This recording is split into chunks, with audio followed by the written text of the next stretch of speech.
everyone. It is the greatest time of the week. It is the LCK Saturday Showdown here for week number 8. Hanwha Life Esports and Dplus do battle as we get closer and closer to the road to MSI. Hi, everyone. I'm Just Degon, and joining me are two 10 out of 10s. It's Ox and Wolf. Welcome, gentlemen, as we kick things off here for a very important match. Yeah, stakes are already rising as we get towards the end of round 2, as we get towards the MSI qualifier, and also seeing which teams are going to be in Legend and Rise group. Already some locked into their fates, but a lot still on the line for some of our teams. Yeah, so much on the line for Dplus, Nongshim, and KT Rolster, which is why we'll be, of course, zooming in on Dplus a lot today in the Saturday Showdown against Hanwha Life, which has for them massive implications. Yeah, let's take a look at this matchup as we set the table for Dplus Kia against Hanwha Life Esports. Two teams with different dreams. Hanwha Life Esports trying to secure the second place spot to road to MSI, which means they would only need one win to make it to MSI, whereas Dplus Kia are just trying to make it to playoffs in the first place, as well as the Legends group in the top 5 of this round 1 and 2. This is a matchup that when you hear the two names, you hear Hanwha Life Esports versus Dplus. In name value, you're like, this should be a sick matchup. It's the dream, and it's what I want out of this so badly.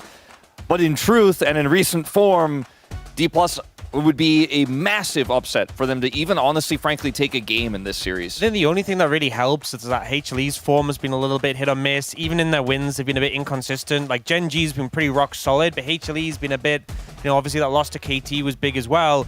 But even so, I think Dplus would have to show a much higher level, a level we know they are capable of, but we haven't seen recently if this match was really to be able to be one they could challenge. Yeah, let's take a look at the stakes here for this one, as it is Hanwha Life Esports and T1 doing battle for that 2-3 spot. They will play against each other the first match of next week. And then you take a look at the matches they have left in the schedule. Very important for them to go ahead and get into that top 2 for the road to MSI. I mean, T1 are in great form at the moment, but if HLE beat Dplus and BNK FearX, they can actually make it a second, even if they lose to T1. So I think securing this win today really puts them in a comfortable spot. For T1, I think they also have the easier schedule, so a loss to Dplus, that upset for Hanwha Life Esports, would really hurt them, considering T1 are expected to beat DNF and Nongshim at this point in time. So not only the series matches are important, but the game scores will be important as well for both those squads. Now we go back to the meat of the schedule. It is the path to the Legends group here, as Nongshim, KT, and Dplus all just one series win separating them, and only 2 game scores separating 4th from 6th. They will play against each other here as well. This is why it's important for both these guys. Absolutely is, and I think Dplus, a big issue we've seen from them is the coordination just hasn't been there. It feels like a lot of the decisions they're making are a little bit rushed. We saw them in the LCK Cup. They were playing very fast and loose. At the moment, it's just kind of looking loose. They're opting into these fights. They don't have the setup. They don't have the numbers there. People are turning up late. And that matchup against Bro seems so much more coordinated than them, which, maybe in the Casper Cup we saw that, but in the LCK Cup, we thought Dplus was going to be one of the front runners for the LCK, and really they've fallen off so hard since then. It's certainly not a confidence issue for Dplus. It's arguably an overconfidence issue in some of these fights, because the setup just hasn't been very good. The teamwork, the execution on target selection, things like that has been very iffy, and it almost feels like, to me, when I watch some of the moves from Barrel, from Shiu, it feels like they've almost phoned in the team fight when they have a slight positional advantage, and they just get outplayed by teams like Bro, who are clutching. And yes, you come into a matchup like the one into Bro, expecting to be favorites, having better drafts as well. In that series, frankly, I felt like they really had good angles, and just could not actually get it done. This upset loss to Bro, I think, was Bro overperforming, but it just reminded us of all the symptoms that Dplus had when they were on that long loss streak, rather, the longest loss streak in franchise history. The thing is, I think the 2 players who've underperformed the most on this roster have been Beryl and Showmaker, but it's really started to bleed out, and even like aiming, and in particular Lucid was having a rough performance. So Lucid has kind of been that rock for the roster, who's had very solid plays even when the team was struggling, and his recent series was not great. So I think ultimately Dplus, there's a lot to be fixed, and it's not as simple as, I think when people talk about like, oh, draft was bad, that is so much easier to fix than a lot of the issues going on with Dplus right now. Yeah, and when we showed that graphic of the teams in the mid-table, the OK Bro match was supposed to be the equalizer, all teams then being at 8-8. Instead, it's now a pain point for Dplus, who's under pressure. And speaking of under pressure, is the reigning Rookie of the Year in the jungle in Lucid. We wanted to compare the success that they had at the beginning of the season, not including LCK Cup, to now and how things might have changed here. You can see that Lucid is suffering in terms of his gold difference at 14, CS difference at 14. I think part of that is not his individual performances necessarily. It's that the team has overall been struggling. He doesn't have as much prio from Showmaker, who's been having a really rough half of this the second round, rather, the first half of the year, second part of it. And Lucid, without Showmaker having any prio, has been desperate to try to make plays on his own and hasn't found success there. Has given up farm, has given up big leads, and overall just isn't being that consistent force we saw from him. Even though I do think he's still one of the more consistent parts of this roster. Like you mentioned, Ox, he has also started to slump a little bit. Yeah, and I think the other player to look at really is Shu, and he's a little bit different because the stats are always going to drop, right? When your team is struggling, when your team is weak, it's expected they're going to be a bit weaker. Things like KDA are much harder to get in losses than in wins.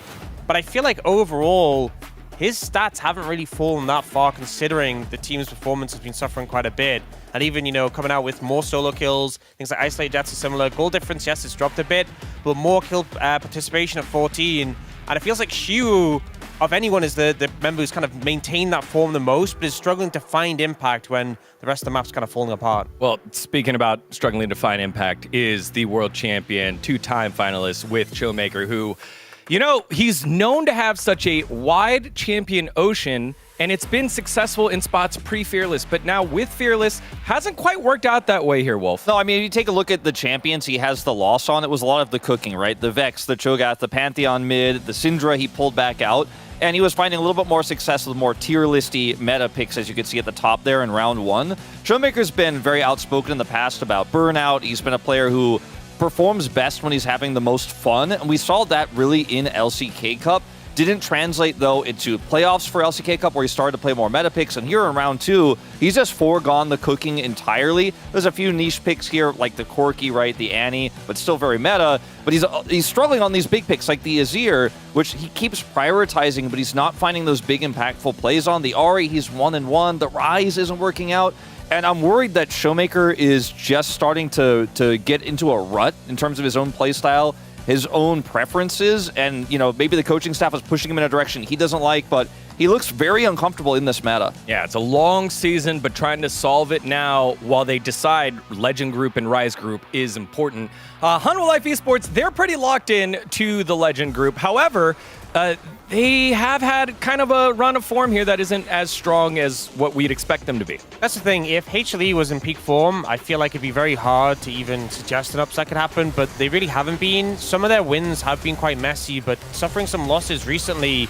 And this matchup against Gen G, we saw at the start of the season, it was the first match was Gen G HLE, and obviously Gen G managed to stomp that one, but it feels like, even though it's been a lot of time, HLE still second in the standings, there still feels to be that gap between them and the #1 team. And I think a lot of their play has also, kind of similar to Dplus, has been that fast and loose style. It's worked better. They've definitely been in better form. It's definitely been successful, but it hasn't been clean. I think without Viper's insane late game performances, this team would not be anywhere near the win rate they're at right now, because the side lane pressure that they have even in leads, like they overdo it and they're often caught and punished, as you can see in moments like this, and it just isn't clean. Like Peanut is not playing his best game of League of Legends, is not playing consistent League of Legends, often leaves Zeus out to dry in side lanes like moments like this. And this is the part of Hanwha Life that worries me the most, is their lack of side lane. And if Dplus draft for something global, like Showmaker pulls out his Twisted Fate, for example, that could be a way that they could actually pick apart this team. But stopping Viper in late game team fights, very few teams have been able to do that. Really, only Gen G and KT have been able to actually do that against Hanwha Life Esports. So when it comes to later on team fights, even some of those side lane pressure issues might not matter when you still win those big 5v5s on Soul, on Baron, and on Elder. Yeah, we brought up this fact at the beginning of the week during the pre-show. Zeus is in the bottom half of the league in terms of average deaths. He dies a lot, but he was in the top half of gold lead at 15. So he was like top 2, I think he was. So he's been able to cover for it, but now as the game's getting later, teams are starting to get more coordinated. They're getting punished, and that gold lead that happens earlier isn't making up for a lot of these deaths later on in the game. I also think, whenever there's stats, there's always some context to it, and yes, Zeus is a fantastic player, and he's really good at punishing matchups, but when you pick AD Nidalee so much, you're going to have really inflated gold leads, because that's how the champion's supposed to function. And he's definitely had some plays sometimes, despite being, one of the front runners in our POM points, I still feel like he's had some of the issues we've seen from him in the past where, overextending, getting caught out unnecessarily, and making some mistakes. And, as you said, Peanut not really helping him out there, but there's been flaws with this team, I think. Still very strong, but definitely some flaws. Yeah, here are some of the champions that saw very high draft presence or very high win rates from the first half of the season to now. We start with Sejuani, who draft presence started dropping, and the win rate went up a little bit here. I think this does impact Peanut quite a bit, because Peanut loves to play Sejuani. It's been one of his best picks across his career. Lucid not finding as much success with this pick himself, one of the picks we've criticized from him in the past. So this could be a boon here for Dplus in this series as well, the fact that the priority is dropping. Yeah, I feel like a lot of the AD Bruiser junglers are really strong right now.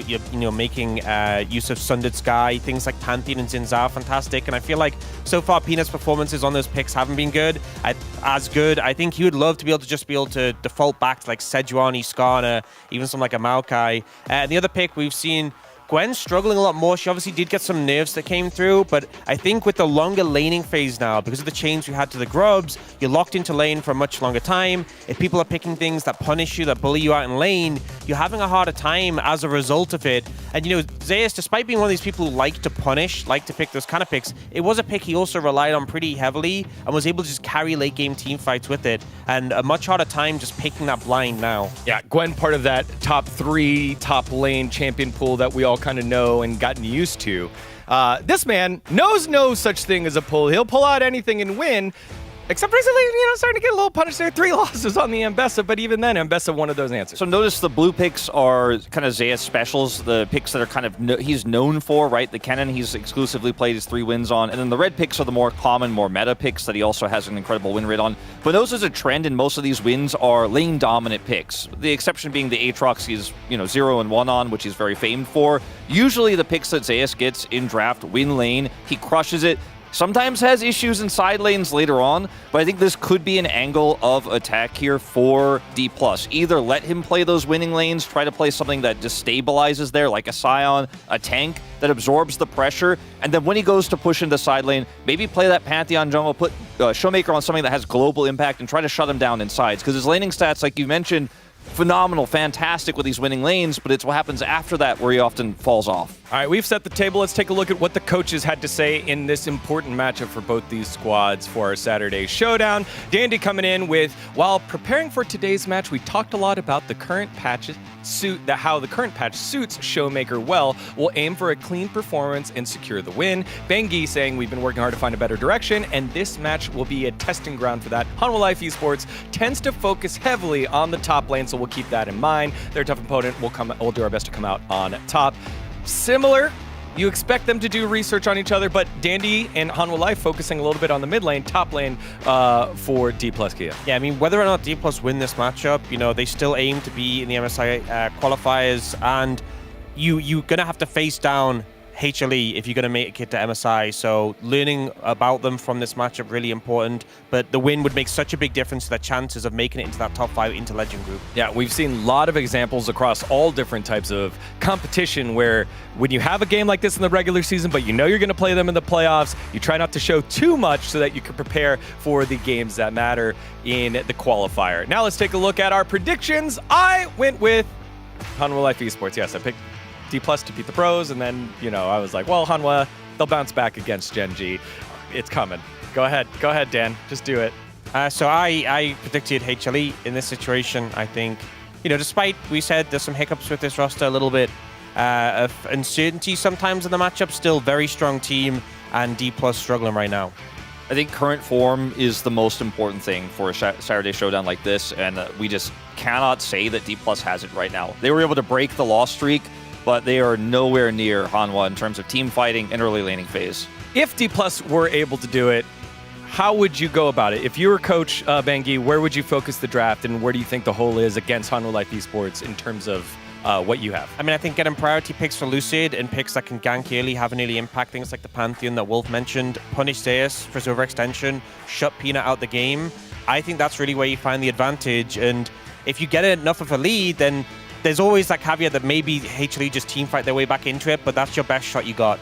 Same thing, Wolf. I mean, I think play like Canyon. You know, if you can end up having topside control and Canyon can gank for him, maybe you can neutralize this, or you play the global game. Otherwise, you just have to be happy to scrap and brawl with this team. Try to find a way to kill Viper. He doesn't die very often, but if you can kill that guy, the rest of the team falls apart. Yeah, Viper has been so good to the point where even the Korean side going all Hanwha Life Esports, I think that means we don't have a single Dplus Predator on either global or Korean side. So it shows the level of the upset that's going to be needed if Dplus Kia come up heads today. Will they be able to do it? Let's find out as we get into the Saturday showdown. Hanwha Life Esports versus Dplus Kia.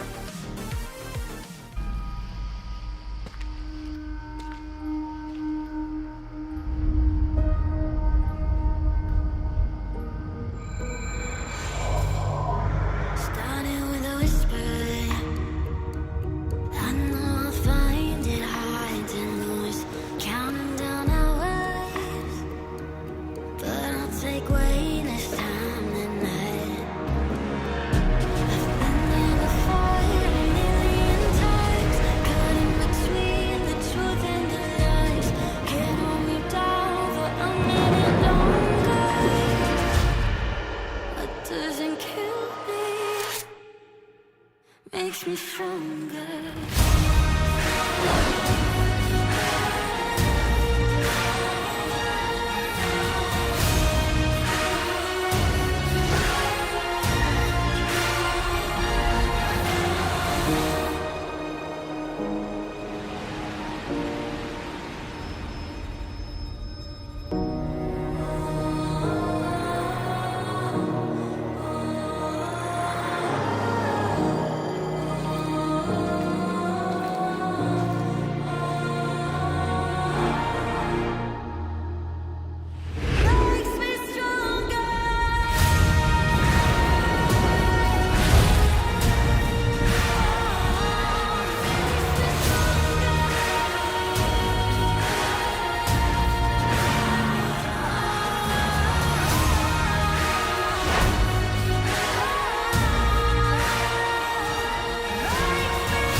연패를 끊고 나니까 경기력이 좀 달라지고 있거든요 지금. 이러니까 승리만한 게 없는 거예요. 완벽한 연계! 정말 귀신 같아요. 30분이 되는 그 시점! 하나 생명의 시간인가요? 경기력으로 증명하는 거잖아요. 과연 누가 쇼앤프로브를 할지 기대가 됩니다.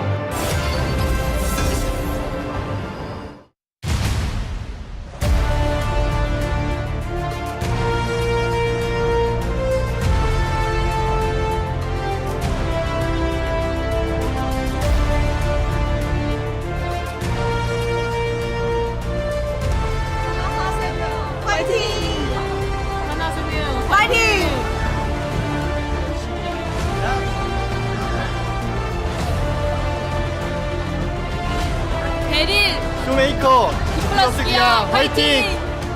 Dplus Kia 화이팅!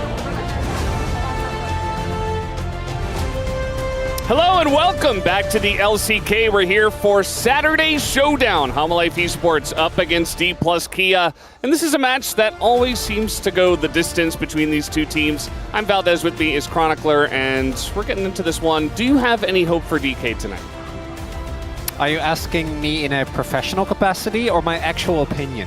Actual Because opinion. I have two very different answers. I think actual opinion Unfortunately, there would have been times during this year where this matchup could have potentially been really cool. I don't think we're there right now. I think with DK's form, as of this moment, we know they're good enough. You know, this is kind of similar to the issue we had with KT at the beginning of the split, where we're like, we know you're better. What's going on? For DK, it's kind of the same. We need to see in particular, and I keep going back to this, but Showmaker to me is the core of this team in many ways. And if he doesn't perform against Zeka, I don't think that the rest of the odds are good, because the only player that has been playing pretty well consistently is Shiyu, who's playing against Zeus, and Aiming, who's playing against Viper. So I don't really see it. And DK, they are at very, very real risk of not making it into the Legend group, which on one hand you can say, well, it's good for their vibes, but also you miss out on so much practice. And this is one of those teams where you really would expect them to make it. And between them, Nongshim and KT, a loss here will put them in a very precarious position. Yeah, I mean, you compare them to Nongshim and KT, and I would say that DK are definitely the weakest team out of the three, which is weird to say. Yeah, right now. But, you know, we're getting towards the end of these first couple of rounds, and if you're not in the top 5, you're not making Legend Group. That's just the way it works. Both teams are still reeling from painful losses. As Hanwha Life, they weren't able to overcome the undefeated Gen G. They did take a game off of them, which was impressive, made it pretty interesting. But at the same time, DK got 0-2 swept by Bro, and that was kind of a devastating series where, yes, Bro did play very well, but DK just kind of looked absent. And with how it's looking right now, it's very likely that it'll be that final series on the Sunday between DK and Nongshim that decides who makes it. Even if DK lose here, they still have DNF ahead of them, which realistically they should be able to win. Nongshim lost to DNF, so... That is true. That did happen. Who knows? And Nongshim is also not in the best of form right now. This is warranted, right? This is a very fair prediction. We're not going to do the normal, well, it's because XYZ team is more... This is the state of these two teams. You see as well, that guy on the right, he knows. You know, it was DK Jacket. He's like, yeah, I got nothing. There's really, unless we see a surge in form and DK with some great drafting today, I think this is going to be a one-sided series, but I hope I'm wrong, because we know they're good enough. They're just not showing it right now. Yeah, I mean, maybe DK steps up to the plate and makes it interesting, at least brings us to a Game 3. We saw our X predictions, right? On the global side was about 75 to 25 there. In terms of percentage, on the Korean side, it was more like 88 to 12. So on the Korean side, they have even less hope and more hope for the side of Hanwha Life Esports. I think, honestly, with Hanwha in their current form and the fact that they took that game off of Gen G, yes, they kind of dropped the ball in Game 3, but it's Gen G, right? The fact that they even challenged them and made it interesting, it's good enough for all of us to believe in this team to get the job done today. Yes, they have had moments where they've looked a little bit like they're not trying 100%, but against DK, I think they're definitely going to give it their all. I think they will. And the one member that has been consistently underperforming on Hanwha Life is Peanut, and Lucid has already had a drop-off in form. And as Ox was saying, a little bit of this is inflated, right, when it comes to the gold stats specifically, because of the matchups and the way that they play around Zeus. I think Zeus has actually shown a decent amount of weakness. I know these stats look crazy, but we have seen teams be able to consistently shut him down. The problem is, if he's having a good day, there really isn't anything you can do. And I think Shiyu is still one of the front runners, right, for that Rookie of the Year award with how he's been performing. He's been kind of the rock. I do think his last series was a little rough, but it also felt like it came from a place of someone needs to try and carry. It didn't work on the Aatrox, but no one else was really putting in the work. And this man needs to step it up today, because if he keeps underperforming and maybe Lucid is able to make use of that, I could see this go in the distance when it comes to the Saturday showdown. Because Peanut, for me, is the only one where, even with Zeus, right, we talk about his weaknesses, but this has always been a thing, right? Like, he always goes sometimes a little bit way too crazy with how aggressively he's shoving up, but what you get in return is, again, a top laner that just auto wins you games, wins you series by the amount of resources he pulls to himself in draft. And that payoff isn't quite there for Peanut, at least not thus far, but it's Peanut. We've seen him have these moments, and generally he's able to pull it back eventually. For me, I think just draft comfort for Peanut. Like, let him pick Maokai, let him pick Poppy. I know it's not very meta nowadays. The Poppy is, but the Maokai definitely not so much. And as the desk was even pointing out the space, even Sejuani has fallen off a little bit in terms of prio. But I feel like in order to get him back on just a good feeling, like in a good mental state, just let him play comfort, let him do what he does against junglers that are younger than him, which he always seems to try to do, is bully them, dive a lot of turrets, get things going in the early game, get Zeus ahead. And it's going to help, I think, that they're starting out from the blue side as well. You know, maybe you just get that Azir on 1 for Zeka. It feels like that is kind of the core beginning of a lot of strong drafts. And the red side struggles to ban everything that's strong away, because you can't do that really on this patch, in this meta. Another thing, Yone is one that I am looking towards. That is really, it feels like the pick that you just can't give Zeka ever. But there are so many top lane picks, as we highlighted as well. For DK, I think we'll also know pretty quickly which DK we're getting. They have been very form of the day, as in you know pretty quickly which type of DK you are going to get.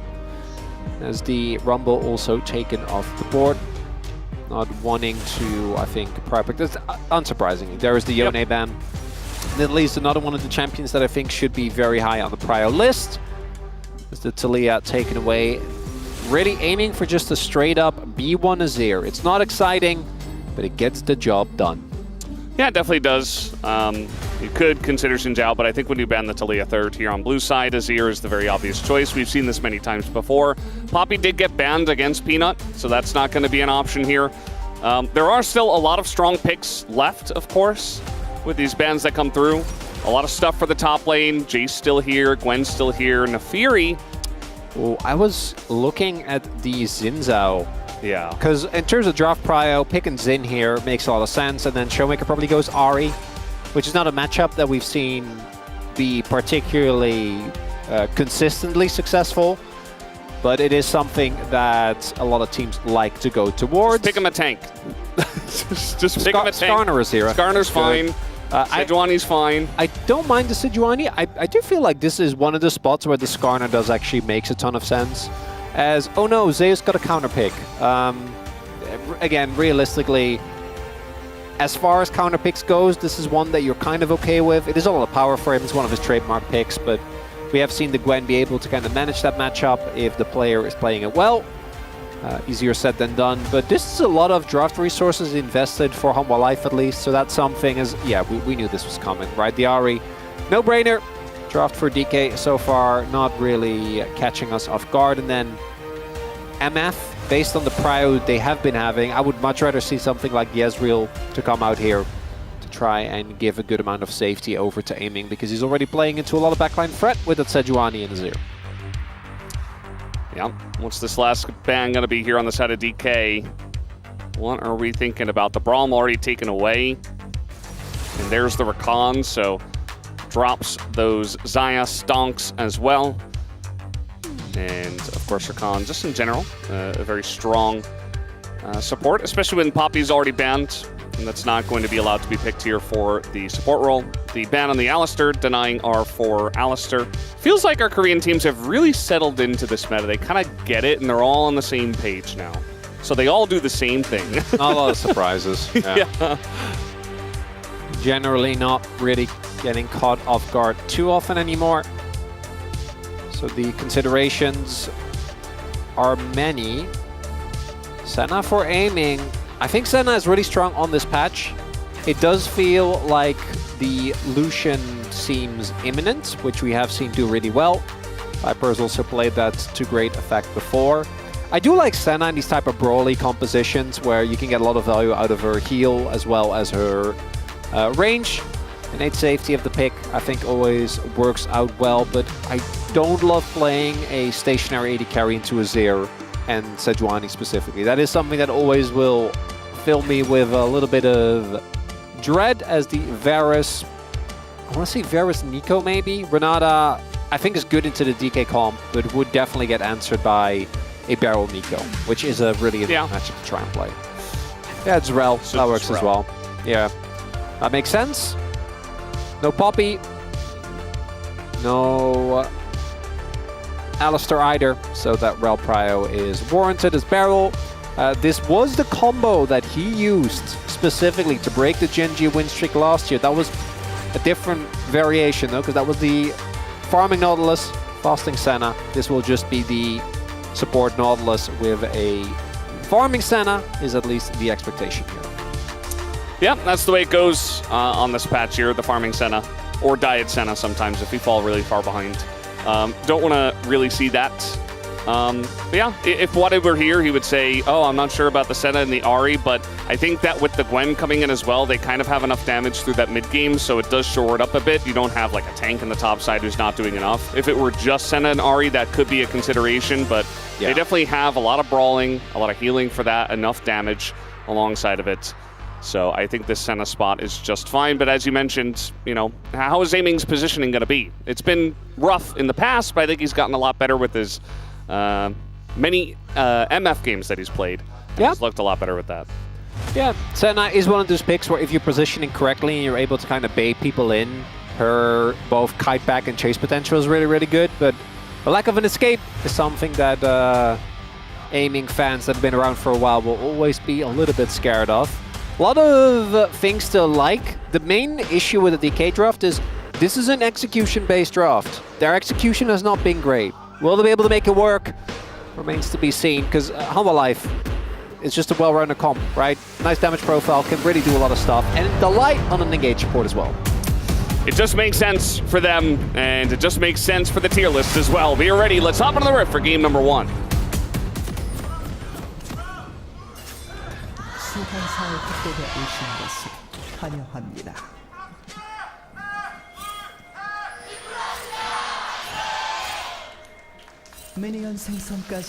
Off we go, game number 1. Beryl already in the top lane alongside a Delight. And you said it before, I think we're gonna know very early on if DK is here to play. Because if we see Lucid and Showmaker actually synced up, this 2v2 was one of the big reasons why in LCK Cup they were really popping off. And if Beryl and Aiming can play a clean both side 2v2, then I think things are fine. The composition from DK is definitely playable, right? You have really early skirmishing, particularly that three-man core of Ahri, Xin Zhao, and Nautilus is definitely tough to play into for some of the picks on Hanwha. Both Zeus and Viper in particular need to be a little careful. And even people like Delight, if you are able to take them down before they can proc off the shock and Rel can start taking those resists, then definitely have a window there. Topside is also a thing, because I don't think Lucid will have the time to invest resources towards Xiyu, just because the rest of the map I think is going to be important. So Xiyu is going to have to do a lot of lifting, and as I say that, unsurprisingly, he takes a ton of damage. He's also going for the phase rush on the Jace here that we have seen into the Gwen, whereas Xiyu just going for the grasp. Yeah, she's got to be very careful, especially in these early levels. You know, the Shock Blast didn't miss. You see Zeus now trying to hit the wave, so he hits level 2 here. Should be getting it first. As we see lots of wins on these champions for Hanwha Life Esports. Just makes sense. They do win a lot.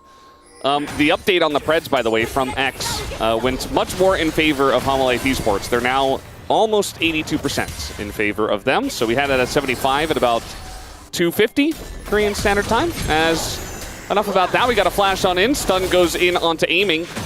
And it's just an aggressive trade. I don't think Delight thinks he's going to kill Aiming here, but certainly does get control of the lane for them. Would have been good if Beryl hooked someone as, Showmaker. Well, he's going to find Peanut. I don't think he meant to find him. And that's going to be a kill that is given over to Zeka just like that. Before 3 minutes, Peanut just showing up. Gives us some Pengus as well. Very happy with this play. Yeah, it does not bode well, does it, Veldas? When the Ahri bodes well down, for Hanwha Life Esports? I mean bodes well isn't for the series, right? That's going to be our main question here in this first game is what do we get in? And Showmaker immediately dying. Kill also going over to Zeka, which really means that the very early Nashers is going to be accelerated as now an attempt here. Zeus is often one to fall for these traps. See if it is the case here. Lucid doesn't quite have the auto-procced, I think, so not wanting to invest his sums there. Also, Zeus could obviously counter. Maybe... No, I'm looking at the tempo for Peanut's too much and bot lane's pushed in, so I think Lucid's really getting anything. So Peanut is just going to be able to do a full clear with limited punishment for that early gank, which obviously delays him a little bit, but it's going to be an issue in this case. Yep, very worth to get your Azir ahead, your B1 Azir. That is the centerpiece of this entire composition. Sejuani's doing her job as now a bit of damage comes in on a barrel and aiming already. Peanut is here, but they know about this as there is a ward. Barrel just going to run straight into it, nearly dies, but it is worth to stop the back, I suppose. Barrel, though, is quite low. Lucid making his way down. And there's no possible bait here. Delight. Yeah. Barrel does still have his heal available. This looks very obvious, but Delight doesn't have flash, so even if it's obvious, he might just still die. As Delight about to get knocked up here by the Xin Zhao. And a bit of more damage would have done it, but they can't put the damage in, and now Barrel is too far forward, and Peanut comes in.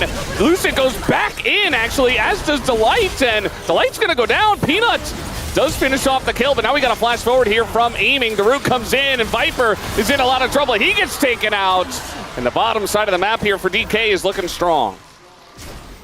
A necessity for DK. If that skirmish would have gone the way of Hanwha Life, particularly given the investments, would have been a disaster. But instead, that right there is the power of the back timer. The fact that Lucid had already based is what allows him to turn here, right? Had already gone back.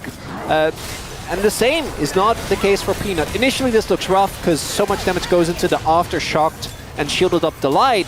And then they're kind of out of cooldowns. Viper is stacking up his passive. And they need to be careful. A great flash from Barrel means he stays alive for so long. And Xin Zhao's early ability to heal up, particularly with red buff, and the fact that he has an item advantage, means that they're not actually able to kill him. And then aiming, make sure he hits the root, gets the kill as well. A really big win here for DK. Lucid off to a great start, and the kill going over to aiming. Yeah, I mean, it felt like a very close fight. Zeus gonna get the needles out. He does get hit by a bit of those, but I like how he goes in for the trade, makes you use the needles, and then just knocks him away and backs away. Zeus very good about taking strong trades like that. Shu, though, he's just fine himself. You know, he's just going to clear out the wave. I say that, though. Zeus is going in. He's thinking about it. He wants to kill the solo, but he's taking so much damage. Oh! The flash misses! Oh, no, Shu! Not like this! And Zeus says, thank you very much. I will collect $200 as I pass go. Love the gusto from Shu. He would have died because Peanut was in the area. The flash in, a Hail Mary play, but Zeus just straight up outplays him. Gonna take a look at the replay. I think maybe he was trying to, because he must have known Zeus had a shock blast to like try and preemptively dodge the shock blast or just hit him with the final Q. But Zeus was very ready for that. And that is the top side. Now, unassisted, generating a this is an issue we always are going to talk about with Zeus. He just does this. This happens consistently. And some teams are able to pay a lot of jungle attention towards the top side. But in the pure 1v1, I'm just not seeing it a whole lot. Oh, he was already walking it off, right? Like I was already kiting back. Yeah. Saw it coming. And I had the Q ready. Zeus fans winning again. That does happen pretty often. Turns out he is a winner. And he is going to get another solo kill. He is #1 in the LCK for round 2. So he's just going to add to that number. Zeus now in the bottom lane. And I think this Jace is just fine into Senna Nautilus. Not a lot of pressure there, especially with the whole team coming in. As now, going in is Lucid, but he's up against 3 people. He's just in there by himself. And Zeka's like, hey man, you're by yourself. And Lucid doesn't even get to flash. Yeah, Banana Burst Control, a powerful tool. It's that team up of Delight and Peanut. And getting the pick, that's a lot going over to Hanwha Life here. As Peanut will be able to take this dragon. And even with Viper towards the top side of the map, Zeus is just laning 1v2 with Prio. Obviously, they don't know for sure whether Peanut is still doing the dragon. Dragon gonna go over. And the early lead that DK found with the bot side skirmish has already been negated. And just one of those plays obviously is not gonna be enough to takedown. As we take another look here at Lucid, maybe trying to set up a play onto Zeka, but the fact that, again, Showmaker, as I think we were expecting, not been able to consistently generate pride on this lane, fell behind early due to the gang, not able to join them on the play, and Lucid not respecting the possibilities. He was looking for a player towards these grubs as well, and I think Hanwha Life is just going to give them the one. Yeah, we'll give them the one. We saw before we went into the replay, actually, Lucid did start it up by himself, but obviously had to back away as his team didn't have control. But at least he does get the consolation prize of the one grub. Don't see a lot of big grub fights anymore just because of the change. And, you know, if you get 2, you feel like you're in a good spot and you don't have to push for 3. So we only get 1 chance to fight over those grubs this time around. Peanuts. Blue buff fight? Maybe? Could have a 3v3. I think DK will happily take these if they can try and play around the Zinza, who is still quite fed. Especially with Zeus not in the vicinity. Because that's where most of the gold lead is, right? And Zeka is quite strong, but is gated by his ultimate, which wasn't available, at least this early on, post-Nashers. And Rylai's obviously going to be a bit of a different tale as level lead for Zeus. Shiu just going to have to eat these trades.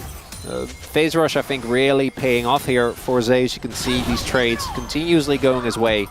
And when the man gets a lead, again, unless there is heavy intervention, he generally does not let it go. Yeah, and I'm assuming that eventually there will be some intervention, but Zeus is going to push the envelope until there is. You know, he is the one that tries to put on the pressure to drag the jungler over, to drag the support over, to drag help over so that his team can get wins elsewhere on the map.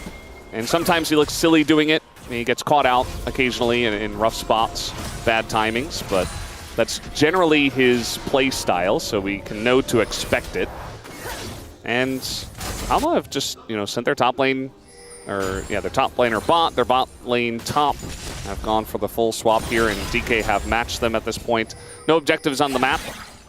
Barrel maybe looking for a wraparound towards mid here, but this isn't a Zaire. And also he was spotted on the ward, so Hanwha Life know that they can pressure heavily towards this top side. And Barrel is just, yeah, I guess the play didn't work. It gives up half his health bar. And this wave is now gone. 2 plates. Yeah, 2 plates. Lahens also has done this a decent amount, where unless you're certain these roams are actually going to work, you need to be very careful about just leaving your AD carry alone. Azayas, maybe this is the punish, but Peanut is in the area. Yep, the intervention is coming from both sides now, actually, as Peanut gets over here. It doesn't look like Hanwha Life want to fight this, though.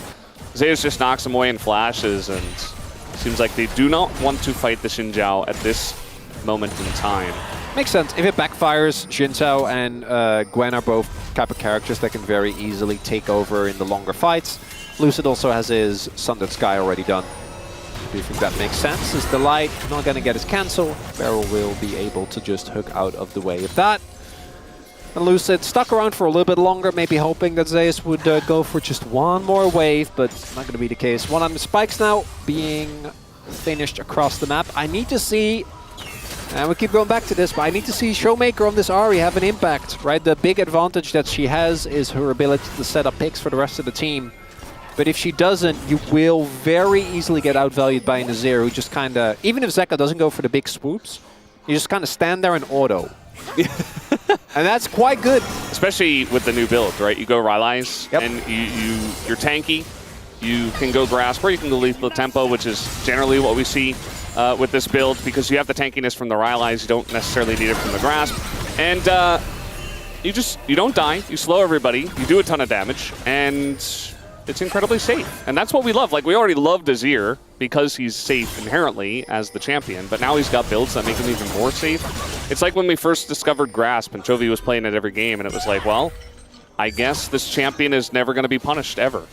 And, you know, that's just the way it is at the LCK. Azir is somehow the strongest champion on every patch, regardless of patch.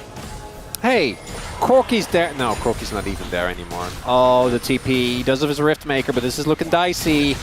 Yeah, he is going to dash away. Oh, Peanut's dash. I guess he's fine for now. He's fine for now. They're still just bleeding plates, though, as Needle's now going to come out here. Shu looks like he is okay. He clears out the wave. Peanut's still fighting him. There's the stun, and the ult comes in as Zeus does come back. It is a bit of a 1v2. She was just fine for now. Peanut taking a lot of damage. Actually, well done. Because of the damage he did, he's just trying desperately to do enough damage so that they can't just straight up dive him. Is the TP? Yeah, the TP comes in. Oh, the mist's going to keep him alive. And now the ult comes out from the Senna, and Showmaker on the Ahri. He's just cleaning up house. As Peanut goes down, it's a double kill, as they do not respect the Ahri teleport. And that was all Shiu. The bait, the confidence to go in, the dodge on the mist, and a little bit of overconfidence from Zeus and Peanut. And if there's two players where you know that they might go for a play like that, it's definitely the two of them. And Showmaker, we wanted impact, TPs to top, picks up the kills. The issue, and this is something a lot of teams also deal with when they play against against GNG specifically, is that just getting these kills is nice, but like, who's answering Zeka? This wave will get picked up, but there is always an opportunity cost when trying to go for these plays against specifically Genji and Hanwha, I think more so than any other team, where even though they got 2 kills, the gold lead is okay, but it isn't going to be enough by itself. Yeah. I do wonder, you know, Zeka, he was, I think, mid during that play. He could have maybe matched TP, but at that point, it's like, can you stop the Ahri from killing them all, and then you're just kind of there? Yeah, it's kind of an awkward spot. Call. Yeah, just keep the pressure up. Yeah. Also, I don't know 100% if he was like available for that either. Zeus now down a level. He's still up in gold, about 300, but you know, even with all of this pressure and help he's getting from Peanut, it's not a gigantic lead. I think that Shu's doing a great job of keeping it even, keeping it close. A lot of people here. Yeah, we even have a TP now, so Zeus, or rather Zeka, heard me, and he's like, well, I'll use my TP now. Shu in a lot of trouble. You're not getting out of this one. 4v1 under the turret, but at the same time, DK are going to look to push mid. It is a Senna, though, so you're kind of just look at her go. The turret. It's not really doing much, but they are going to get a free Rift Herald and damage on the top turret as well. Bit unfortunate, Shiu there, not really expecting this heavy of an overload, because that clears enough if it's just Peanut. But with this many people on that side of the map, not going to be able to outplay it. The play is fine though, especially if they can, I don't even know you have to play for the killer, but just getting the Herald charge on mid. If you get 2 turrets for 1, trade's not too bad. You do need to make sure the inner doesn't die though, and Zeus is trying his best to take that down. Mid also not actually going to go down, but a good amount of damage done here for DK, and they should be able to trade that top turret as well. Yeah, top turret goes down, mid is extremely low.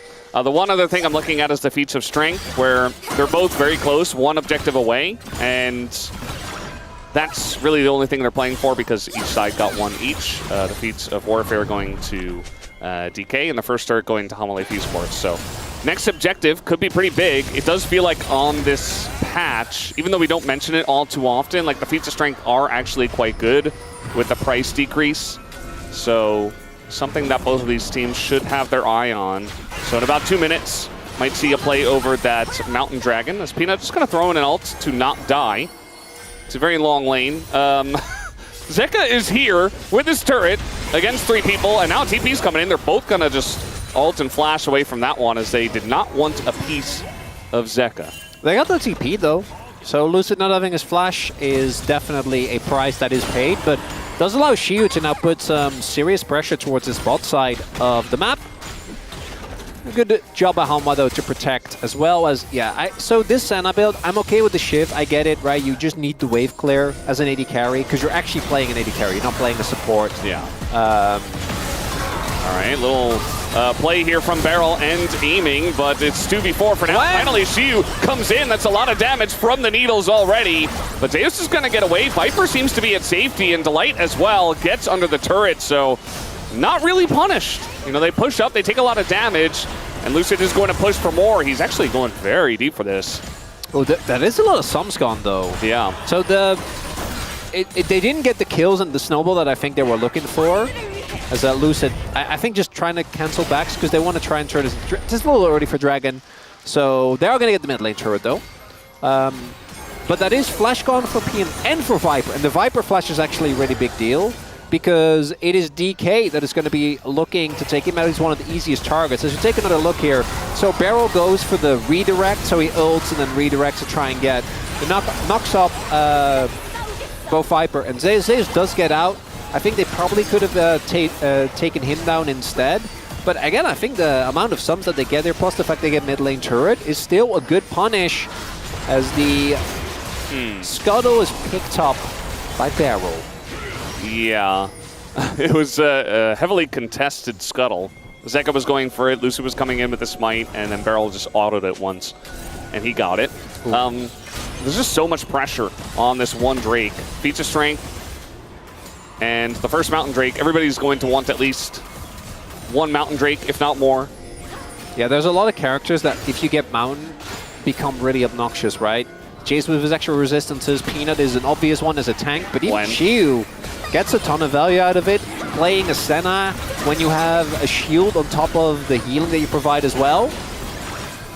As Delight, he is looking, has flash available for a big angle, as does Zeka. Their damage on this dragon is so slow from DK. Oh, the poke. With the Senna. Barrel really trying to hard force for that one. He's going to totally miss, but he does eat the Sejuani ult, taking a ton of damage though now. As you and Lucid are pretty deep, the rest of the team not quite in there. A lot of needle damage though, and the Senna ult over the top, and now they get that hook on Azeus, who is going to have to flash away. Dragon also goes to DK, and this one is looking good. Resets! Resets are coming in. That's a second kill. Showmaker once more. And Zeus just trying to do some burst on his way out, but he will go down. The charm, the insta-cleanse. But look at this. They both died aiming under the turret. DK with the clean 5-for-0 ace in this game.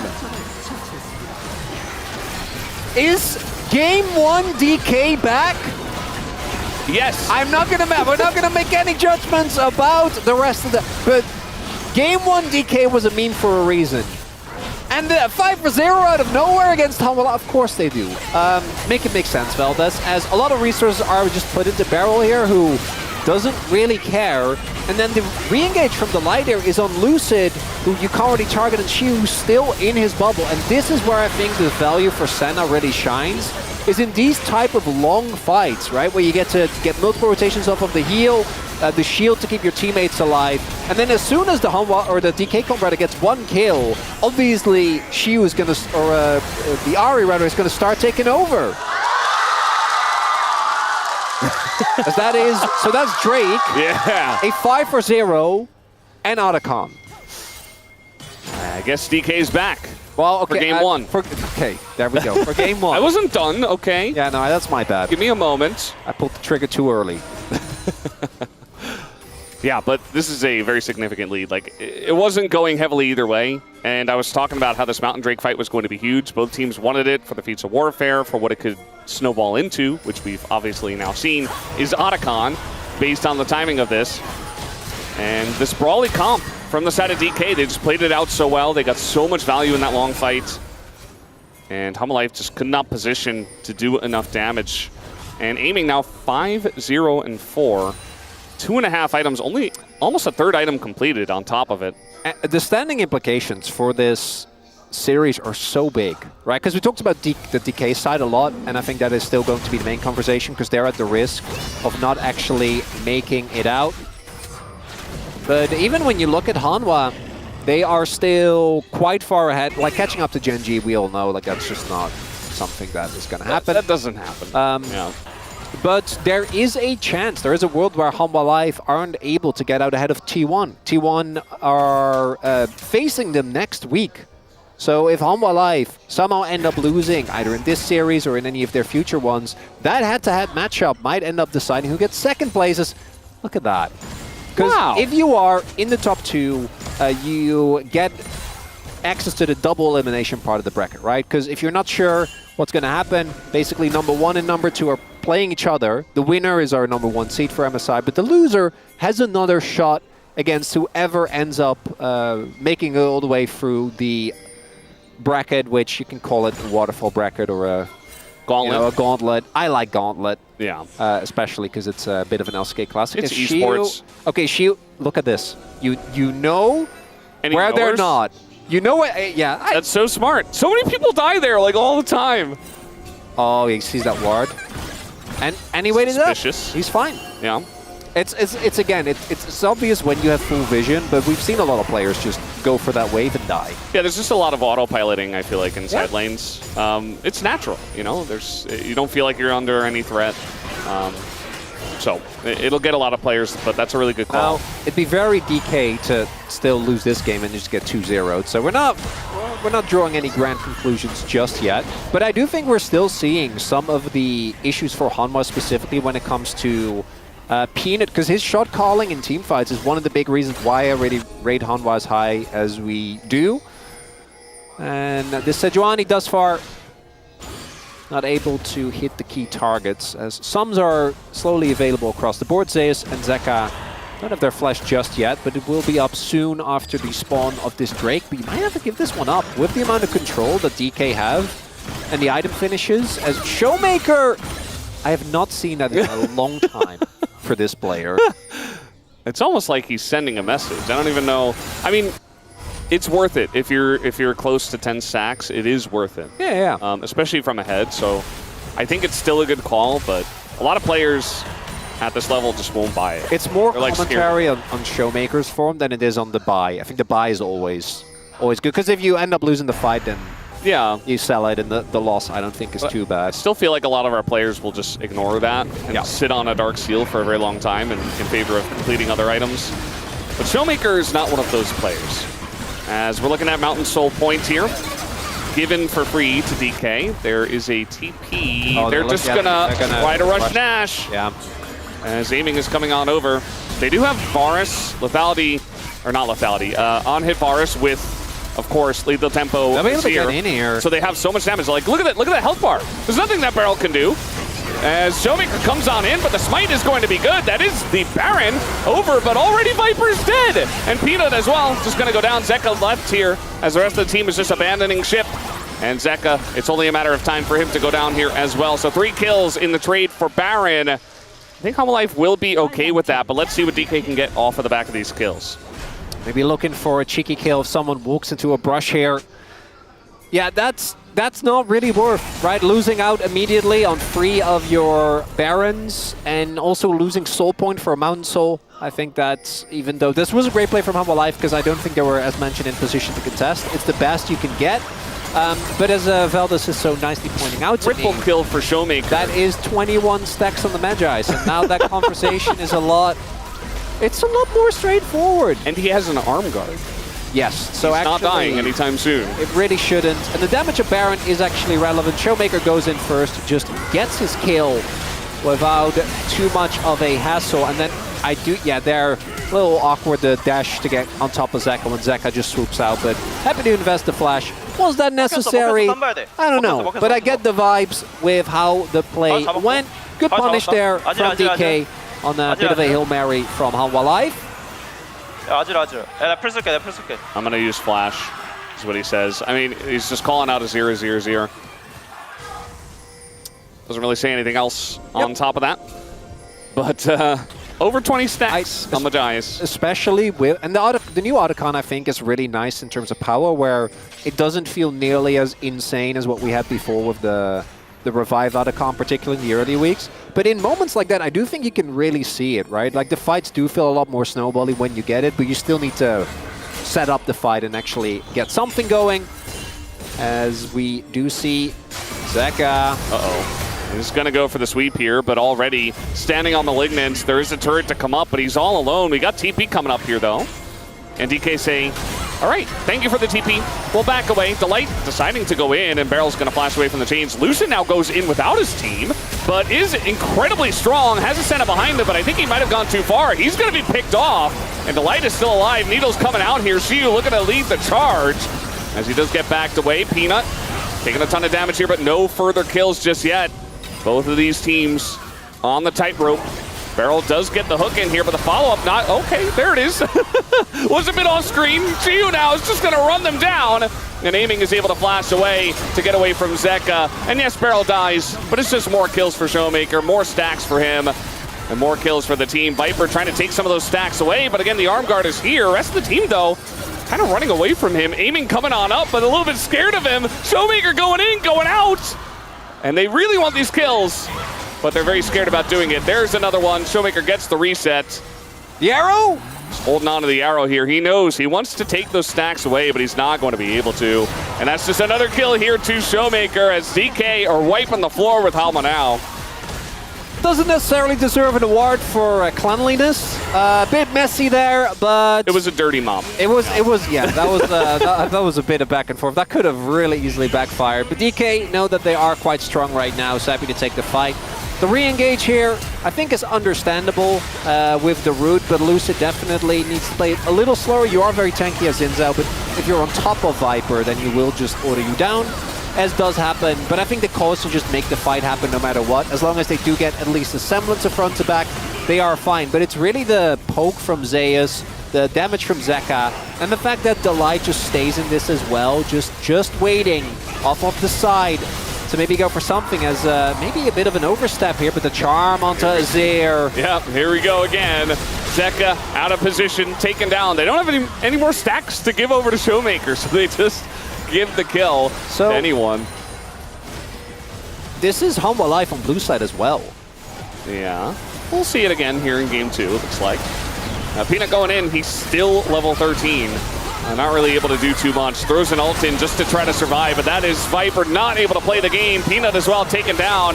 This Ahri is legendary, and nobody can stop him. The amount of damage with the 25 stacks on the Magi's is just disgusting. 9-1-9 is Showmaker, and this is quickly turning into a very one-sided stomp as DK will be able to take game 1 in this best-of-3 series.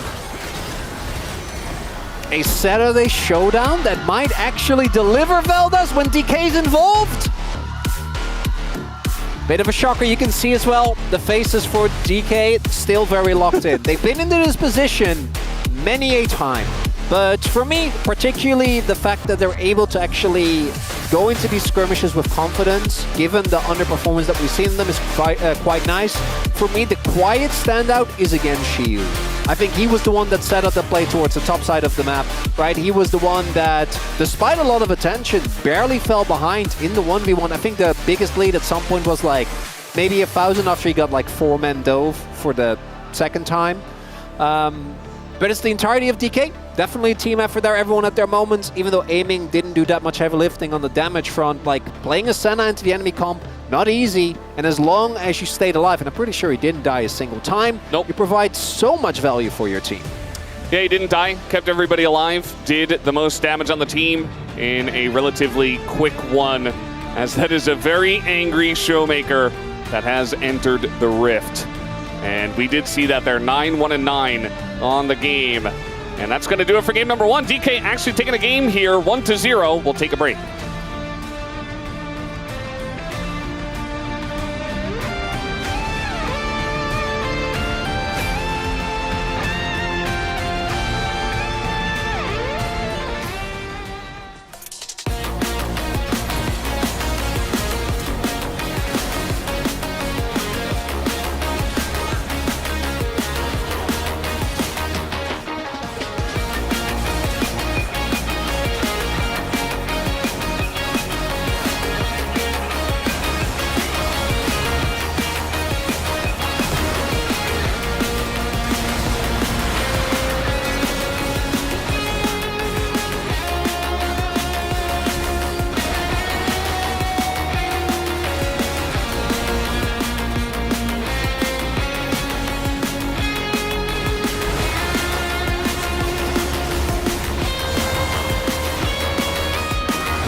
나 제이스 한번 파고.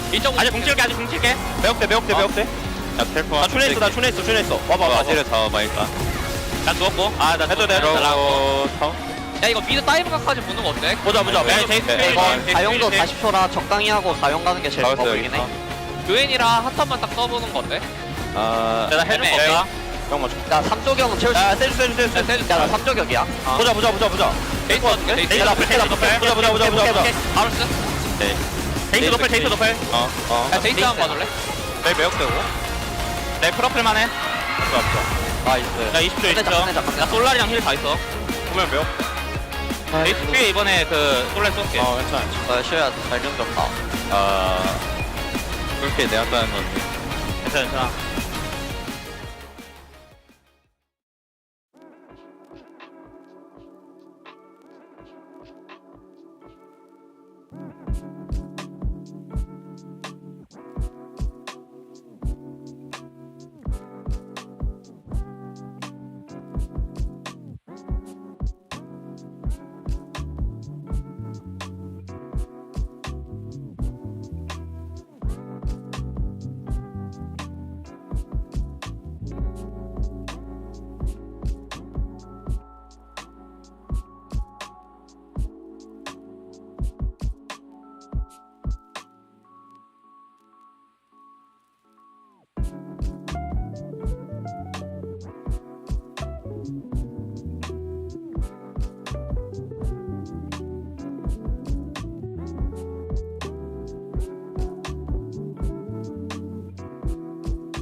How Dplus of them, no one predicts them to get a win. They give up first blood at 2 minutes and 50-something seconds, but they still come and battle back following the script that they have all year long. Will they be able to change that script and complete the upset? Let's find out. Digon here alongside Ox and Wolf. Game number 1 going to Dplus in this one. Yeah, I mean, a really good performance from them.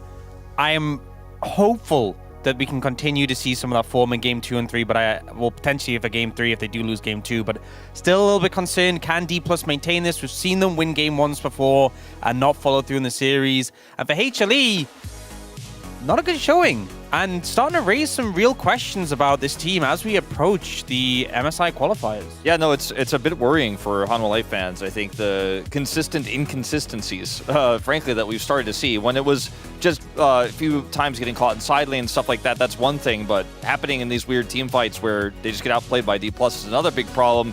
As I thought the setup pick here was pretty risky, because even though they do have a lot of extra damage with the Gwen, into the Varus here that was open, I thought, okay, it's going to be a struggle in the lane. They lost a ton of farm, a lot of waves were dropped. I think without that play in the bottom side where he was able to pick up those big kills, it might not have actually worked out this draft, but they were able to make it work in the end. Once they got control of the game, Dplus were just a truck that was going to keep rolling. They had so much power on this Ahri that was super fed, and Aiming could just shoot from a million miles away. And I feel like there's just so much skirmishing power, particularly in this top side for Dplus. Like, I look at HLE and like Azir's a strong lane, Jace is a really strong lane, Sejuani can be a good ganker, but when it comes to skirmishes, those fights, the double circles off the Gwen and the Xin Zhao so powerful, the Ahri with the resets, and this is why we talked about at the start of the show, a little bit of concern for Peanut. We're moving away from these tank junglers more and more. There wasn't really anyone on the side of HLE to set up the Sejuani that well. Like, even Jace is only melee half the time. And then comparison, Xin Zhao, even though Pantheon has kind of risen above in terms of priority, still one of the best junglers. And they managed to get so much value. And when those two are diving forwards, so hard to deal with them. Here's our first highlight down at the Drake, where things became a little bit more decisive on Dplus' side. You can see Delightus hanging out, trying to find an engage, but the positioning here of Dplus is really good. Yes, Beryl does miss this hook, which was a little bit alarming at the beginning of the fight, but when the engage comes through, it's on to the Nautilus. So the follow-up is actually really tricky here. Beryl ends up eating a bunch of his health bar, but then can kite back, and Delight just doesn't really find the angle he's looking for here. And now you're dealing with the circles. Now when the fight gets a little bit murky and all that extra healing comes through, this is the power of Senna in these brawly compositions that have a lot of lifesteal. She sustains so much for you. So Lucid has a circle running, you just keep chasing. Delight dies, and then it's reset city here for Showmaker. And it's fights like this for Hanwha Life Esports where the whole game plan is on a flanking rel, and things just don't go to plan. They fall apart like a house of cards. And Dplus, this comp chases you down so hard. If you end up losing just one member, you're probably going to lose all of them. That's the thing, like, between Azir, between the on-hit Varus and the Jace, like, there is a lot of damage, but if you start to fall behind, the healing that comes in is so severe, and suddenly you're just pumping damage into those circles, the healing comes through, you're getting chased down, and it really started to fall apart from there. Yeah, think about how long that Nautilus got to live after missing the hook and then ulting onto a target that wasn't necessarily it. All the healing and all the shielding. Then in this place, this is the Hail Mary. Okay, Drake being started by Dplus. Hanwha Life Esports says, let's just rush Baron. Because they can take this Drake pretty quickly. Now, if you just like pause it here, you can see that Dplus aren't aware of where any of the Hanwha members are, but this is a really important dragon and no one is showing on the map. I think pretty realistically, Dplus should be able to suss out with Baron spawning at this moment. They need to go in and check.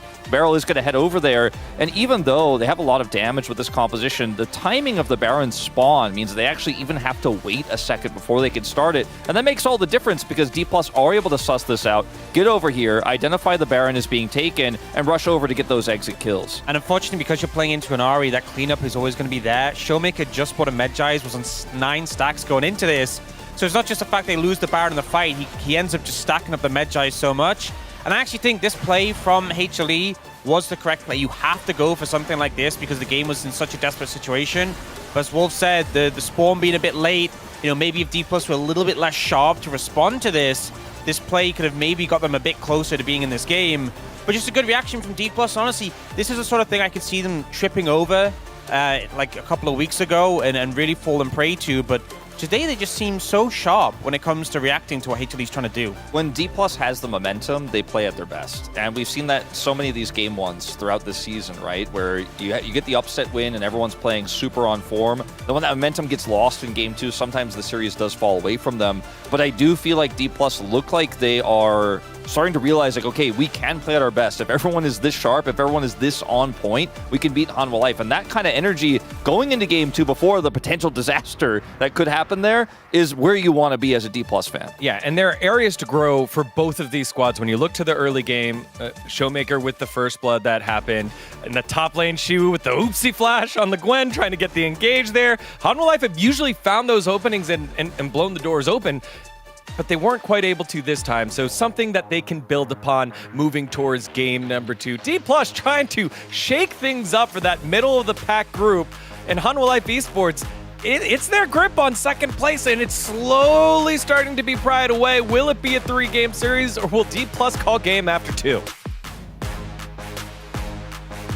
Thank you guys on the space. We are back here at the caster desk. It says she is looking for a boyfriend. The sign on the right.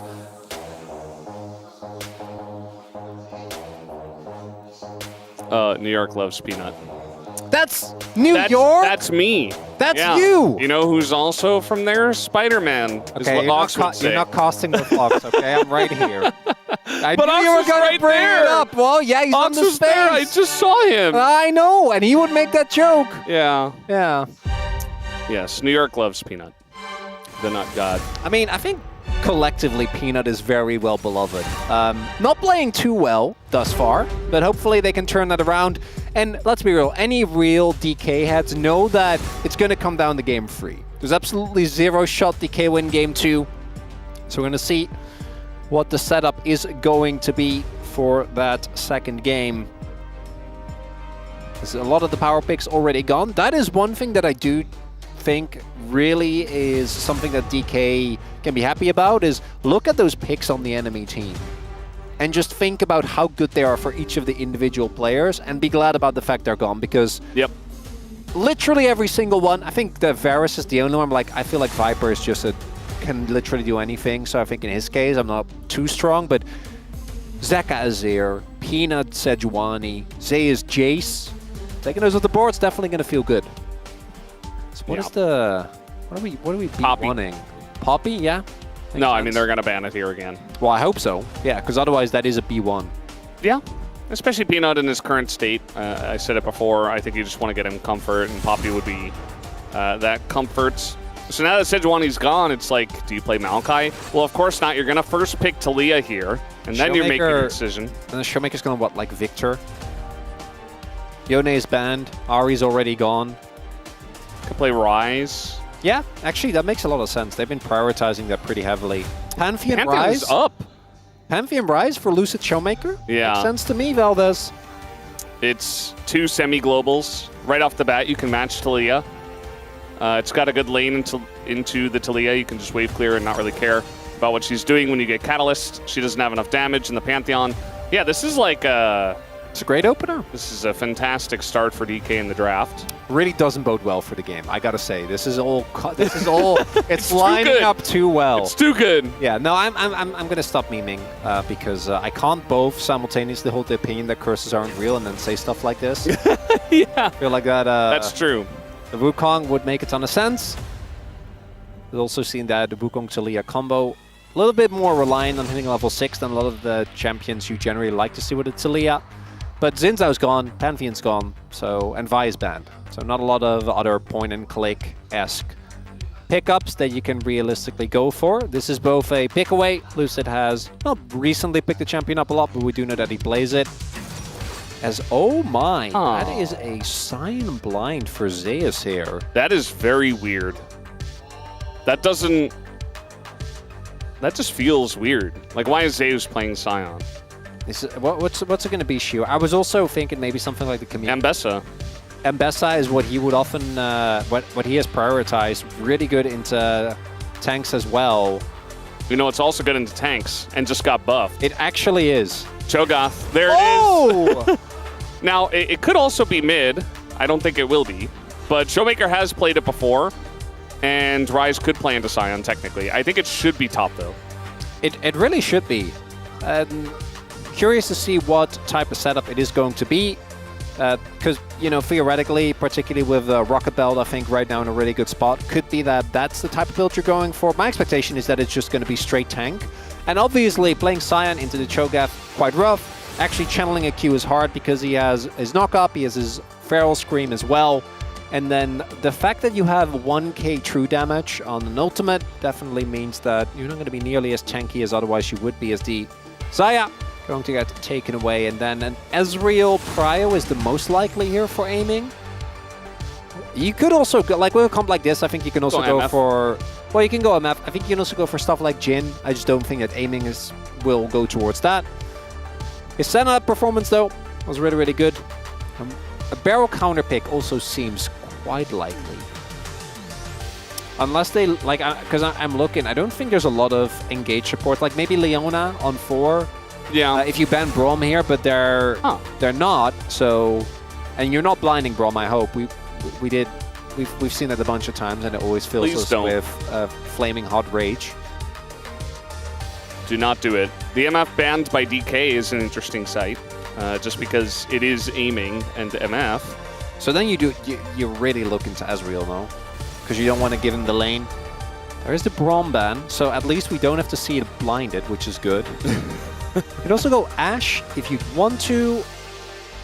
Not as high on the prio list. I think Ezreal makes the most sense into Wukong and into Taliyah as well, right? Able to continuously and freely get out. Leona blind now, I think, is fine. With the Braum already taken off the board, and there's not a lot of Primo engage support still available. This is safer, though. Yeah, if you don't pick Ezreal here, I think there's a good chance it gets taken away. It will, yeah. With MF off the board, it just feels like he can just do whatever he wants in the lane. So Ezreal comes out. They hover the Leona, which could have been a mind game as well. Maybe Barrel's thinking about something different Jhin, entirely. Leona, Kai'Sa Leona. Rakan, I'm double checking. Could also go for that, like Jhin Rakan or Kai'Sa Rakan. Jhin, Viper has been exceptional at this champion. And the Leona pick away makes a ton of sense, right? Like, what are you really afraid of walking into? Knowing Barrel, is he just gonna slam the Rakan? Karma. You definitely lack a lot of engage if you don't pick an engage support, they're definitely gonna engage into you. So, yeah, from that perspective, it's not too bad.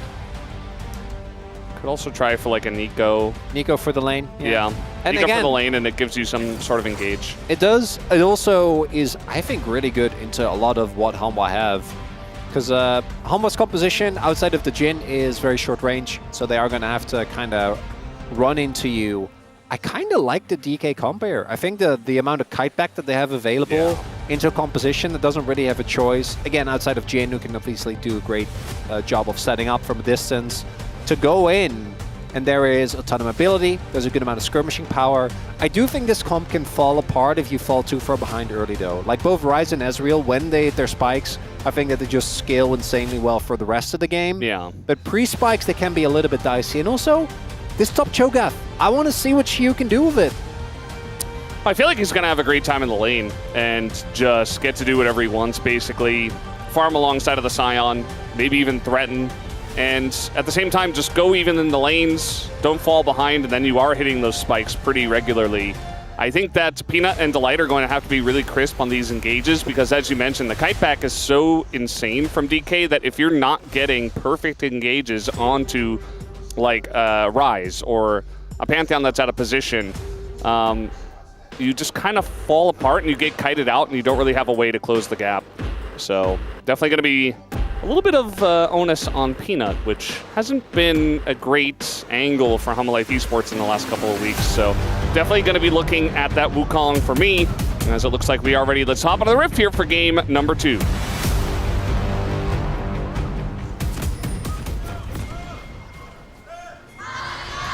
소환사의 협곡에 오신 것을 환영합니다.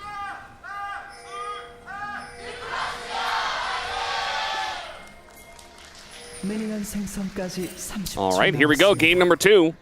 Can DK break the curse? Shiu, that's not toy Cho'Gath. That's the best one. What about Gentleman? It's so fun. Well, I think Gentleman is the best skin to play yourself because of the voice lines. But I Up you go. yeah, it's exceptional, right? But I love toy Cho'Gath because he's just a really awkwardly walking toy. So DK do not know about this, but aiming checks and misses. So now everybody's coming out of the brush. That's Cleanse already out of aiming, and there's not much that Showmaker can do with just a Z. That's first blood over to Viper's Jin already. Gonna be feeling good about this one if you're Hanwha Life. Showmaker also taking a good amount of damage. Obviously not in a position to trade back. Just has to kind of eat this. That is the kill going over the Viper as well. So things not looking too hot. Aiming also out of the lane. We'll see what ends up happening when it comes to the experience. It's definitely going to miss the one minion. One minion, not the end of the world. I think looks like he will be in range for the rest of them. But going to be guaranteed lane prio here for Delight and Viper, so they're going to be very happy. Because Nico is one of those picks that you do also pick to try and aggressively contest for level 2, right? Gain control of the lane early on. Because the Leona, outside of actually getting on top of you, doesn't have too much early impact. Yeah, as we do see the level 2 attempted there, but aiming and Barrel just respect it, back away. As I say that, Barrel walks into the brush, takes a trade, but that's just fine. He's not really in any danger here. As we do see Viper, no losses on the Jin, and Zeka gets another premium mid laner as the first pick. It does feel like it's you can put Azir with pretty much anything, and the same thing for Talia. You can put it with pretty much anything, and they're top tier mid laners. So he's eating well so far. Oh, big. He was not taking great trades. The last player to play this was Rascal against Kana, who was still here. Wow, that's a while back. So the reason why the Cho'Gath is a good matchup, we already mentioned. There's a lot of ways, as we saw there, to interrupt his decimating smash. There's also the fact that your E, once you start getting some points into it, and then we are seeing he's going for the E max, you will be doing a lot of damage. And his sustain is really a big deal. I think Science early damage in particular can really catch people off guard. But you don't have a lot of burst, right? You're just able to slowly whittle people down with short trades with your shield and grasp. But Cho'Gath doesn't really suffer from that because he can just sustain off of the wave and not be in too much trouble. So expect to see that be a thing that Shiu tries to use. But also, you're Cho'Gath. So as long as you just get to play out your lane, you're always going to be very happy because you scale insanely well. And again, Cho'Gath's biggest issue, I think, which is why the funny movement speed build was so good, is getting on top of people. Not a problem into the Hanwha comp. Yeah. They will get on top of you. You don't need to worry about it all too much. So, and you've got this Nico, you've got the Pantheon. There's a lot of ways to follow up and land your Qs and stuff. So, you know, follow-up CC is going to be the name of the game for Shiwu. And really like the Rise choice. We've been seeing this a lot more into the Talia in the mid lane. Just kind of ignore the trades, and you eventually just kind of out-sustain. And it's going to having a good time. Yeah. Yep. Lucid is in the area, as is Peanut. So we'll see if this leads to anything. There is vision. Lane gank could be possible, but really, these two top laners are not the most threatening. So even if you do hit all your skills, it's going to take... it's probably not worth the time, and neither jungler seems to think that it would be.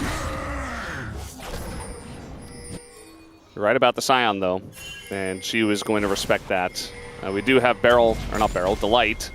It always, whenever I see Leona, I'm like, that's Barrel. But in this case, it's not. I didn't check the skin, but like, especially if he'll also be playing the... He's not playing the skin. All right, flash on in. Delight going to trade for that.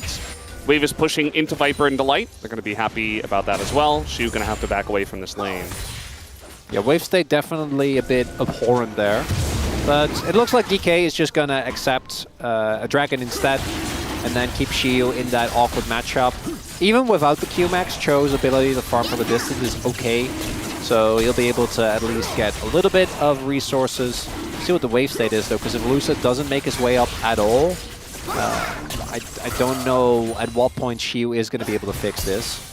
So that is something. But they do get an early Drake here. Does DK for their troubles. Yeah. Aiming knocked up by a Scion as Ezreal. Looks like the wave is being set up to crash in top again. So don't think Shiu is going to be too bothered, and he did just get a base in, so shouldn't be diveable, almost has his ult available as well. Showmaker missing a couple of minions there, trying to get a quick back in.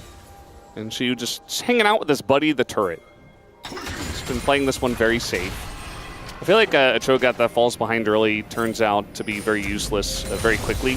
So I think Shiu knows that even if he falls behind a little bit, as long as he doesn't get dove. As I'm saying that, though, we do have Peanut and Delight here. No root, though, and Shiu is level 6. But With still in a lot of trouble. Yeah, he's definitely dead. Yeah. Well, we'll see if he can outplay to maybe take a kill. I don't think he can clear the wave from a distance. Oh, they're trying to dive here. As Lucid just going on the bottom side. You see the ult come in. That's first blood, or rather second blood, going over to DK. And Shiu not dying just yet. The damage is not there. Dekka not going to be able to tank it up. Has to back, and Delight goes down too as Showmaker, Roamorp to the top lane, picks up a free one. I'm hearing Shiu yells behind me. Justified. I really did not think he was going to be able to clear the wave there and somehow survive, as this bot side play, this is also part of the reason why you pick Sion, right? Like, I don't think there's a way for Zace to really live here. Tries to at least trade, not going to be able to do so. Gets most of the wave, but then here, he's able to get access to the wave. He goes wide from Delight, and Delight is also tanking. So you have that wave coming in.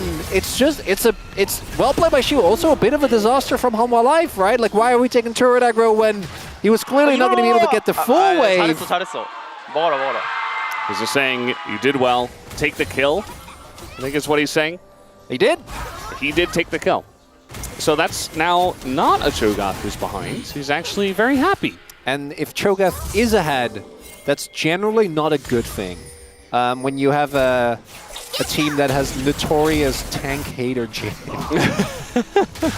Yeah. Taliyah, both Taliyah and Peanut will still be fine, right? Wukong does kind of shred through tanks once he gets his core of Triforce and Cleaver. But if Wukong is attacking Shiu, I think DK are generally going to be pretty happy about the state of affairs. It's possible bot side play maybe being set up, and these early globals working well for DK. Now, Hanwha Life, I don't think they're going to be too bothered. They still have a ton of power in their composition when it comes to these fights, and they can snowball fights very quickly because of the Jhin. We've seen that a lot, where if a team tries to go for an over-aggressive play, and then they get stuck in a Jhin ultimate and just kind of whittle down from there. The fact that Zeus is still in this 1v2, because Viper isn't really being able to do a whole lot of pushing, because Delight is out on the map. Yeah. Delight needed to cover for Zeus, but because Delight is covering, Shiu is just chilling in top. Yeah, he's just farming it. Just getting stacks on his feast. Should be... Is that 2? Maybe 3? The grubs did go over to Hanwha Life. That's always a feels good, man, if you're Cho'Gath. Just eating one of those grubs early on. Because you can only get 6 stacks on your ultimate from the minions, which he is now on 2. Just used its ult off cooldown. So that's a nice cancel. Yeah. Feels very weird again to see Zeus playing the Scion and just kind of weak siding it. The charitable approach is we went for some data. For Hanwha Life, this match, you know, in the grand scheme of things, not the biggest deal. That is a charitable approach, though, because I'm not sure why we're picking the one player that was getting a humongous lead in the last game, even though it didn't end up being enough. Sion blind? Yeah, like Sion is strong. Yeah. Don't get me wrong, it's just not really a Zeus champion, so... well, I think there is value, right, in being able to play different styles. Oh, Zeka, the ult. Yeah, trying to make his way up here. Shiu does have his flash, and he's going to use it here on the seismic shove. And he's just tanky enough. I mean, he's got a couple of health items already, and 2 stacks on his feast. Diving Cho'Gath is always a precarious thing, and I'm kind of glad they don't. Also, Shiu did go for the back to ensure that he wasn't diveable, so that means that Zeus is going to get this wave in the turret. I think he gets a plate, but because it's a cannon wave, Shiu is not going to be missing out on too much. But yeah, trying to dive a Cho'Gath is always rough, and then there's also a Pantheon, which was nearby. So there's the plate, but not going to be getting too much, and DK are setting up and are going to get this second Dragon Valdez, and as long as it's not Chemtech, Ocean, I guess Ocean also is a little... It's Chemtech. Well, I know we're getting the Chem, right? We have to. This is a Nico getting engaged on here. Beryl not in a great spot, but he is just going to walk this. Okay, aiming, not going to block for that. Seemed like a very straight up one, but he elected not to. Instead, he said, I'm the 80 carry. I'm not going to block for you. Beryl also could have flashed. They just said, no, you know what, Beryl, you've made a mistake. Accept your death. I think that's his comfort zone anyway. Yeah, Beryl deaths aren't real. Unless they are, you know? He did give a second kill to Viper's Jhin. Well, I don't think it was good. I don't like it, but if you're buying into the Beryl mythos, then this is fine. It doesn't really mean too much. It's just the way it is. It is what it is. But 2 Drakes. Now looking at the possible value for a Chemtech, I got no cope. I guess you have shielding on, on Rise. You have shielding or healing for Shiu. But yeah, I think it's just bad for this comp. Yeah. Yeah, I don't really see it. Maybe they'll get some of the individual ones. The Soul is always going to be pretty good. Well, Cho'Gath will become unkillable. Yeah. So that's nice at least. As we take another look here. Okay. 13% less killable. 나 W 1초. My W in 1 second. I was kind of expecting a huh? When Beryl just like takes the first shot and just straight up dies. Angles are difficult. Yeah, this is why Rise doesn't care, because you just walk up to Talia, you take a bunch of rocks to the face, and you win the trade. You literally, you take the combo, and he's just sitting on Catalyst. Yeah, works. Catalyst is the best item in the game. It's good. Yeah, I know there's been a lot of outspoken people who have strong opinions that I think on Rise, actually finishing Royal makes sense because it's Rise, right? So like, these skills of mana, it's kind of a no-brainer. But a lot of other champions, you can just be very happy just sitting on Catalyst because of the sustain. Yeah. As we do have Shiu, the Heartsteel stacking has begun. The time Get in there! is finally Get here. We already did.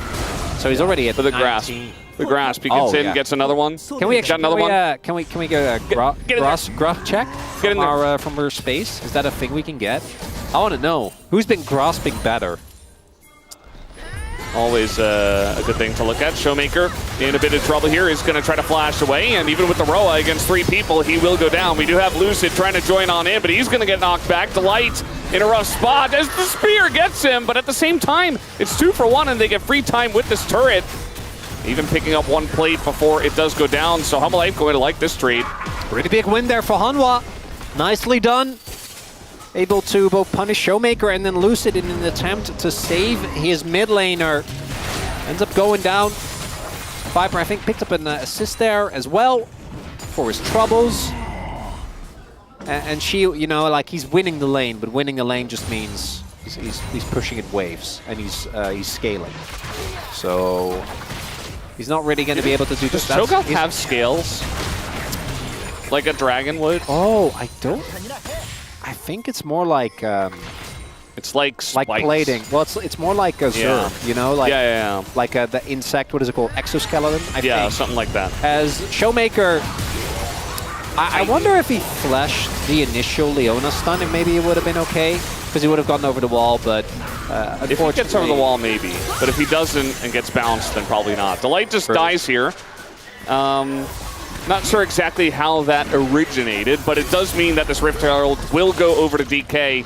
Still a very close game in terms of gold, but DK are getting all the objectives. Well, they also can turn this, I think, into Dragon Pressure, right? Because it's very early on still, so you can play for this topside turret because Delight is dead. Zeka. That was very unnecessary. Well, Hanwha, okay. DK are actually playing the map well. They have double globals, right? I want to give them credit for that, even though Hanwha Life found a nice counterpunch on bot. But Hanwha Life also are just walking into these continuous skill shots, and like with Shiu, when he got dove, at least it made sense. It felt like an actual trap. That was Zeka just walking up, knowingly that they were taking the Herald, because the light just died there, and he's giving up his flash for no reason. Yeah, we're getting some grasp numbers.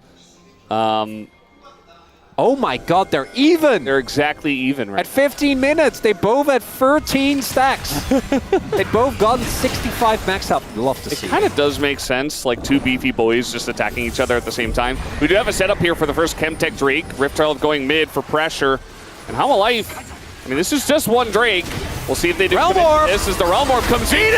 He's just gonna, not eat it. Messes up the timing, but it's still a fight that is good for DK. Zeka in a lot of trouble. Some shots do go into the Cho'Gath though, as they finally do take out Zeka, but are they too deep is the question. Peanut's gonna flash away, and Zeus is leading the charge here. Beryl in a very awkward spot, and should eventually be taken down. But look at the right side of this fight as a bunch of damage going into Delight. Lucid just trying to survive. He gets chopped down by the Wukong. And now Showmaker going 1v3. Not the best spot for him. Should eventually be taken down. Double kill, and the Root comes in onto aiming. But he is Ezreal, and he gets away. Hanwha Life with a big punchback. Mistime there from Shiu. Doesn't actually get the dragon, and that play would have been as messy as it would have been, but then at least you get the dragon. Instead, big punish to come through. They don't get soul point, and Shiu, we see how long it takes to get him down, but because he's isolated from the rest of his team, his tankiness doesn't really have any inherent value, and that is going to be a big counter punch. A lot of turrets being taken there as Zeka, I think on the receiving end of an ultimate, but he just walks it off. He's very ready. Not too bothered by that. Yeah, he skates his stone board away. I love the idea. Execution, unfortunately, not the best. And the counter-engage from Zeus there actually gets everyone out, so it's a Zeka alone, and then the rest of the team alone, but there's a Jhin. So even though they do eventually get up Zeka, the position they find themselves in is very deep into enemy territory. And also, I think they could have disengaged her and just let Beryl die, and it would have been a lot better. But instead, they try to salvage the situation, and it doesn't work. Now, speaking of Beryl dying, they're going to let him die this time. There's no turret in mid, no turret in top. Hanwha Life got that after the Drake fight, so tons of map control going to them. Beryl does not respect it, and not a big surprise. It is starting to feel like we're on the same timeline. Yeah. Of a close game 2 that DK lose. And then a game 3 stomp. Yeah. That is the... We have not done... I know a lot about timelines. You know, we've been talking about this. I spent a lot of time... 100 timelines or whatever. 100 endings. And I still think we're on the same one. I think that DK haven't done it yet. Hanwha Life seemingly waking up a little bit, and the team fighting from this core of Jhin, Talia, and Wukong, very, very strong. I also think that fight was a bit of a mess for DK, and they're behind, but not substantially so. But it could be a sign of bad things to come for them. Are we really trying to make a play on Sign? I don't... Yeah, generally not a good idea, especially because they don't have much deep vision at all. So easily they could get counter-ganked, and it's not a fun time. Shiu up to 6 stacks at the moment. I think only one of them was on a champion. That first kill that he got of Delight. But yeah, so probably looking for one more. Also, unfortunately, could have had the dragon. Yeah. Would have been nice. Oh, all of them are minions, actually. Oh. So he's just maxed out on stacks that he can get without putting himself in at least a little bit of danger. As a blue buff fight? In my LCK? Our teams love fighting over blue buff nowadays. Maybe a deep TP from Showmaker? All right, well, the blue buff's going for a little walk as the TP is not very deep, and now we have Lucid very deep in there as the Nico is going to peel very well for this, though. Hanwha Life are going so deep into this jungle. Ryze is here. Now, Ryze does get here. Beryl the first to go down, but that's just Beryl. But now Shiu in the front line can't do anything, just 100-0'd in a stun lock position. Delight, though, is just going to die? Don't know how and Lucid managed that. But now the root comes down, and Viper will collect as this Jin 5-0 and 5. Nobody has dealt with him yet. Yeah, Viper is not losing this game. At least that's his statement. Flashing forward to secure the kill. Lucid, yeah, was just waiting in the brush there, and I thought with the arrival of a Showmaker that would have been enough to try and turn the tides, but not going to be the case. And now Hanwha Life, oh, but certainly picking up this Otacon. So we do in fact get the fight. The big thing is that I think Showmaker is like a second item finish away. So they're a little bit too early here. If Showmaker is here for the entirety of this fight with the bounces, I think maybe it was playable. But the Ultra Barrel only hits the front line. We see a full ultimate that comes out as we do get the confirmation. They did get it.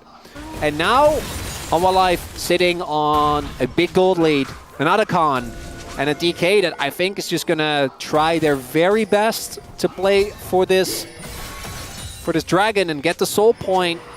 But if they don't deal with Viper, they are not winning. If Viper did use his flash, that is a big deal. Yeah. Gonna engage on a Barrel once again, who does get that belt off, but he does flash away now. Aiming has to flash over the wall himself, and the engage comes in from Zeus, and the knockback here from Zeka. It's the 1-2 punch that gets them in position to take this Drake down. A couple of kills go to HLE. This DK very much falling apart now to the engage of Hanwha Life Esports. As it is written, Valdez. Hanwha Life going to be able to deny the soul point here to DK. Aiming also having to use his flash. Same for Barrel. And if Hanwha Life is the one pulling the shots and DK aren't ready, taking these fights in these narrow corridors, like yes, you have Ryze and Nico, but they have Talia and Wukong and Jin.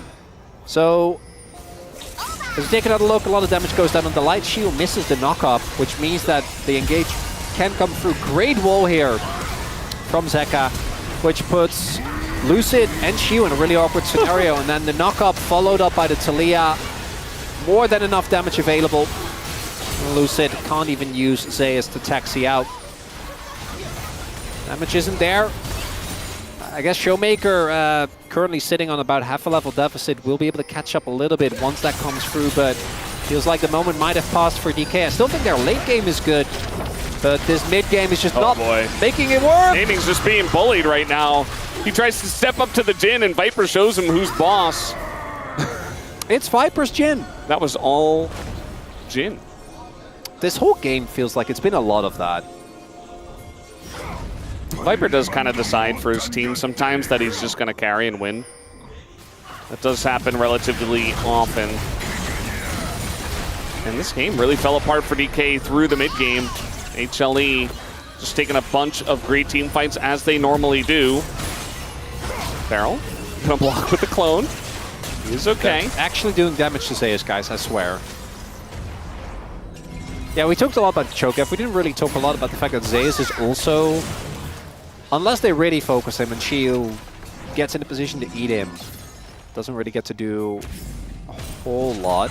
Well, there haven't been any fights that have led to that situation. There was the one dragon fight where she was realm warped in to try to get the dragon, didn't get the dragon, ulting, and immediately died. Here comes Viper, the flash on in, immediate cleanse. Meanwhile, we've got Delight making plays up on the top side, and they don't even get Viper, who just walks it off and laughs at them. Now the wall's going to come down, Aiming being attacked from so many different angles, and he doesn't get to play the game. Shiu here is just walking. He is just walking. It was the Hail Mary. I think Showmaker tried to Realm Warp behind Viper as well, with Lucid coming on the deal, and then Showmaker's Realm Warp got interrupted and he just died. They found him. They snuffed him out. And now the game certainly going to the game number 3 that we were expecting, Valdez. Yeah, it's looking like it. They're not going to end it just now because we do have Baron in 20 seconds, so gonna back away, spend that gold, go take an objective, and then end the game. But this one is certainly... Okay, well that was very troll.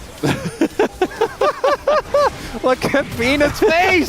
Look, Zeka's not smiling at all! He's stealing the Raptors away.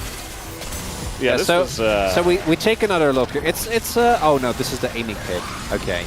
I thought we were gonna get another showing of how Showmaker was gonna... Yeah, so they're trying to make a play and then unceremoniously gets knocked out of his own Realm Warp. And then obviously they're really deep. Viper isn't dead, so they lose the subsequent fight. As far as Hail Marys goes by DK, I didn't mind this one too much, but the game is very much over now, Valdez. Not a whole lot that can be done. Yeah, it is pretty Grover from here. I don't see an angle for DK, unless Hanwha Life really just kind of run in and don't do anything. Good flash from Showmaker. If he doesn't flash there, I think he just dies. But it's just little things from here. The Cho'Gath's still level 13. Peanut goes in for one, and he is taking a bunch of damage. And this is what we were expecting the team fights to look like. You know, Hanwha Life trying to find angles and then kite back from DK. But every single time, DK were just shoving their face into them and getting themselves into really rough spots. And Hanwha Life just kind of laughed at them and took the extended play. Also, big comeback game from Peanut. Right on the Wukong. Feel like his positioning and his follow-up engages have been really, really good. Able to consistently create a lot of space, and Viper has been using that space very well, as we can see from the damage here. I know Zeka's high up, but he has Leandris, you know, so that's kind of cheating. That doesn't really count. He's also hitting a Cho'Gath. He's had some good walls. I mean, his delay game has been good. Great, yeah. Don't get me wrong. I'm just talking about specifically the damage. I'm trying to big up. We are about the boom boom damage here. Oh yeah. At the LCK. The fact that Zeus has more damage than anyone besides aiming is also quite funny. Yeah, I mean, he's been in the thick of things. We see sometimes Scions are like kind of on the outskirts of fights, and then they like ult in and try to find angles, but he's always in the middle of the fight, creating a lot of chaos, getting big knockups, big ults, setting up Zeka for that last seismic shove we saw. And the Cho'Gath, it didn't really work, but it really doesn't feel like a pick issue. I just think that they got out-team fought really, really hard. And it's hard to say because I feel like every game we have Cho'Gath, it just falls flat on his face like this. And it feels like an execution issue, but maybe at this point it's like, is Cho'Gath too hard for our teams to consistently win with? I don't know. Because they always seem to struggle with it. And I agree with you. I don't think this is like all Cho'Gath's fault or anything like that. Could have gone for other picks. There were definitely a lot of options for him. Even the Ambessa that he used to love, but is playing a lot less. Yeah, like Ambessa, Camille, right? Yeah. These bruiser picks that have a lot of agency in fights. It does even make the Nidalee. Yeah, it does make me kind of wonder if this is something that DK relies a lot more on than maybe we initially thought, which is Shiyu on a carry, which when you think about a lot of their wins does actually make sense. Even going back to the win they found against Hanwha in the LCK Cup, which was off the back of the Ambessa. As he loses it. I mean, he's still maybe going to give it a go, but there's uh-oh. Yeah, they're pulling off the Baron here. Yeah, he goes in, and then he goes out, down into the Death Chamber. In goes Zeus now. Looking for an angle here on Shiyu, no doubt. The rest of the team is not following this. Delight is now making his way in, but Zeus doesn't take damage from these two, especially. Delight comes in, wall comes down. Now Shiyu in a lot of trouble, a knockback comes down. And again, Zeus is kind of unkillable. We do have the knockup from Shiyu on the left side, but it's not going to matter. The wallets are just too heavy, and Zeus is just tanking the turret as he TPs into mid lane. Looked a little rough for Hanwha early on, but in the team fights, DK was absolutely no match for them. Kind of a stump. Will Zeus die? Yes, he will. Flash on in. It's over. It's fine. If Viper somehow died in the ruckus, then maybe, but not going to be the case. DK still in the cursed timeline as a Showmaker. Having a little bit of fun with it as he gets taken out. 1-1. This Saturday Showdown going the distance here, Valdez. Yeah, as we expected, DK looking fantastic in game one. A relatively close one early on, but then eventually after a couple of team fights, Hanwha Life just looked like the much better team in game number 2. They're able to go back to the drawing board, fix whatever didn't work in game 1, and just get back into the tank, the orange tank that shows up all the time here, especially for Saturday's Showdown. And we will have a game 3 where DK are on blue side and Hanwha go over to red, so that's going to be interesting to see. Zeus takes that Scion pick out of the pool as well, so no Scion potential for Shiyu in game 3 either. should make for an interesting draft in that last one.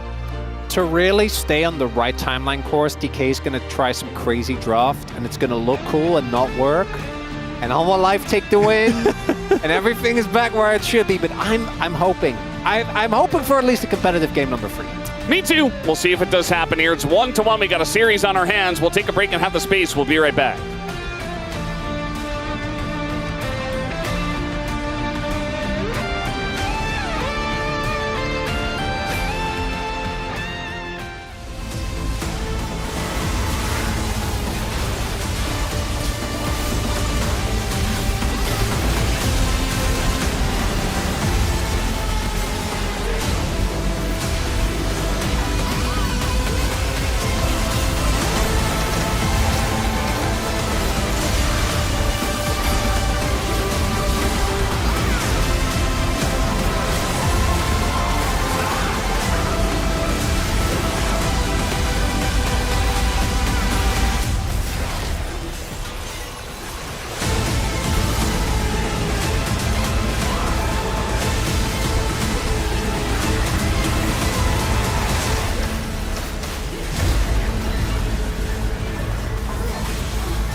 공도 있어가지고 야 쌈부터 여기 와서 끝내고 와줘. 아니 이거 천천히 쌈 봐줘. 아니 쌈 봐줘. 쌈 라이즈 노플 아 할래 이거? 다시 슬래? 와서 아니 치고 다시 쌈 보자 이거. 레드 먹고 들어와 뺄게. 맞아요. 나 빼는 거 살짝 보자. 이거 다 똑같이 포지션 살짝 봐줘 여기 봐줘. 네 좀더 쌈 볼만한데? 쌈을 봐줘 돼. 쌈을 봐줘 돼. 받아 아 이거 좋았어 확실하게 좋았어. 아 맞대 미드 가면 끝나. 미드 테라면 끝나.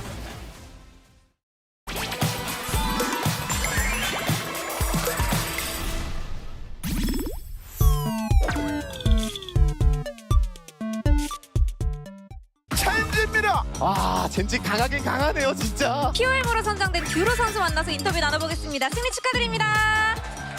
롤스에서 초비 선수가 듀로 선수의 보라트를 너무 보고 싶어 하더라고요. 민규 오늘 POM 받았으면 좋겠다. 민규 오늘 민규 POM 받고 보라트 했으면 좋겠다. 아마도 팬분들의 함성 들리시죠? 듀로 선수 너무 보고 싶어 하실 것 같은데 POM 받으면 보라트 해야겠지. 또 이렇게 취업풀까지 있는 만큼 자 하나 둘 셋 하면 보라트 준비되셨나요? 마음의 준비? 하겠습니다. 하나 둘 셋 파트! 오! 와우 3단 하트로 이렇게 해주셨습니다. 조비 선수가 뭐라고 할까요? 잘 봤다고 얘기하지 않을까요? 네 이렇게 시원한 세레머니까지 해주셨습니다.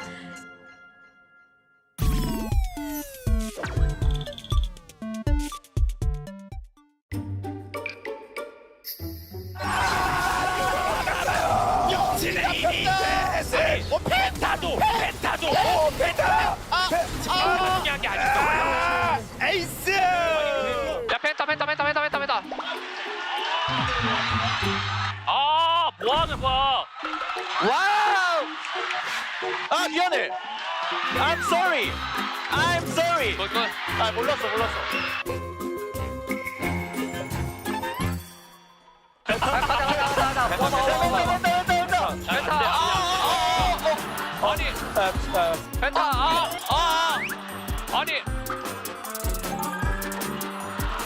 좀 리포 어떻게 더 잘했으면 먹을 수 있었을 것 같아요 저는. 다음에는 좀 실패치를 잘해보자. 좀 아쉽긴 했어.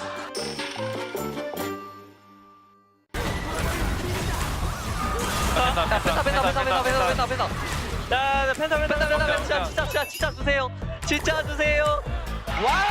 I'm sorry. 줄게. 펜타.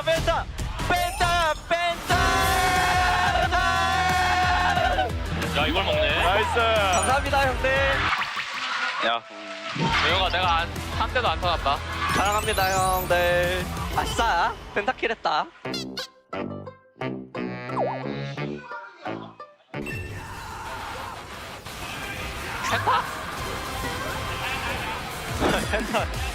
펜타. 야 펜타 줘 펜타. 야 주자. 안 찌를게. 야 일단 스카노 안 줄게. 야 펜타 먹어. 펜타. 아이고, 펜타. 야 타워부터 깨봐. 아, 깼어. 기다려. 펜타냐? 펜타 주냐? 안 줘. 주지 말자. 가자. 야 가자. 호흡해. 펜타.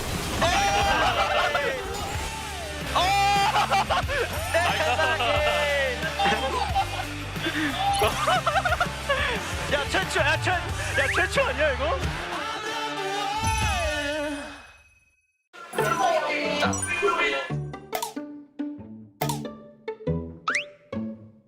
이게 뭔가 심장이 빨리 뛰고 좀 흥분을 해서 좀 간절하게 달라고 했던 것 같습니다.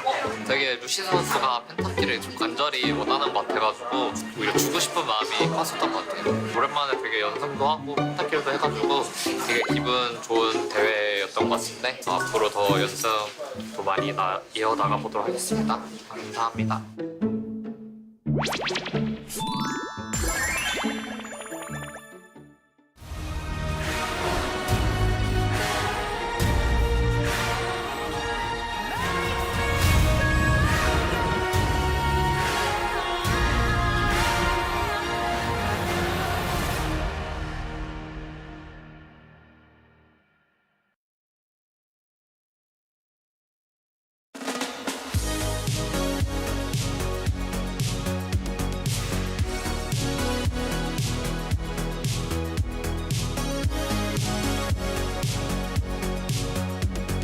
We got Timbers hanging out in the arena because we've got a game number 3 here as Dplus Kia were not able to seal the deal. Hanwha Life Esports tie it on up 1-1. We're going the distance. Here in the space, it's myself alongside with Ox and Wolf.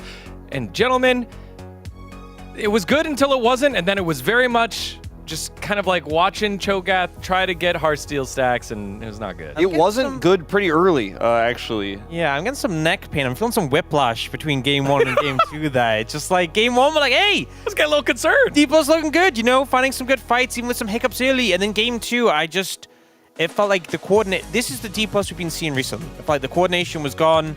It felt like, you know, Shiwu did not look comfortable in the Cho'Gath. He was chasing after the feast stacks, trying to find them on either neutral objectives or on champions.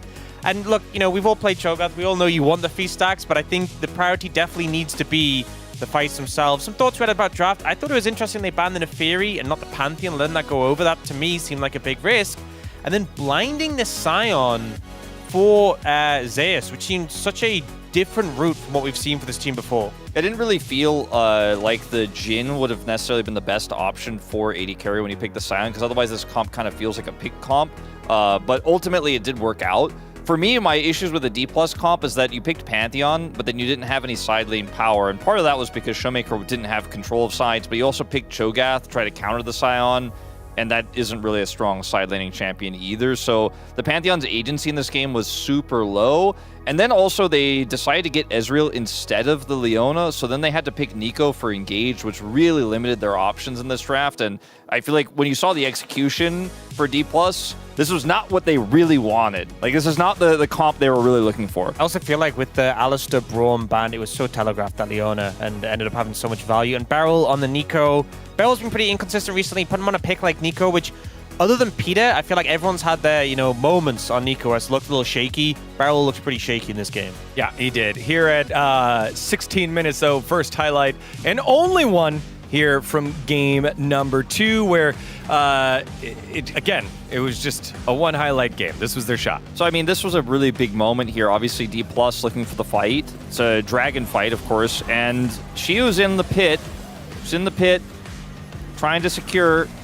Nope, didn't get it. And then Zeka goes for this wall, which is really optimistic. But the cool thing about this is for Hanwha Life that Zeus is actually in a really nice spot to block any sort of follow-up on the other side of the fight. And then they just force onto this Talia, And then watch Viper. He's like, oh, they're all going to try to chase here and use everything on chasing this Talia. I'm just going to get massive value of my ultimate and allow everyone else to reposition.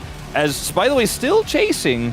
Lots of summoners used, still chasing. And now, uh-oh, we're on the wrong side of the map. We're on the wrong side of the fight, and we used all of our tools on that Talia. So yeah, Talia dies, but you lost the fight over it. Also, you know, as much as getting the dragon, getting the stacks for Shu was clearly the goal, it puts you in such a bad spot for the fight. You have Zeus just on the front line, creating so much space. There's Leona there as well as that second tank. You sacrificed your tank. You just yeeted your tank into the pit and said, go eat the dragon. And then it just really meant there was no way to fight after that, you know. It kind of felt like they went for the dragon gamble, like, okay, let's get Talia and get out. But, you know, we've seen this so many times before. You can't gracefully lose a fight against Jhin. You can't just lick your wounds and run away into the forest when you're on low HP, because he will ult you, and I feel like Dplus just some bad planning there. Yeah, needing to know your limits, very important in this case. Dplus not aware of that. Let's take a look at our Fearless bands here, because draft pool issues are going to start rising on up, specifically in the mid lane, because this is something that we've talked about. Ryze hasn't been very successful for Dplus. Again, wasn't successful here. What do you want to what do you want to see here in game number 3 here, Well, Wolf? another issue besides mid lane is also all these engaged supports being gone. There's no Nico, there's no Nautilus, there's no Rel, there's no Leona. Maybe Kalista needs to get banned 100%, I think, and the ability to play through that bottom lane, I think, is going to be really tested for Aiming and Beryl, who hasn't had the best performance. Obviously, his game 2 was really weak there, so trying to draft for that could be a thing. Maybe Showmaker ends up playing something weird here, just simply because the pool is thinned out, as you say.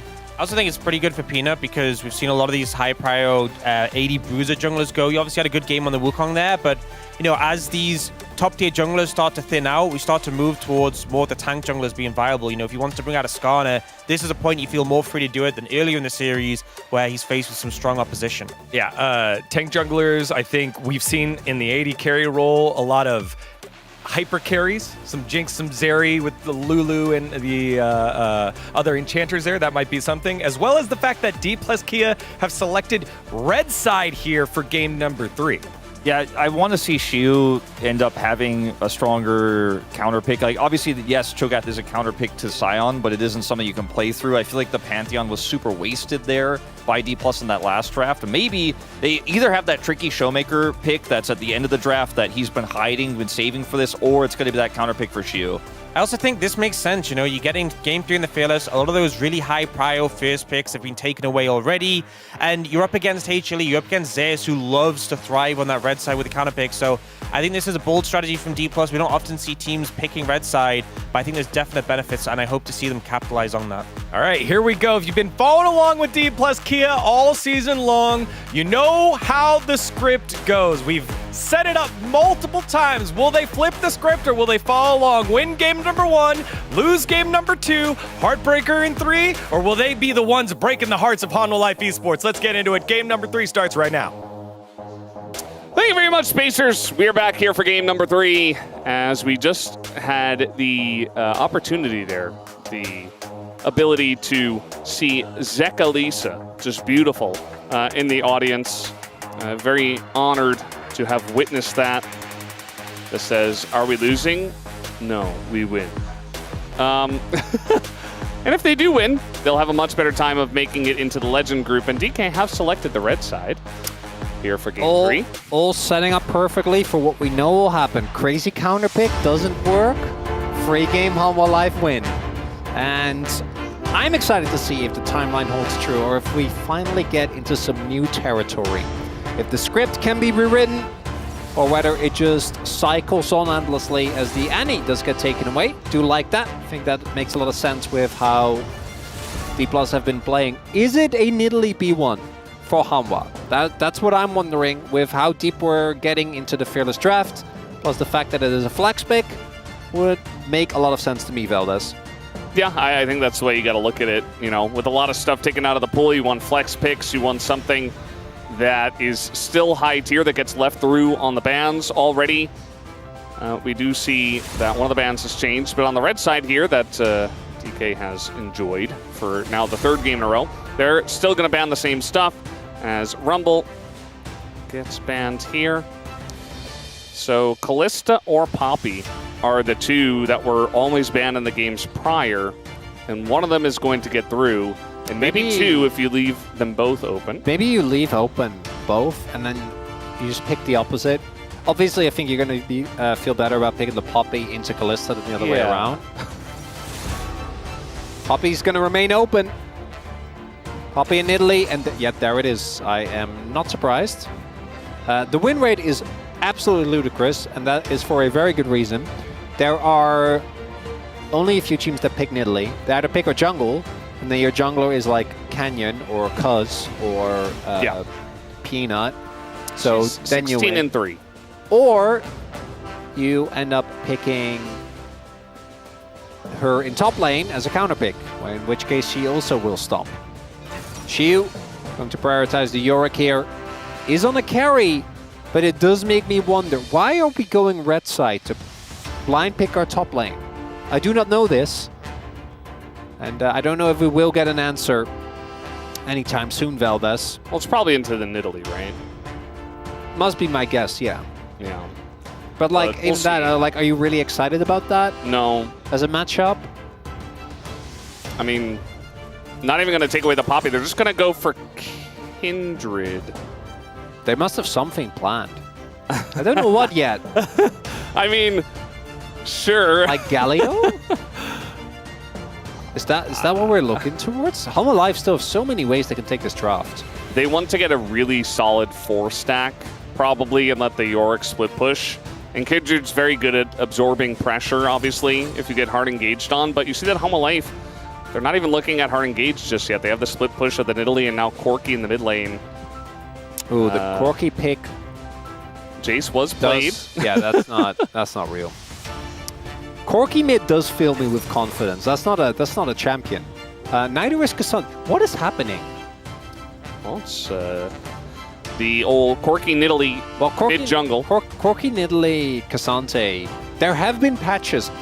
If you go back a year ago, that's top tier. Okay, that is crazy good. You don't mind getting lane swapped into. Corki's gonna stomp lane. But we're way deeper into the season. These things don't really hold true anymore. We'll see as the Alistar still gets picked here for Beryl. Finally going to deny. Now you ban Poppy. That's you have Kindred and Alistar. That's Poppy Silas. Poppy Silas? Yeah. Although, no, I mean the Silas, where would it go? So, I mean, it could be like support. It could be mid, or AD carry Corki, right? Yeah, that too. AD carry Corki, and then... Okay, that's not Poppy. Maybe we leave... Like, I think Poppy into Kindred as well. Like, both her ultimate and the fact that she can't easily hop away. So maybe we leave open Silas. Because I do think this is, in fact, a Corki mid. But there is still flex potential, which is why you always have to be a little bit careful. And the Poppy's the one that requires a lot less flexing to fit in. You can just play it support. Obviously, it's very good into Alistar. Yeah, the Poppy for me is a no-brainer. And DK have also been prioritizing that as a ban, right? So I would be shocked if they don't take it away here. I'm glad we're all on the same page. DK are clearly... I don't know what the Hail Mary is, but like there's something that ideally is going to tie this all together. We just don't really know what it is yet. Maybe Showmaker's playing Zed into Corki, you know? Well, I'm trying to think outside the box. I do think the thing I do like about the Corki is that you can't play Galio into it, which if you're picking the Kindred, like Galio kind of flows naturally from that. So Kalista gone, MF gone, Ashe gone. Kaisai's still open. Xayah actually made it through the trough this time around. I don't think you're super excited to play Xayah into Nidalee Corki, but it is one of the few AD carries that's open. And they also would deny a possible flex. As so this theoretically could still be Victor bot. I know that's aiming, so I'm not expecting it, but... okay, we haven't talked about this yet. But do we have to consider like AD carry Kindred? I'm like, at this point, I'm kind of grasping at straws, but... Because there had to have been a reason they picked red side, right? If they just pick a normal AD carry here, it's like, well... Well, maybe it is just a Kindred. What was the idea?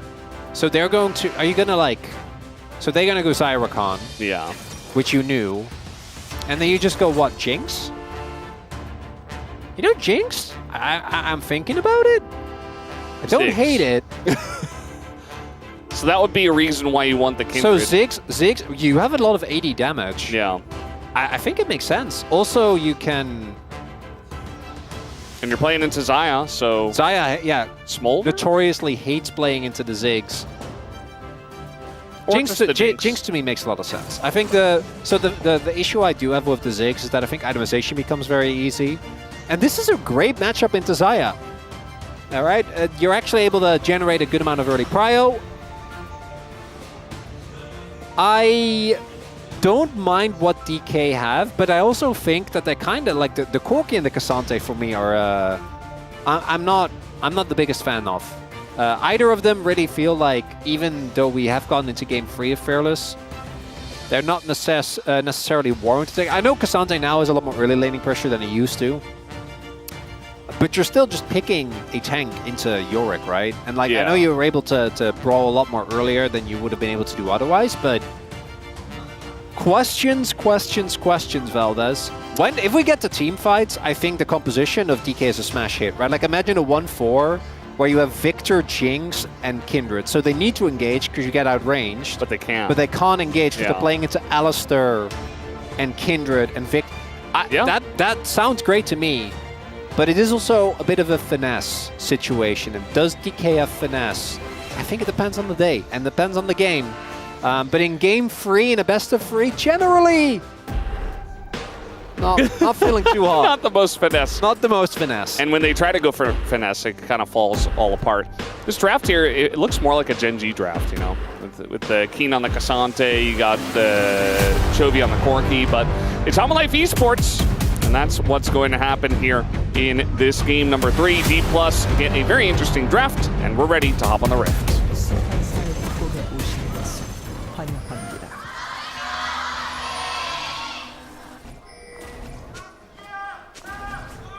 미니언 생성까지 30초 남았습니다.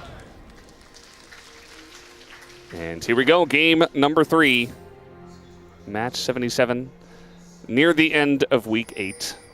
And then we'll have week 9, and then week 10, which is where Road to MSI begins. I'm like, yeah, wait, regular season Road 10? What? And then week 11. Which is more Road to MSI. Yeah. And then that's kind of it, right? Then we're done. Yeah. Then we have like, what, a week break? Then we go to MSI. And we go to MSI. Which will be Gen G and one more team.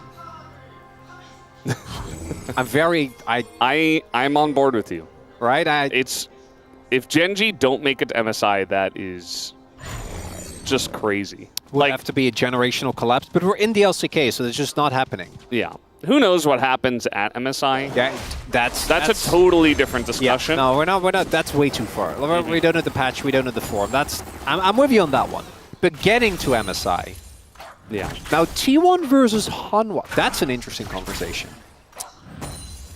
To me, I mean, T1 look like they're a bit more consistent nowadays. I feel like they've really fixed it. They look entirely different from what they looked like at the beginning of the season, which a lot of teams have. Some other teams have gone the opposite direction, unfortunately. But for T1 and teams like KT, you know, they've totally turned around their seasons so far, and that's been a very good look for them. Hanwha Life, you know, they've been at the top for, you know, number 2 for the entirety of the LCK, right behind Gen G, ever since they lost in week 1. Yeah. But definitely faltering a little bit. They're still strong. It's still within range where you can get into the first best of 5 and they're like giga locked in and you're like, okay, we kind of knew this was going to happen. But it's also getting to the point where, say that we get in and like Peanut and in some games Delight and some games Zeus just don't end up having a great road to MSI. We could also be like, okay, the signs were there. It's just hard to know in advance what you're going to get. Yeah. And if they lose to T1, I don't think it's that surprising. Well, it also doesn't have to be, yeah, because it's T1, right? The core of the team is obviously very crazy as... Yeah, Cassante has not been seen for a while for a reason. Now, a lot of these names are obviously going to be from teams that Dudu and Claire have been struggling a lot. Even Shiu, depending on when that Cassante was picked, right? Could have been a rough one for DK, but... We'll see. I do trust Zeus. Don't know about the situation in this specific instance. Yeah, I mean, it does feel like Yorick. A lot of us not huge fans of him, especially because a lot of teams and top laners are not playing him as well as Doran did the other day, and struggling to really get the value that you would want out of the Yorick in a lot of our games at the LCK, just because it feels like a lot of our teams are just so set on grouping and fighting team fights. So I feel like our teams have had a lot of time to try to figure out answers into Yorick because he has become a meta mainstay. And perhaps Cassante is one that Zeus has found he has liked recently. I think on paper... On paper, I don't see it. I don't see it, but... It might also have been a... So this is also... Because the sign obviously was a consideration for team comp, right? So I was kind of being facetious about it, but that could also just see this be Hanwha Life legitimately just trying to run out test composition so they have more flexibility later on in drafts. As yeah, the Kindred Victor gank setup onto Corki is not... It's not the best. So it shouldn't come as a surprise that that gank didn't work out. They do spot Peanut, so they know he's on the top side of the map, which means that Shiu knows that he has a specific timer. Lucid also won the flip for his first scuttle, so he did pick up his early mark, which is always going to feel great. Yep. Zeka taking very aggressive trades. Showmaker's doing a good job of avoiding a lot of the damage. No Valkyrie damage went on to him. And now Zeus going to be stuck here in the Ghoulie wall. And he's getting pretty low. She was getting low on mana, but the Yorick, for now, is still very much enjoying this lane. Ahead 10 CS. Wave is pushing in, but still, she having a fun time. Level up timer not anywhere near for Zeus either, so Shiu still has a lot of time to just kind of enjoy himself. Really wants that proc.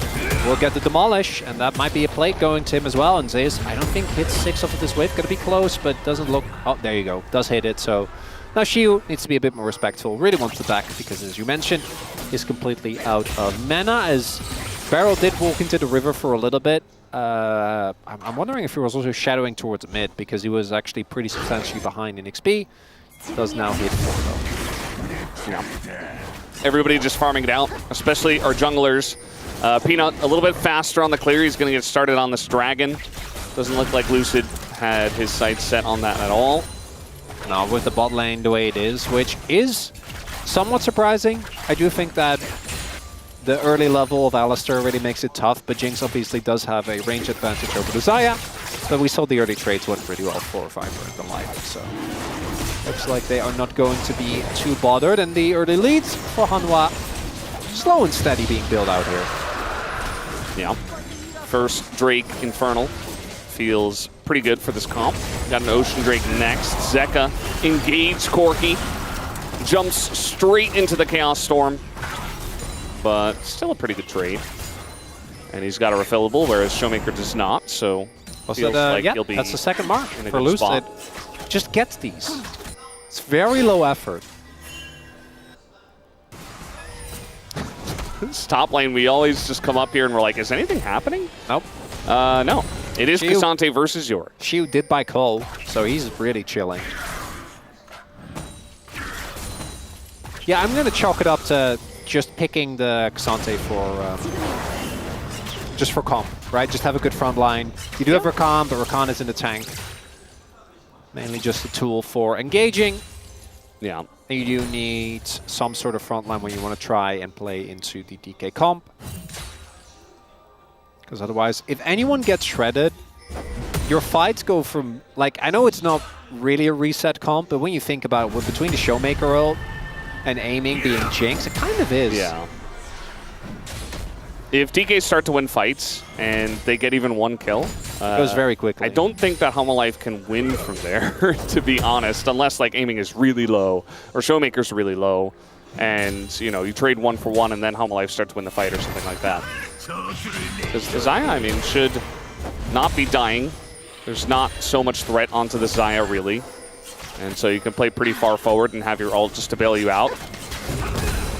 So now we are going to have DK starting up the grubs, and with all this pressure in the top lane, I think they can just do it. Peanut is here.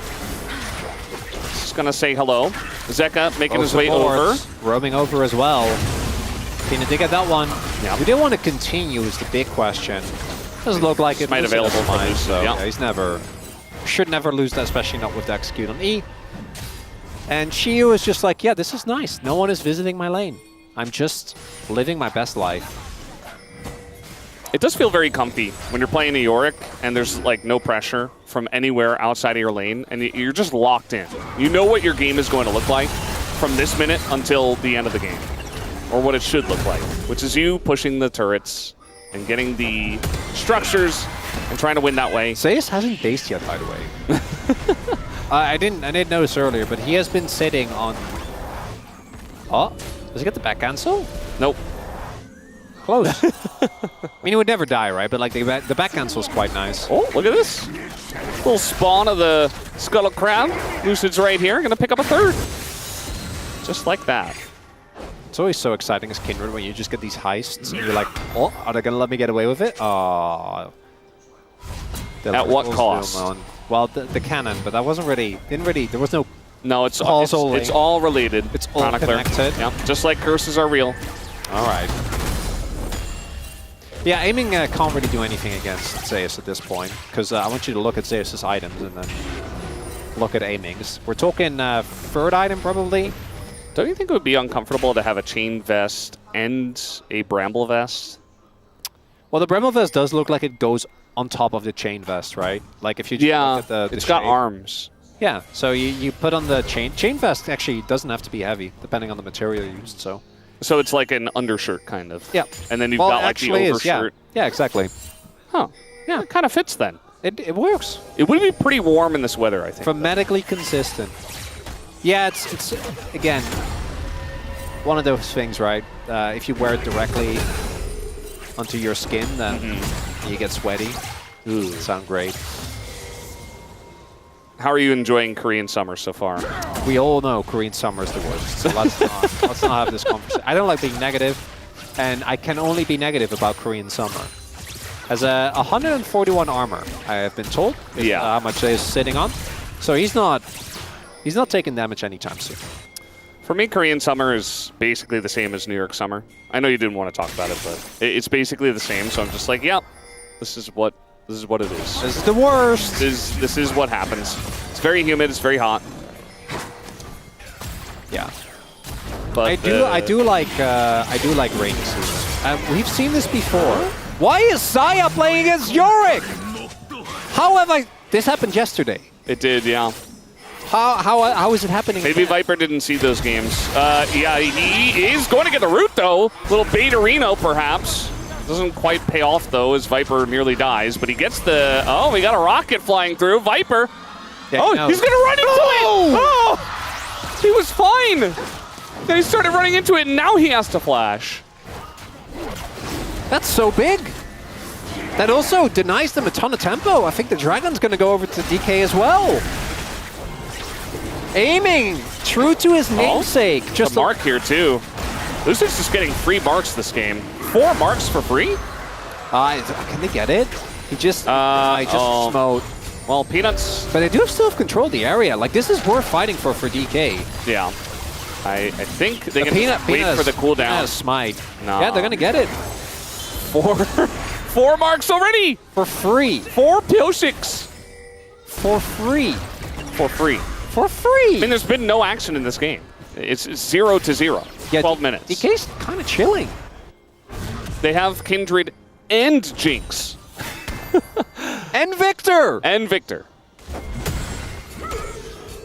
It's not like there aren't parts of Hanwha that scale well, right? Like, obviously, Saya is an absolute late-game menace. But I need to see some of the winning fights for Hanwha, right? Because we're not doing great on the objectives.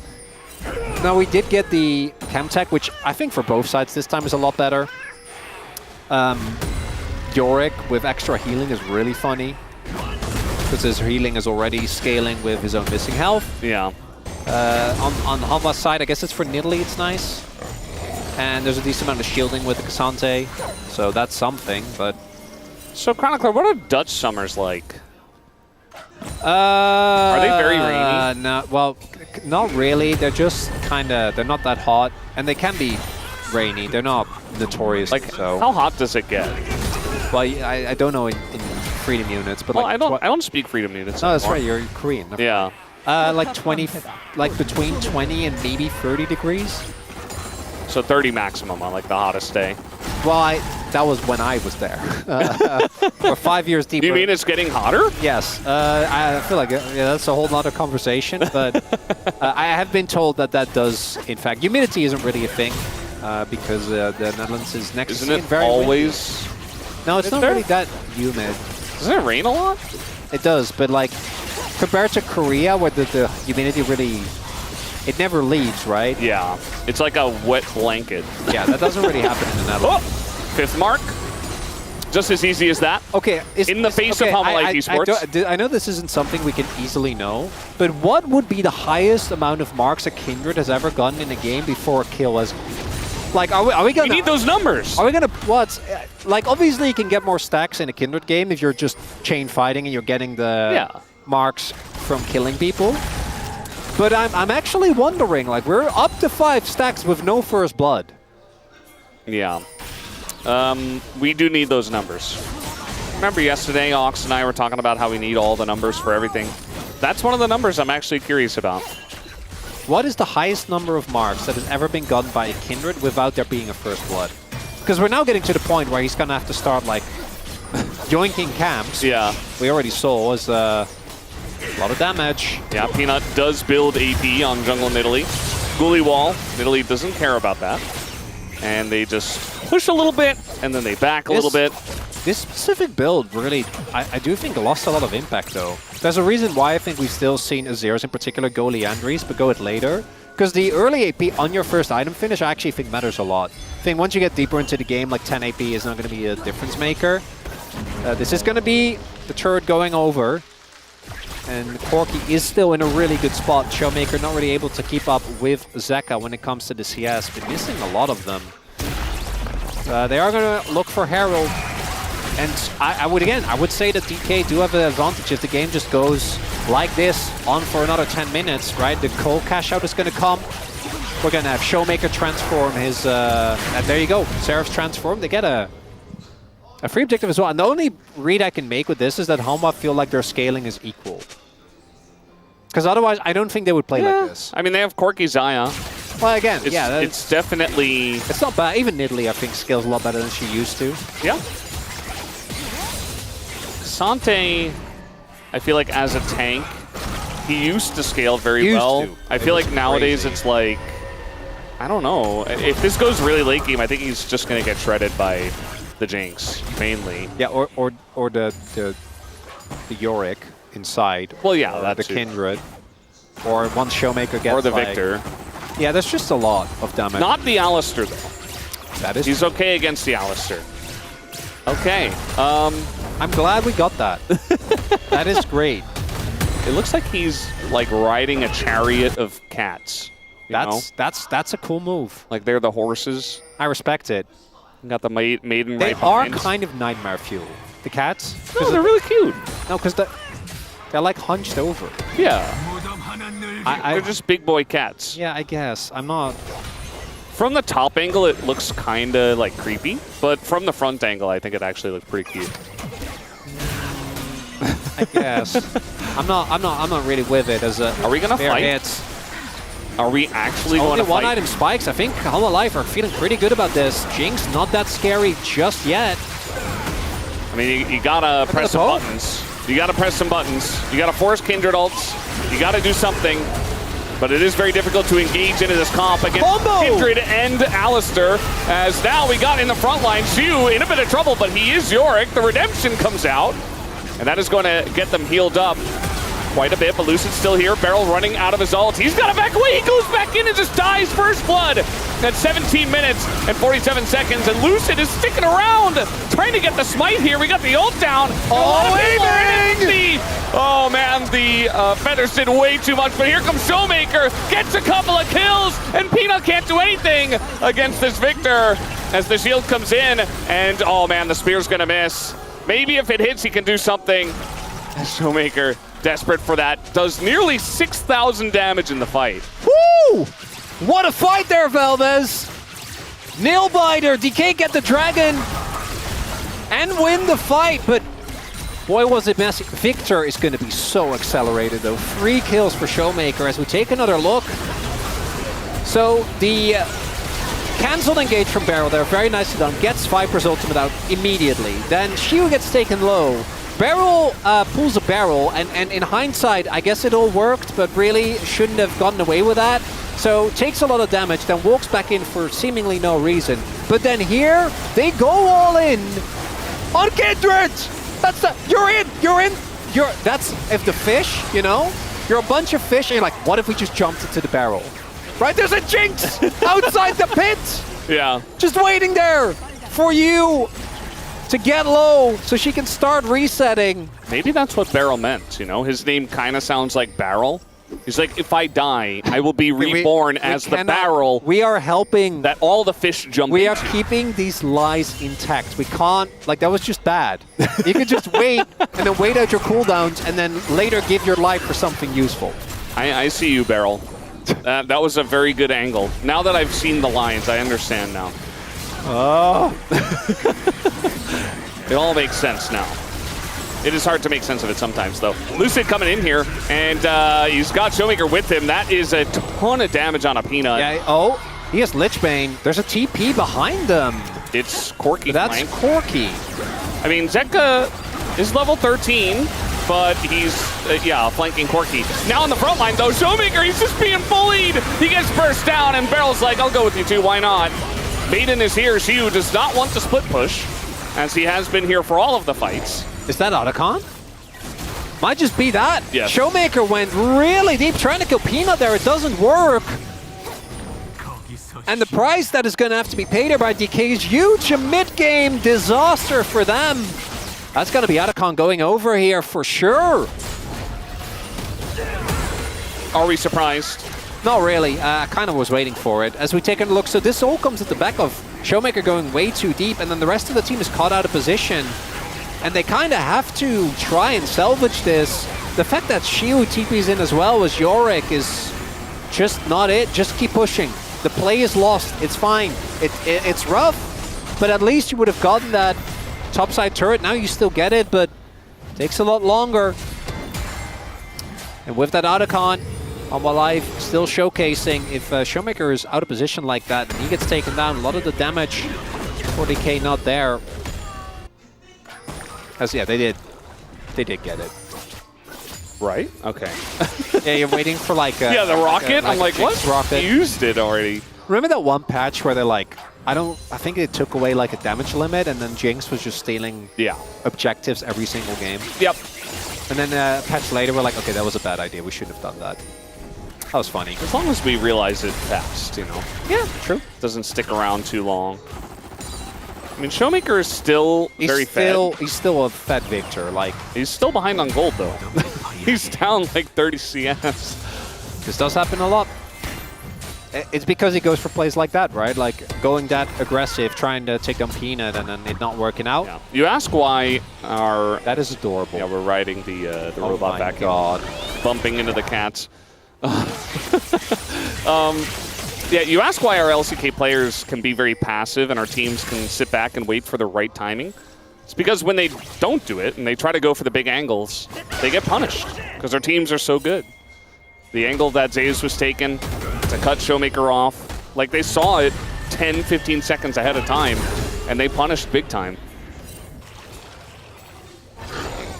Third item is what I think DK should be playing for. I wouldn't even hate if they just let this dragon go. It's a second Chemtech trade. It really doesn't mean anything. And they got the first one. Shiu doesn't have his second item finished, right? Showmaker is approaching his third. Aiming just took a quarter of his health bar. I think it was just a spear. Yeah. And you don't have IE. So I think you just let this one go. Yeah, just wait. DK, so they probably won't. Let's Shiu split push. Shiu backed, and he's looking to group. Maybe he pushes bot. Decent amount of sustain, so that's something. They are looking for the fight, Valdez. I am not surprised. Just let it go. But it's already gone. Hanwha Life are doing you a favor. Oh, the Jinx Rocket! The Jinx Rocket! We were just talking about it. We were just talking about it. And now the kiting is coming out here. Zeus in an awkward spot. Is he able to hop over? And he is going to flash just to try to get out of this one. But Lucid is not. Okay, he is actually. Okay, that was good. I was. You were just waiting for the flash forward into immediate turn by Peanut, into Def. It was all there. But that is so big, because even if they don't end up getting the soul, just ensuring that Hanwha Life doesn't get it, I assume there was a play with quickness there, but Lucid didn't flash, so not quite sure what happened there. Showmaker, still very large in this game, and as long as he doesn't dive very deep into the enemy jungle, the siege of this composition is quite solid. There's a lot of wards behind them, though. Yeah. And you know who's the largest? Our Gold King, aiming, almost 300 CS. Just stole the dragon. 8K is what he said. And the timing couldn't be better. You see the light tries to get in front of it, but he's late. Needs to get there ahead of time. And the fans cannot believe it.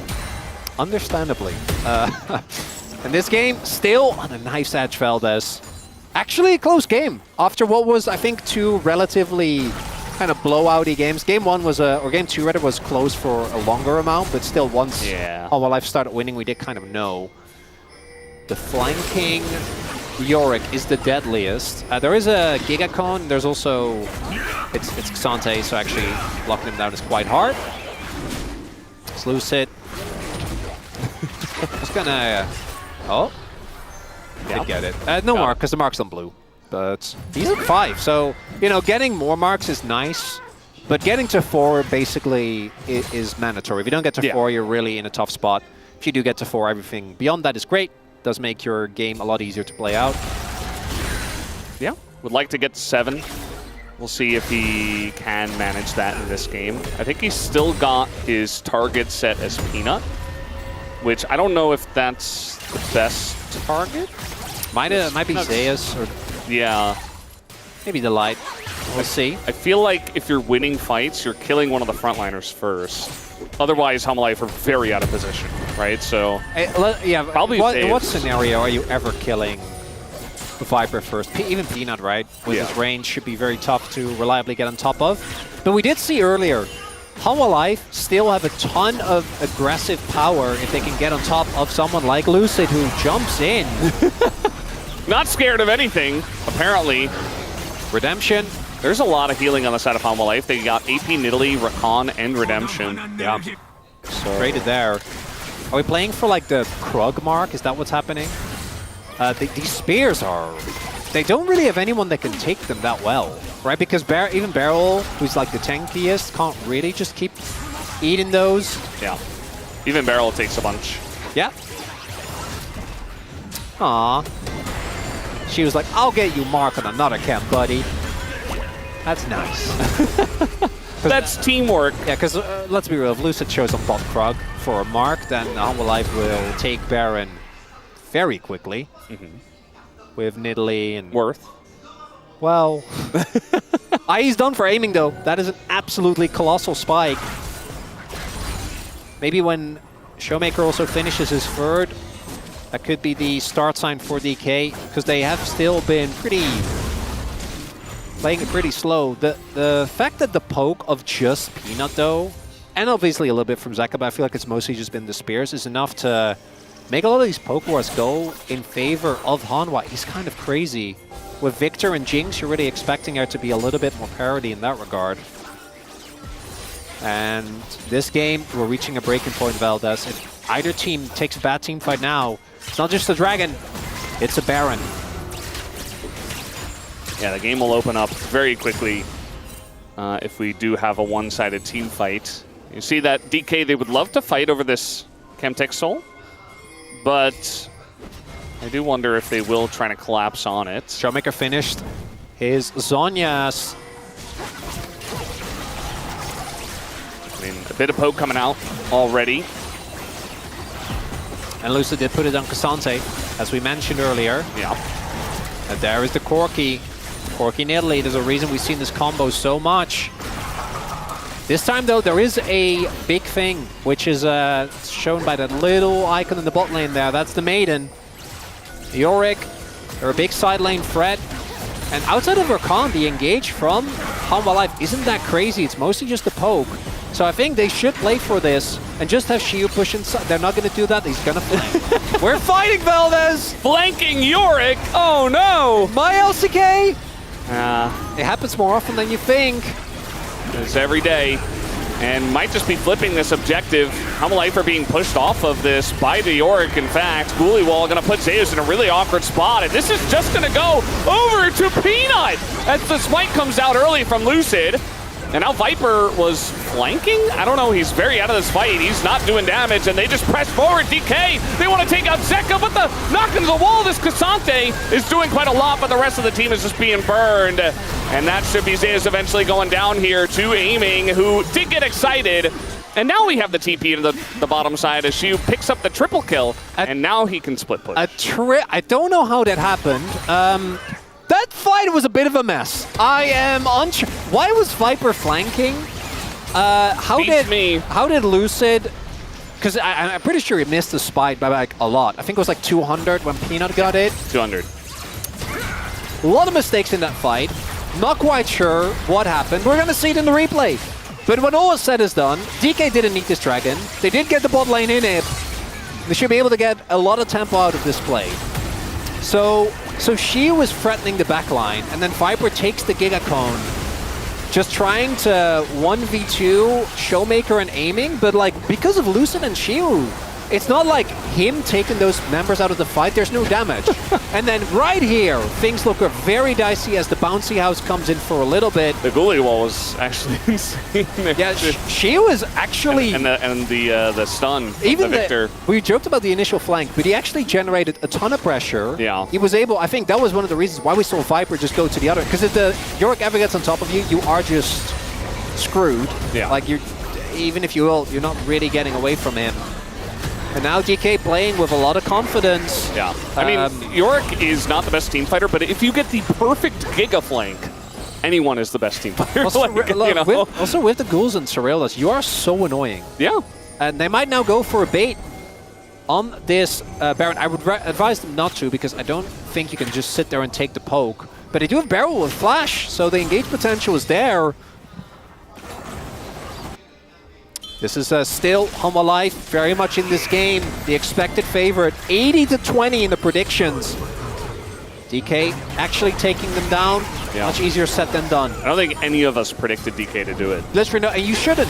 They just lost to Bro. I know we predicted them before they lost to Bro, but they lost to Bro! Yeah. 2-0 Valdez! So they're doing the Baron here, but Vision is going to come down with the redemption. Yeah, they're going to peel off. Now they engage. Very nice engage here from Beryl, and they just keep them at arm's length. Zeus, he's just being kited. Oh, that's still a lot of cooldowns used there. Or I say a lot, it's really only the Chaos Storm from Showmaker, but a lot of health. Aiming doesn't have a sums right now. That's the one thing that could be iffy. They don't have to do this, right? Like, they're not in a Hail Mary position where they need to go for this flip. So it looks like they're not going to. Will be very Hanwha to try and turn this around. Their Baron damage is insane. Again, double 80 carry as well as Peanut with a Leandries, but not going to go for it. And this, it's skewed towards DK, but do not be mistaken. If, for example, Aiming goes out early in the fight, that can just be the end of it. I do think this Jinx is the linchpin of this DK comp. What a game. Free Valdez! I mean, it feels like we're just waiting for this thing to explode. That last team fight was like a mini explosion. And we're waiting for the big one. Wasn't enough, and just a bot lane inhib. If you're not able to turn that into any meaningful Baron threat, then it doesn't really matter that much. I mean, you can see the Hanwha Life are trying to set up Vision here around this Baron, and they've rushed Barons before. They tried to do it against Gen G, and they're going to try to do it here. And as you mentioned, they have just a ton of damage here. Beryl is going to get some vision. It's already at half health. Are we flipping it against Jinx and Kindred? I don't know about that. Looks like it. Right over the wall. It's so easy for Lucid. It's just free. And he's got his ult to stay alive. Zeus is being kited out here. Does not go down just yet. And Kindred does hit the floor. Beryl also going to die. Aiming. Excited. It's a 3v4, but nobody can deal with Aiming. This Delight is just running. Oh, that was very close to getting Aiming. Oh, the goal! Oh, there you go. The goal gets it. And now Aiming. And they're just all running away. And eventually, they will die. The cats are getting in there, and he steps on the choppers. It's free. Are we on a different timeline? Is it happening? After all this time? Did they divert far enough? I'm a believer. Oh, it's only Viper. His clear is good, but he's playing into Baron. GA is there. GA. He's got GA.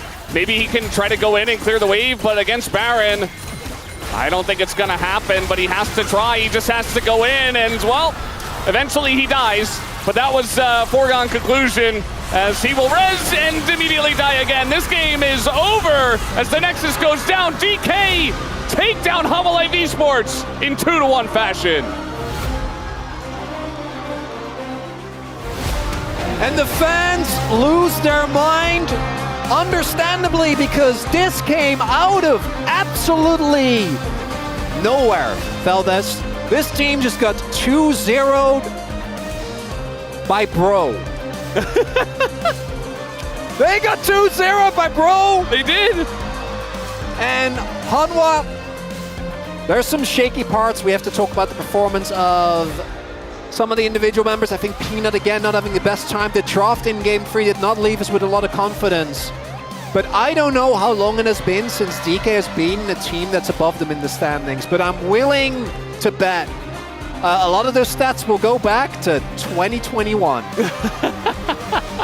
It's been a while. And, the implications of this, I can't get over it. It means that DK now is 4th. Sorry, they will be tied with Nongshim at +1. Actually, it might end up getting... well, there's still a loss behind. Oh, yeah, there will be. Yeah. But they're at 8 wins, is what I'm trying to say. But more importantly, T1 versus Hanwha now might be a battle for 2nd place. Yeah! Rip it! Showmaker! Let's go! DK fans are eating so well tonight. It's incredible. And again, DK, for them, it's a huge step in the right direction. They break out of this weird cycle, the curses we always talked about. So it's fantastic for them. On the side of Hanwha Life Esports, I don't know what to... I mean, yes, DK played well today, but this is our 2nd place team that, again, looking a little bit shaky. The foundation's not exactly solid. They're going to have to figure it out before we do get into best of 5s, which maybe they will look better, sure. But I'm not so sure at this point. Going down to DK now, who have looked incredibly rough. And it comes down to Lucid's Kindred as well in this game. It just felt like Hanwha Life did not know how to play into this. And Hanwha Life often do go very all in on team fights. And maybe that was the angle. Maybe it's a pick that's very specific into Hanwha Life Esports. It felt fantastic with this composition as well, where they knew they were going to be team fighting a lot. There was going to be Yorick in the side lane, who ended up being more of a flanker than anything. But it just meant that Hanwha Life could never really engage on the backline. And Jinx was very safe, Victor was very safe. And they never really had an answer for all of those carries. My favorite part about this, and I imagine a lot of the votes are going to go towards Showmaker. I think both his Ari game and his Victor game were kind of crazy. He did have the one misplay that ended up being quite detrimental, but in the end, didn't end up mattering too much for the result of the game. But it really did feel like it was the full package. For this game individually, Shiu might actually be the player of the game. His Yorick was actually kind of insane. Aiming had a very clean series as well, particularly in the games that they won. Again, right, both the Senna and the Jinx, I think working out very nicely. The biggest rise in form, it's got to be Showmaker, right? This is the guy that we always talk about when it comes to the underperformances thus far in the season. They're just saying no flash. Calling out all the things they gotta call out. Top turret. Start. Look at Zaya. We have to get him.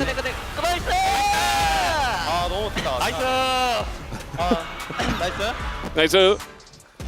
And for Showmaker, it feels like a sigh of relief. Whereas Lucid just loses his shit. He's like, yes! I mean, we did it! He was playing Kindred. It feels very good to play a game of Kindred where you get 5 free stacks and you just win the game. Production will always catch you. This says win, please. It's a big win, right? I don't know what it means for DK. Maybe they still somehow, like they're playing against DNF. Hey, Showmaker. And against Nongshim. They could still very well drop out, not even make it into the Legend group. That's how close that middle of the pack is. Yeah. But for today, this is a colossal win. And for a team that struggled for so long, to get wins against teams higher ranked than them, it's a really big deal. And for Hanwha, a lot of big questions. Not the LCK crew. I mean, again, Hanwha Life were the big favorites coming into this one. The fans also were like 82%. But hey, props to all you guys who voted for the underdog and were correct. I mean, DK, they still have the ability to take down big teams. We know they have it in them. We just didn't expect it tonight. They just need to do it. And also... Just do it. Yeah, which they haven't done. Just win. For a large amount of time. And yeah, Showmaker getting it, I think it's a no-brainer. The performance of DK has always been tied to this player, and today was no different. No difference. There's nothing else to say. DK are just a good team. I think with this, they... Are they? I'm still not sure. They are. Like, form is up and down. They might not play. Form is up and down. But they should be a good team. They should be. This roster is a good team. It's been very much the down. It wasn't like this. It was just like down, down. And now finally they show their stuff. So what you're saying is they're just the new KT? Yeah. Well, guys, with that, we're going to hand it over to Deer for the translation of the G-Sun, rather, for the translation of the POM interview. Take it away. Thank you very much, guys. This is Ji-sun for the POM interview translation, joined by Showmaker on the side of Dplus Kia. Congratulations, Showmaker. You guys are going up against Hanwha Life Esports, a second place team currently, and got a 2-2-1 victory. How do you feel? We are in a very important moment when it comes to deciding whether we're gonna end up on the Legend side or the Rise side, and it means a lot that we managed to beat Hanwha Life. Yeah, I mean, what kind of feedback did you guys have after losing to OK Bro last time? Well, I mean, we did drop that match, but it didn't really affect our mentality too bad. So we wanted to stay strong, and we managed to stay positive, and I think it really worked today. Exactly like you mentioned, every single victory is so important to secure a spot in the group legend side. Yeah, I mean, we don't really have too many matches left, so picking up as much wins as possible will be the most important stuff for us, and I'm very happy that we managed to get a very valuable victory today. Game number 1, you played Ahri, and your second item was in fact Lichbane. Is that because of the current patch? Yeah, for sure. Lichbane has been buffed a lot, and Ahri has a very flexible build right now. A lot of different pros go for their own kind of builds, and I think Lichbane kind of guarantees you a lot of damage. In Game 3, Dplus Kia kicked off with the side selection on the red side. Was that because after playing the first 2 games, you guys realized, going to the later phase is important and scaling for the late game is important? Yeah, so we wanted to guarantee that we have some late game value picks. So in the second phase of that game's pick and ban, you guys locked in Victor Jinx, which denies a lot of dive attempts on the enemy side. Tell us about the plan behind the drafting. We had a lot of communication throughout the drafting, and then Lucid was very vocal and confident in his Kindred pick, so we were able to have those 2 champions locked in the second phase. And before the match started in the pre-show, we analyzed your champion pool because it changed a lot in the second round here in the LCK. So you are slowly going back to the meta champions. With the accumulated experience throughout the season, I just tend to... I kind of realized that the pocket picks that I attempted in the past didn't really work well, so I realized maybe it's time to play more meta picks. 사실 상황 하나하나 뜯어보면 좀 However, some of the losses were unfortunate, but what happened is what happened, and there's a reason why some champions are not in the meta. And today, you've chose a lot of green-themed champion skins. Is there any specific reason behind that? I mean, that's my favorite color. And I didn't really put too much thought behind it, but I feel like green skins kind of annoys the opponent. So I think that kind of works well. So a lot of people on my stream actually come in chat and please don't use that Azir skin. That's really bad. So I really want to annoy them. I just keep using that Azir skin, and then it has become my thing. And winning the mental game is really important, right? Yes, of course, because they're so used to seeing the yellow colored Azir the whole time, and then I show up with green jacket on. It's so effective. The competition for the middle of the pack in the standings here in the LCK is very fierce. So what is your mindset up against DN Freaks and Nongsin Red Force? We're nearing the end of the second round, and I ended up winning the POM today, but I still think that we have a long way to go. So I want to make sure that I can keep the good form and keep winning POMs. And I really appreciate the support from the fans. Before we go, any final message over to the fans? I really appreciate your support through the thick and thin. Sometimes we are having the lows, but sometimes we are able to bounce back. So I want to make sure that I can give you the best memory possible when cheering for us. This will be the end of the interview with Showmaker, and back to the space. Thank you. Thank you very much, Ji-Sun Yaya, as it is the green skins from Bromaker, just kidding, Showmaker, getting it done here, and the POM. And this has to be one of the most frustrating teams to cheer for, because sometimes they look great, sometimes they get help from the little ghoulies, getting kills, and taking down Hanwha Life Esports in a match that nobody on the LCK saw. Not on the global side, not on the Korean side. No one saw this one coming. Cat claws, doing some good work there. You see that ghoulie get the kill and just go straight back to work? Not even going to celebrate? That's a hard-working ghoulie right there. That's what Dplus need to do. Get it and then just going straight back. That's the mindset Dplus need to have, because, Showmaker said it himself. Huge win today, massive implications for getting them up in the standings. Huge achievement to take down HLE. Still need to keep working on some of the issues we saw, in Game 2 and the last couple of weeks. I also won't let you have the Showmaker pick screen, so that's why I predicted Dplus against Bro thing, Digon, before you even try it, before you even think about it. Hanwha Life having a lot of issues in this last game. There were a lot of things that went wrong. There were a lot of problems in the team fights, and some creative problem-solving attempts from Viper to try to flank and kill aiming, but Dplus just had a solid front-to-back teamfighting comp with the Yorick. They actually made Yorick look viable in teamfights. Yeah, let's take a look at the POM before we break that last game down, as was Showmaker getting it by a slight edge there. Only 5 out of 13, aiming with 4, Lucid with 4, Soup and Chijijik getting this one over the line. Chroniclers say that it was super obvious, I think he said, that it was a Showmaker vote. Interesting. Well, obviously, Showmaker got it. I think that's a completely fine vote. Chronicler in good company with the fan vote there. And, we obviously went for aiming. We also know Chronicler's a Dplus Kia fan. So, I mean, I guess it makes sense to I'm just surprised he didn't vote for Lucid, because he normally he drifts over, defaults to it.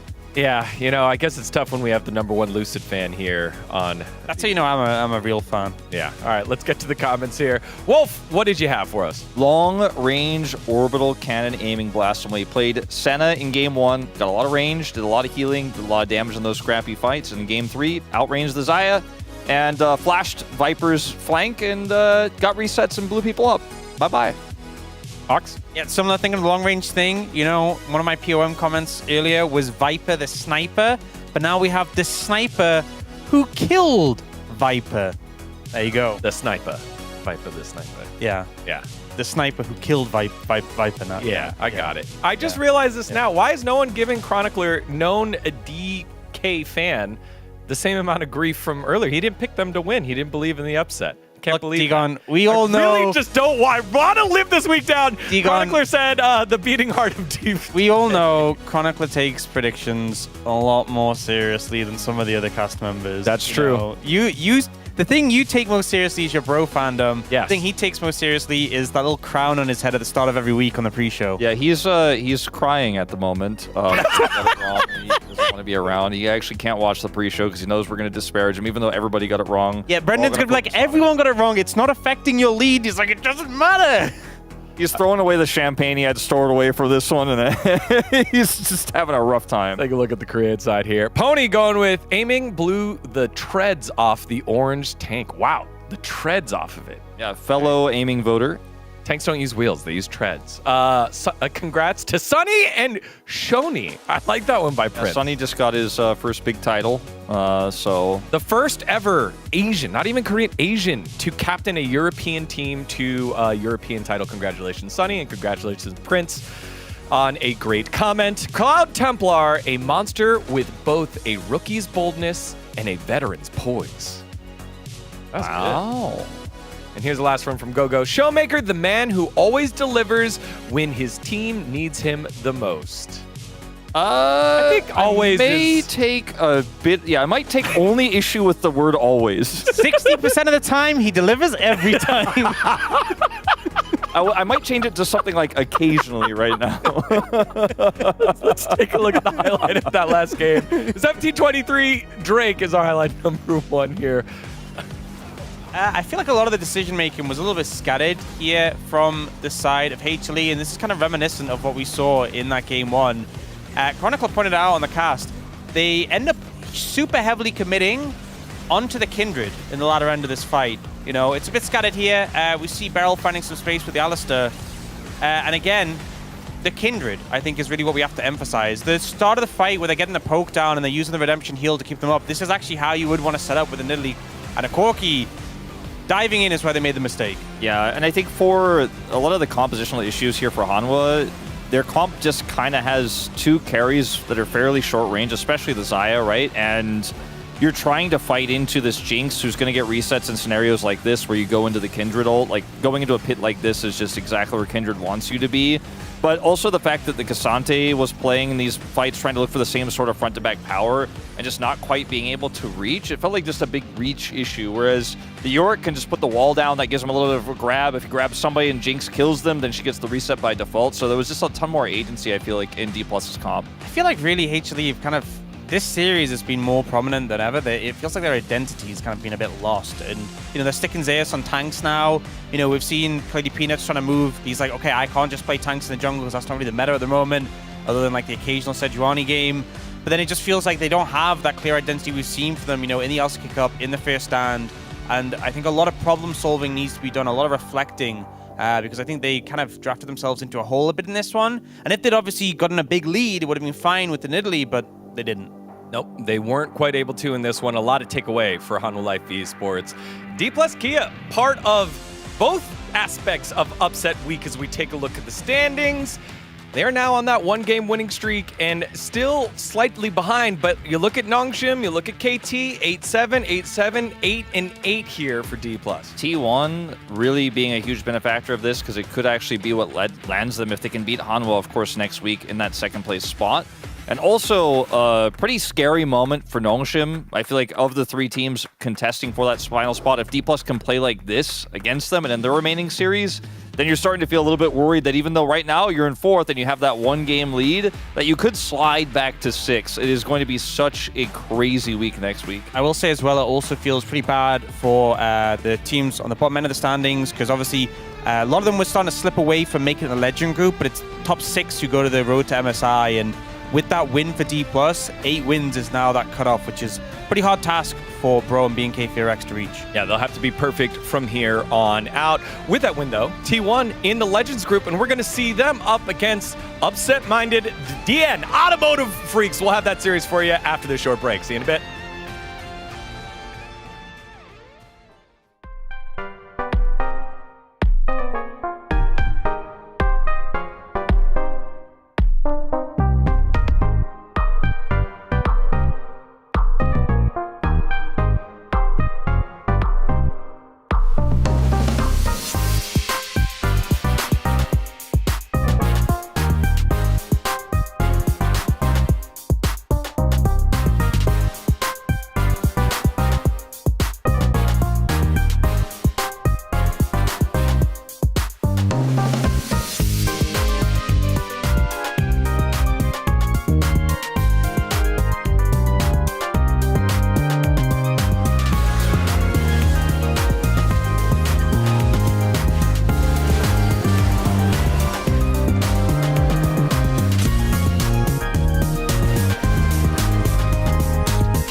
Doesn't kill me, makes me stronger.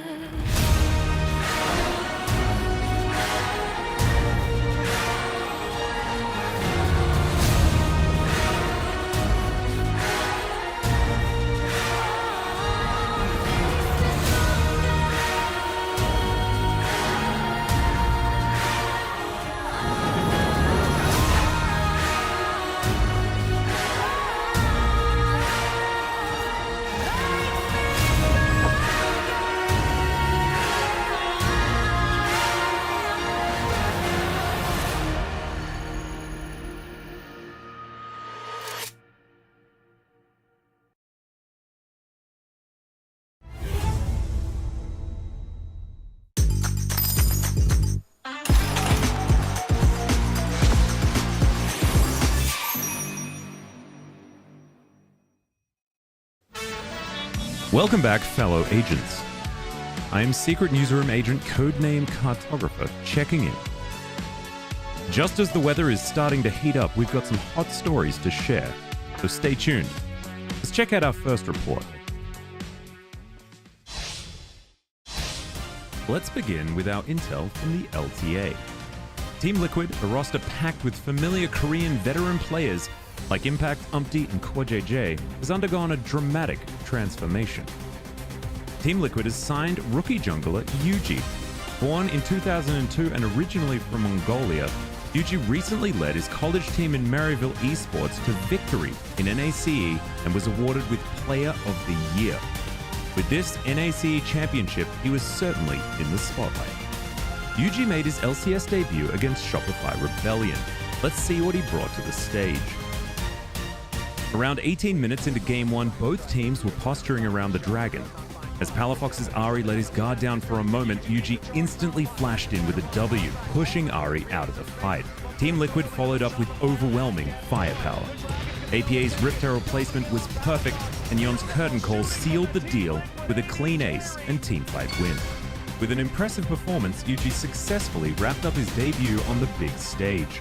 With this win, Team Liquid secured a spot in the playoffs where they'll face off against C9. Can he deliver another strong performance in the next match? We'll be watching closely. Next up, we have some intel from the LCP. LCP is currently in the midst of a fierce battle in the standings. Flying Oyster, a team that impressed back in first stand, remains undefeated and sits comfortably in the first place. Meanwhile, Team Secret Whales, consisting entirely of Vietnamese players, is proving to be a dark horse in second. Familiar names like Talon and GAM Esports are also climbing the leaderboard, and recently Talon and GAM faced off in a crucial match. Which team came out on top to take the next step forward? With the series tied, they head into Game 3. At 21 minutes, Talon had the lead and was trying to take Otacon. Fofo now taking another hit from that accelerated shockwave. Woody trying to dissuade the forward efforts. He does have that. Suddenly, Artemis with a curtain call opened up, and Fofo's Hui from Talon was sniped out. Still one shot left, and it lands on Woody. GAM takes the upper hand. But then, a perfect turnaround by Betty and Casa. They instantly take down Vi and Alistair, Betty flashing towards Jin to finish him off, and with Ambessa's sacrifice, he manages to get Jace for the quadra kill. Kia now! The next target! That's a quadra! Forward still for Betty! Talon came out on top in this crucial moment, defeating GAM Esports and becoming the first to reach 4 wins. Can Flying Oyster hold their lead, or will another team rise to challenge them? Don't miss this action this week. We'll be watching. The final news for this week is from the LPL. Last week, we reported on BLG's incredible momentum. And on May 20th, they went head-to-head with the current sole leader, Top Esports. Time to see how it all played out. 23 minutes into Game 1, TES is behind 6,000 gold. TES is taking a gamble and they secure Otacon. What a desperate attempt to turn the tide. But the ensuing fight went horribly wrong. Cream and Jackie Love were the last ones standing. And even they couldn't escape. BLG punishes hard and claims Game 1 of the series. At around 11 minutes into Game 2, TES tries to force a fight, looking to take the lead early. Beishuan lands a massive 3-man sleep, and Bin's on teleports in. What a headbutt. It's a CC masterclass. TES get thrown up just to get shut right down. And 369 gonna get flashed in front of by Bin. BLG move in to finish off TES. Either, so BLG trying to find the correct time and right. Bin and Elk land their combos right onto Cream. TES are in full crisis mode, and BLG doesn't let up. They completely choke out their chances. Such a good early game. He is finally found TES fall back to their Nexus towers for one last stand, but it's a desperate, futile effort. One by one, they fall. And with that, BLG secures the series with a clean 2-0. And they're gonna find that top 4 finish. Billy are back. Taking down the top-ranked TES, BLG's momentum looks unstoppable right now. Could this be their return to form? The return of MSI's most feared team? And that wraps up today's Intel briefing. International leagues are only getting hotter from here. I'll be keeping a close eye and bringing you all of the latest updates. But for now, I'll leave you with the same wise words of Atlas. Stick around soon. We'll see you then.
makes me stronger.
Hello and welcome back to the second match of the night. It's the DN Freaks up against T1, and I'm still Valdez with Chronicler.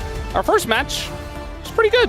Very back and forth. DK did take the upset victory over Hanwha Life Esports. Do DNF have an angle here against an upsurging T1?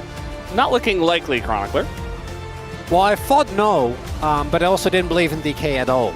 I kept waiting for things to fall apart, and then they didn't. So maybe, just maybe, DNF can do it here. DNF and DK are very different teams, though. With DK, we know they're good. We're just not seeing it all the time, just every now and then. And they're not able to string it together. With DNF, we unfortunately do know that they're not very good. They've really been struggling. Even though on paper this roster should be a lot better, the fact that they lost 2-0 to DRX earlier this week, I think is very telling. And for T1, this is a golden opportunity. Taking a 2-0 win here means that that series against Hanwha Life next week on Wednesday gives you the opportunity to actually overtake, depending on some of the other results that end up coming out. There's a very real chance for T1 to somehow make it into the double elimination part of the road to MSI, where if you even lose your first best of 5, you still have another shot. Yeah. T1 do have a 10-game winning streak against DNF. Koma says, we could lose even to DNF, and we must prepare even more thoroughly. I think that's a good attitude to have, otherwise you find yourself kind of in the shoes of Nongshim losing to DNF, the one team that has lost, even though Nongshim is probably one of our legend teams, unless they continue to have their woes. I mean, with KT on the upswing and also DK winning tonight, Nongshim are kind of the team we're looking at as maybe not the ones to make it through. I mean, one of them isn't. Yeah, because it's not going to be T1. KT are still playing against BNK, which they're going to lose.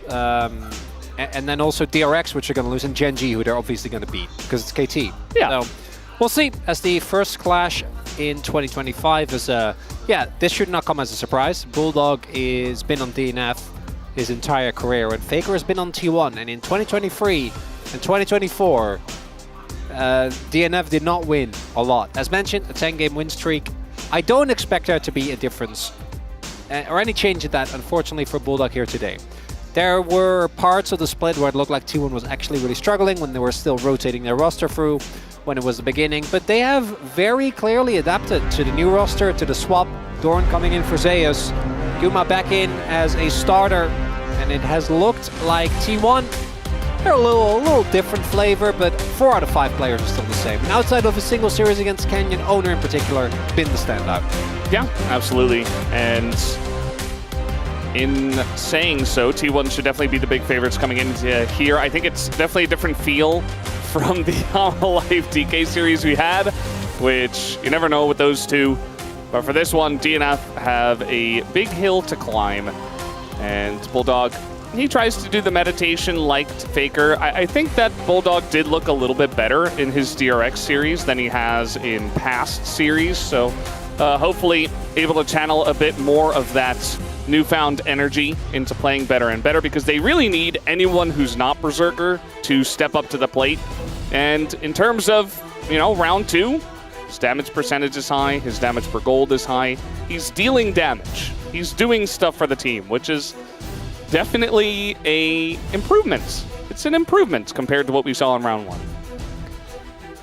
I just want 2023 Bulldog back. Really, back then we saw him still be somewhat reliant on picks, but I do think he was consistently able to at least match a lot of the mid laners. Not surpass them, but play into them well. Haven't really seen a lot of that recently. And then Faker, I don't think this has been his best split. I think he's been fine.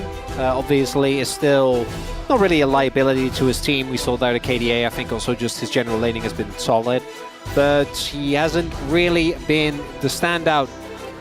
Some say he's just biding his time until Worlds rolls around again, and then I'm sure some way or another we'll see T1 make deep runs there. And we'll keep memeing about it because it's happened 4 years in a row. Well, I guess 3, but 2021, no, it is 4.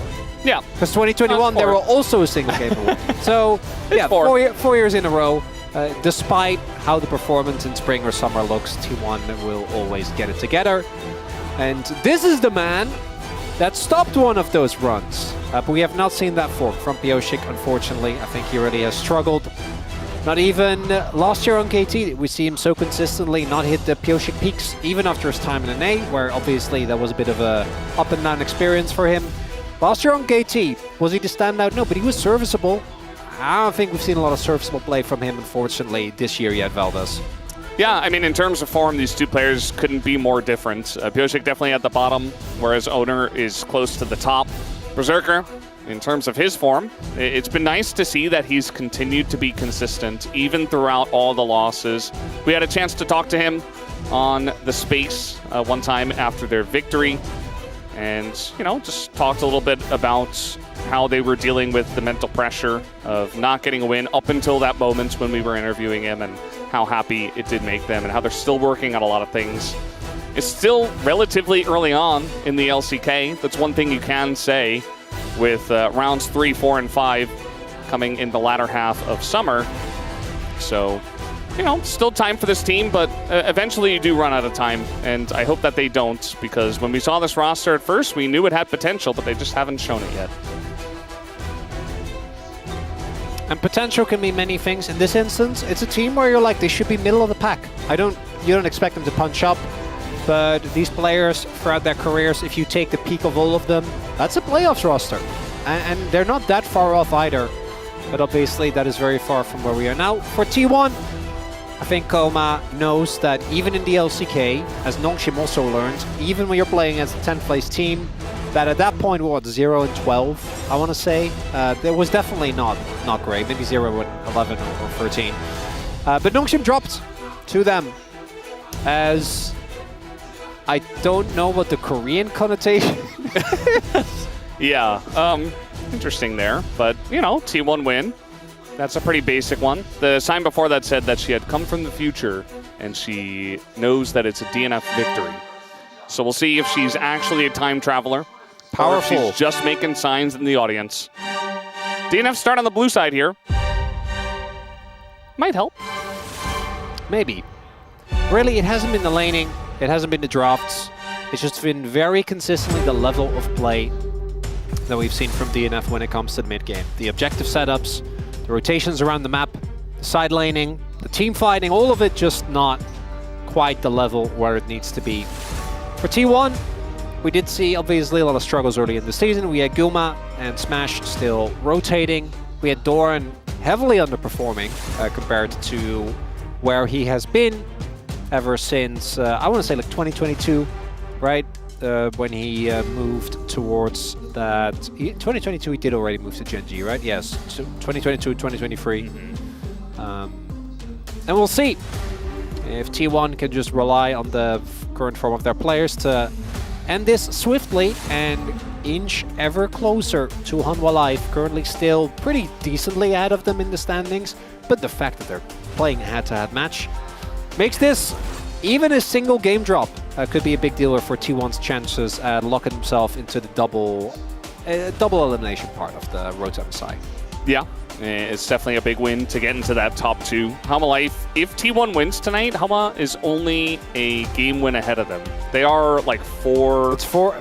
Game score would be, if they 2-0, game score would be 4. Yeah. But they are playing each other. They're a series ahead of them. Yeah. So it would be 12-11 at that point.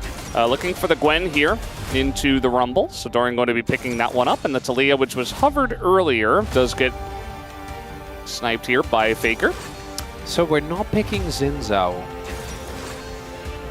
Interesting.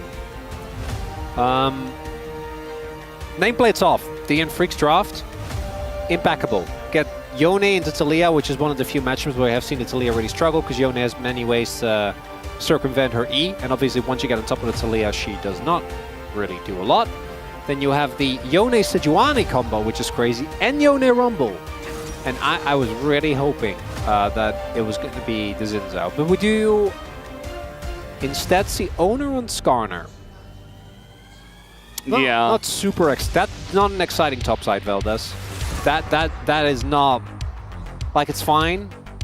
Yeah. But it's not great. Like, very heavy on the AP, very low on the actual damage, especially early on. It just kind of feels like they picked up comfortable picks for themselves. I don't know. It doesn't feel very impactful, like you're saying. But let's see what the rest of the draft does look like here. Nico is going to be banned, which means maybe they want to go for a Renata lane this time around, which wouldn't be surprising with Guma Keria. Alistair, very common to be banned away from red team. There are two angles. Either you go for like Ashe Renata comes to mind, right? That's one that you can head towards. Any Renata lane, I think, for Keria, because his Renata is crazy good. And the enemy team is very short-ranged. Or you go towards like Jhin, and then with Jhin you can basically slam whatever you feel like, whatever Keria wants to play, except I guess Renata. That's not a pairing you want to try. Jhin Renata? Yes. Xayah does get taken on the board. Rakan still open as well. Instead, with the power of Skarner, I think this makes a little bit more sense, but I think this draw for T1 is fine, but it doesn't really blow me away, Veldes. Yeah, it's not very heavy singular AD damage. Also, it's just like an MF ult, and that's about it. It's also T1. Right, I feel like often their drafts really tailor towards what their strengths are, but this really doesn't feel like it has that oomph thus far. Senna would make sense. And then you can go, what, Rel? Alistair's out. You can go Poppy as well if you don't want to run the risk. Nautilus. Nautilus doesn't quite get cooked as hard by a possible Poppy pickup. It's going to be the Rel here for Keria. It's a no-brainer. I mean, both of these drafts are fine. If you could nameplates off, pick one, I'd definitely want to be DN Freaks. You have 100%. A crazy strong top side. You have a Senna, which these type of skirmish comps, I think it really bolsters them because you can go for these longer fights without too much risk. And then you have Nautilus to kind of tie it all together with the Sejuani. It's a really good 2v2 unit as well. And it's one of those comps where you have a lot of CC, but going Mercs doesn't feel that great because you're playing into Yone, right? Like it doesn't do anything for the knock-up from the Nautilus. There's a lot of damage in general. And for T1, I think the damage just a little low if you don't execute cleanly.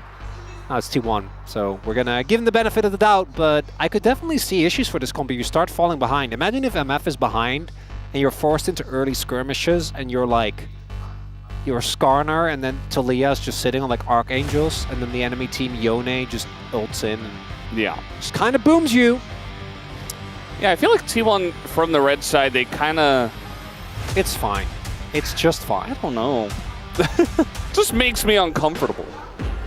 Like, you're going up against an S-tier draft here on the side of TNF. If there was a... Even though I get why you want to avoid man, but like even a Xin Zhao, just so owner's on the carry as opposed to a tank. You know, owner on the tank always makes me a little suspicious. I mean, if they go in and the Skarner gets the Impale, he's going to like that. So maybe that's the angle for the Skarner. Bit of disengage there and protection. But here we go. Game number 1 is loaded up. Let's hop onto the Rift. 소환사의 협곡에 오신 것을 환영합니다.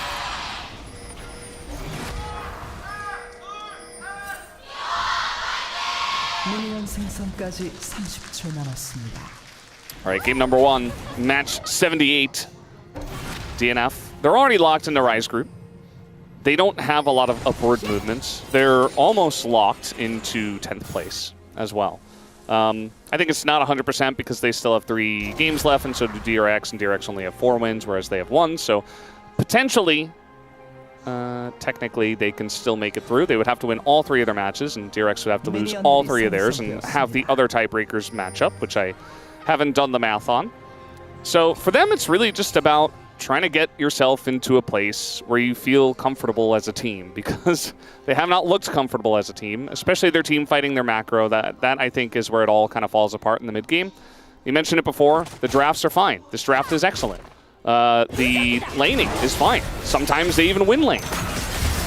It's just about transitioning after that that has been extremely difficult for them for some reason. And it's hard to pinpoint. I always, when it comes to team fighting and setups, go to the support and jungle duo, because those are generally the ones that will make a lot of the in-team fight calls, right? Like, they're the ones that decide when to go in. Even if you end up playing carries, outside of like actual carries, like we see with the Kindred last game, for example. Even if you're playing something like Xin Zhao, you have a lot of agency as to when you go in, when you start fights. But that hasn't really been working out for them. Keria taking a good amount of damage I feel like they could have even extended that trade if they wanted to. Both tanks clearing from bot to top. As Doran did actually go for the exhaust here. So it makes him more susceptible to getting ganked in lane, but I do like the exhaust into both the Rumble, but even against Yone, I actually think you can get a good amount of value from it. That was nice CSing. Life kind of messed up the first one, but then he spared his own blushes a little bit later on by setting that one up nicely. You know, we saw the win rates for the DNF champions. Obviously, because they don't win very often, they're not going to be high, but Duda was like 3 and 4 on Rumble. So if there is a champion that they have success on, that they're actually getting wins, nice dodge by Courier there, that was pretty interesting. It is going to be stuff like the Rumble, even the Nautilus for life. I think Bulldog had a win on Yone, so you know, they've at least gotten wins on these champs, whereas they don't really have that many game wins. Also, I do know that Veldus would blame me if DNF win a game. Yes. I mean, you did say at the start of the day that, oh, it's a 4-0 day. That's a pretty quick one today. And then, well, I kind of knew and then that, DK won game I kind of knew about the first one, but that wasn't true. I just, you know, I was being a bit of a doomer. Yeah. Well. Also, my words have no impact on outcome of games. Okay, you say that, but they've had a lot of impact so far. Well, but the things would happen independently of. Like, I could say right now, man, Carrier's playing so well. He's doing exceptional. And it's not like Carrier's now randomly going to jump into multiple people. Although that has happened many a time. Well, yes, but more often it's happened, or I say something and it doesn't happen. I mean, no, he like, said it when he's outside of the lane. He's not going to do it now. That's my point.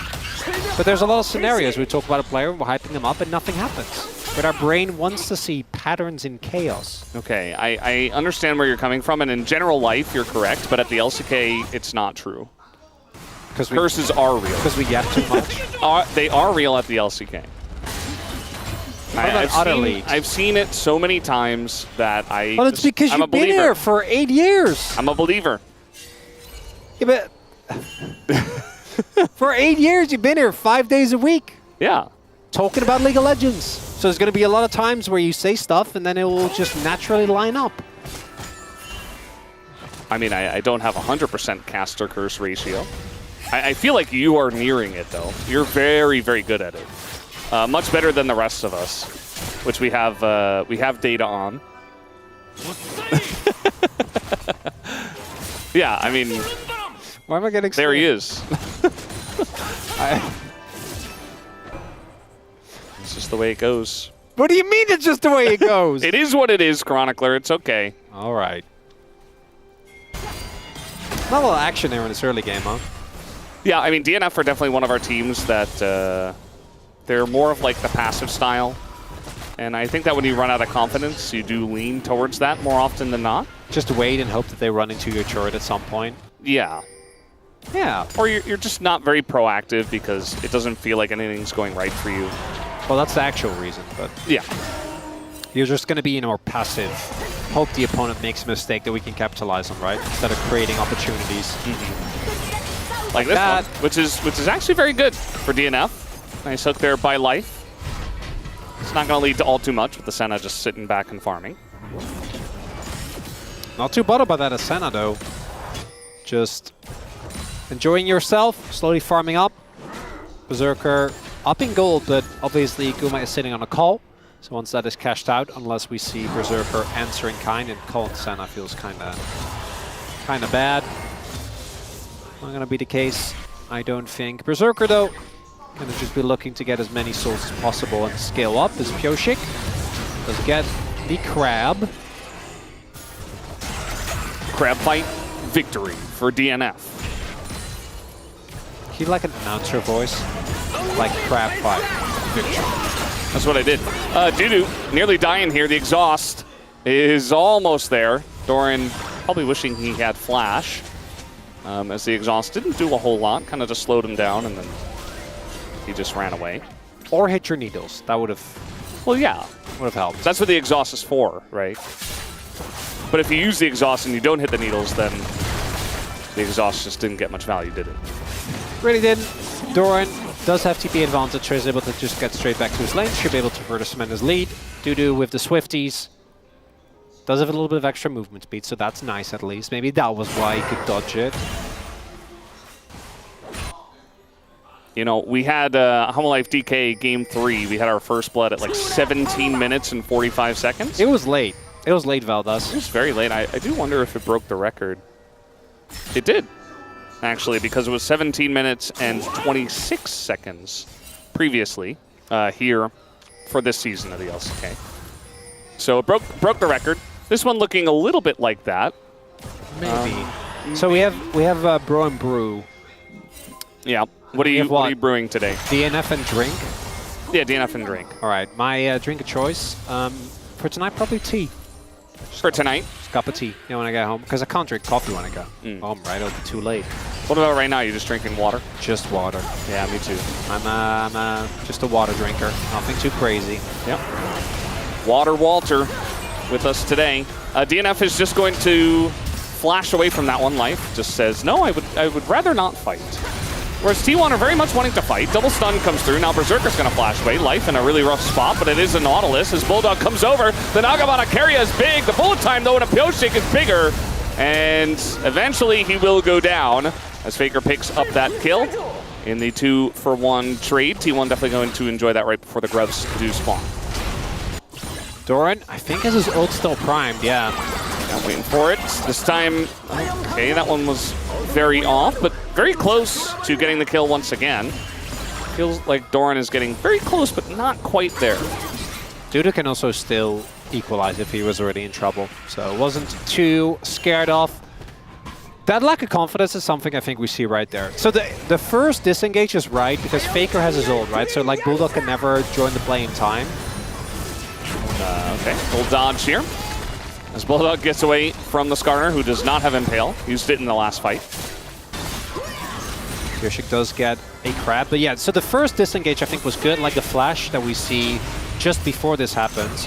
But then here it feels like there was a real opportunity for DNF to try and make a play here, as Guma gets ulted early so he can just go for a big ult. I feel like Bulldog could have maybe looked for an ultimate there with the extension and then get both Guma and maybe do enough damage to Owner so the Berserker can walk up. Yeah.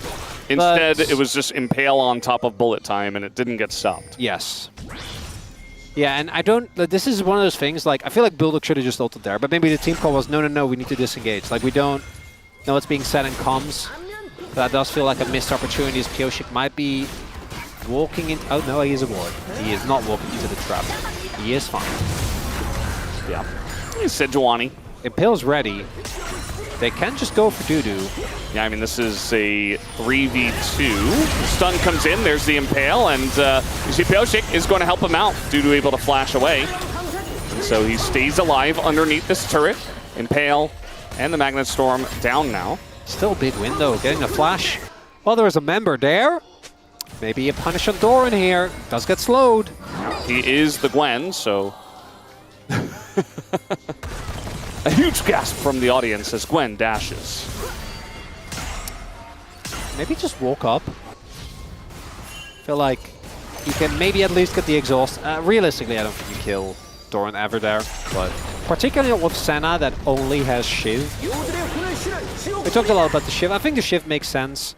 I think in this comp you can get away with going Cleaver.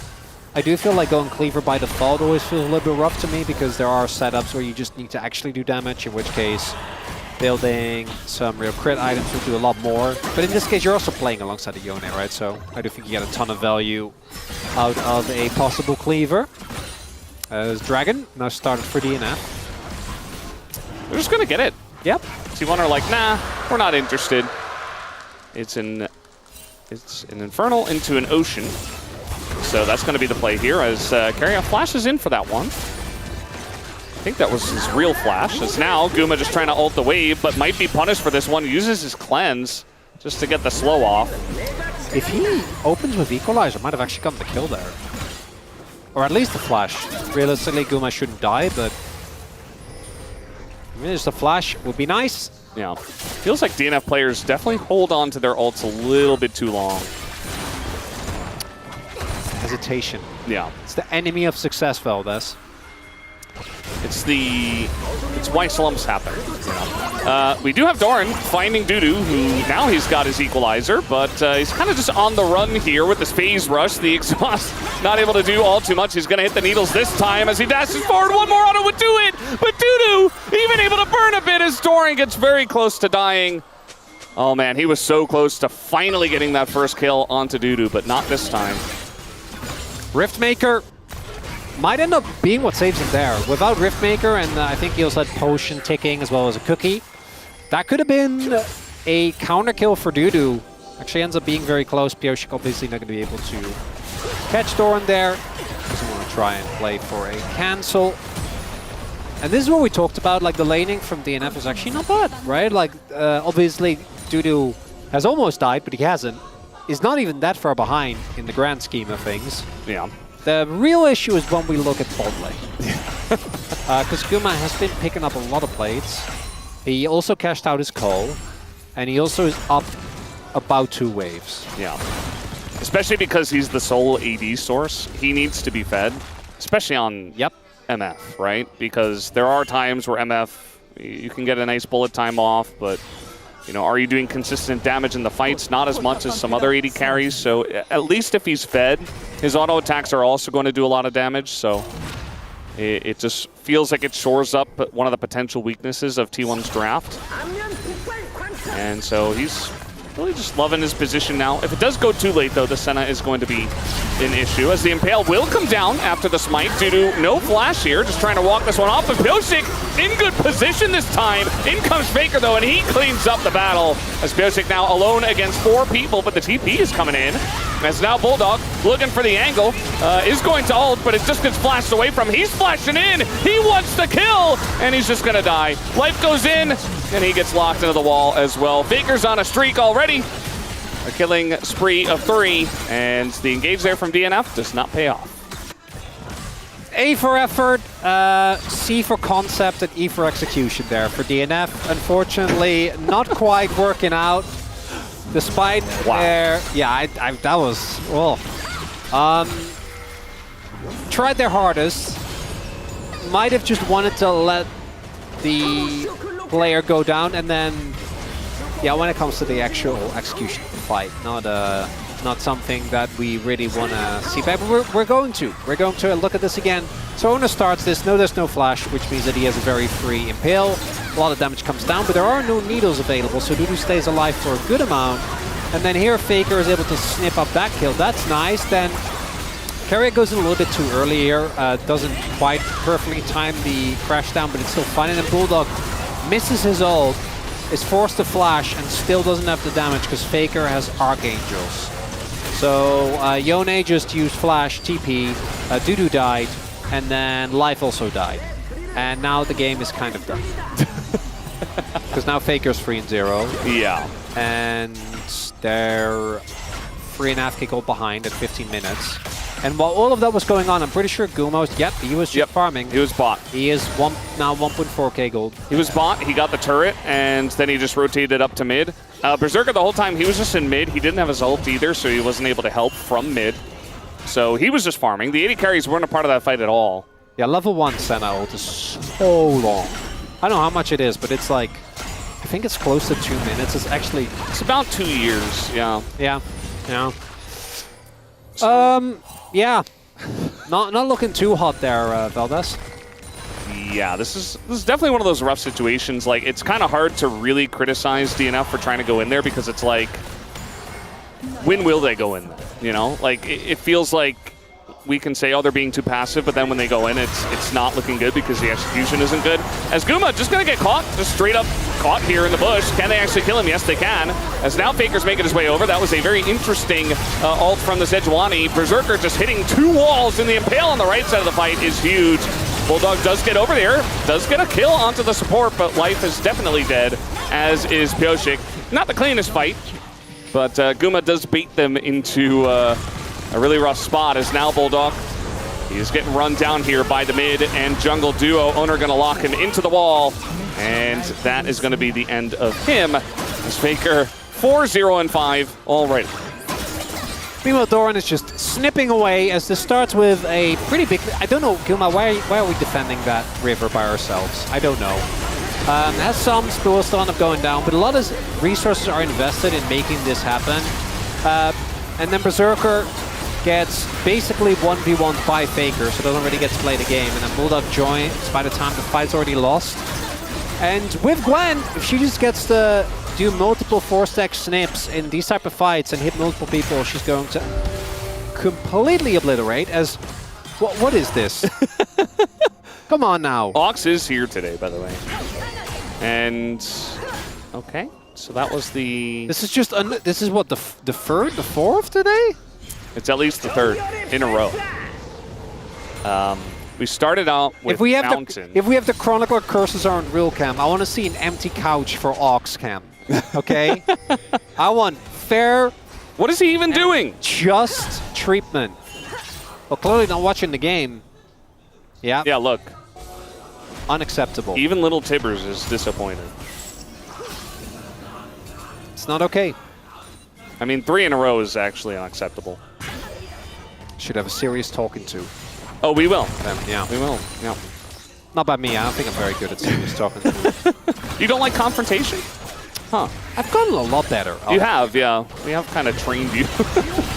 I don't think you purposely wanted to be better at confrontation, if you know what I mean. I kind of do. Oh, you do? Well, yeah. Well, you analyzed it as one of your weaknesses. Yes. So actually, you guys helped me out a lot. No problem. I got a turret. That's nice. I feel like Atlas really leading the charge on that one. Yep. Dudu is dead underneath the turret. They're even going to use the Impale here. Doran underneath the turret will be fine. So 2v1, and with no Baron especially, and no Otacon spawned, of course Owner can just be there. And diving the turret from this far ahead. They're 7,000 gold ahead. That was very funny. See that little Gilbert took the mist for Guma there, so he didn't get CC. It would be fine. That would have been funny. Wow, Faker denied the objective bounty.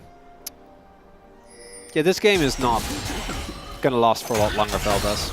Yeah, I feel like this is I wouldn't even call it a sigh of relief. I feel like T1 have definitely been much better about cleaning up their gameplay in recent weeks. So I don't even think it's relief. I think it's just... Okay, nice flash there from Faker. Good angle, actually, with the Mega Cone. That's the action I like to see with the engaged Mega Cones. But yeah, I think it's good if you're a T1 fan. You look at this, you're like, yeah, this is the way it should be, right? My team's taking them very seriously. No flash. I say that, and immediately Faker's going to get caught here. Even the Senna ultimate over the top, but Owner is here. The Guardian of Faker, going to keep him alive as he flashes in and helps him out. Nice little setup from Life to try to make that possible. This time the hook is going to miss. And they're just waiting for Guma to join. And once that happens, T1 might consider taking that fight. But for now, just backing them off of this objective. There's a lot of ultimates gone for DNF. Could just go Otacon here. I like the call. Actually, I think this is a good one. Only thing you have to be very careful of is due to his equalizers. Faker, TP in the mid, but probably going to get the shove in and then uses wall to get over here. He's just going for the turret. They're just pulling this out. They're not even doing the objective. Nobody's here. And so Faker maybe just gets a free turret. And Dudu doesn't want to use the equalizer with the Otacon being pressured. Little root on an Owner. But realistically, no Sejuani ultimate at this point. No Nautilus either. And so they're not really finding angles to engage at this point, especially down about 7,500 gold. Yeah, T1 could do Otacon. I think we've reached that point where they're fed enough. I respect that they don't. Fight over the blue. A bunch of damage goes into Pioshik. Impale hits only Life, but it seems like they have the damage so much used just to kill the Nautilus. But T1 is that far ahead that they can expend all of their abilities just to take out one guy, and then they can do the Otacon. I think this is contestable for DNF. I actually think the right call is to try and go for this. You have Senna and Yone very soon. Faker's going to look for a wall off. Yeah, I think the wall just stops him. Although it is Sejuani, so they have to be careful about Pioshik, and the wall is not going to wall him off, but Faker himself will get the job done. Bulldog does go in, the engage comes out, but look at that ult from the Yone. Bulldog keeps all of them away from the Rel engage. As Keria, maybe just a little bit of zoning as well, just making sure everybody gets out alive. Either way, the follow-up wasn't there, and the Otacon does go to T1. But bounties for DNF, which is something. They get the turret. It's not enough, Veldas. It's nice though. 6k gold lead now, still for T1, but they did get a little smaller as it is indeed owner. It's just life, but he does have, I'm pretty sure his Aftershock still running, so Guma also invests his ult, and then the equalizer is not great. Imagine if they still the equalizer here, because this combo from Bulldog and Berserker actually ends up doing a lot of damage, with both Guma and Faker getting caught in that. If they did... Well, we got a little fight here as this time it's going to be Faker who's caught. Not sure how he got himself into that predicament. But that's a big shutdown now.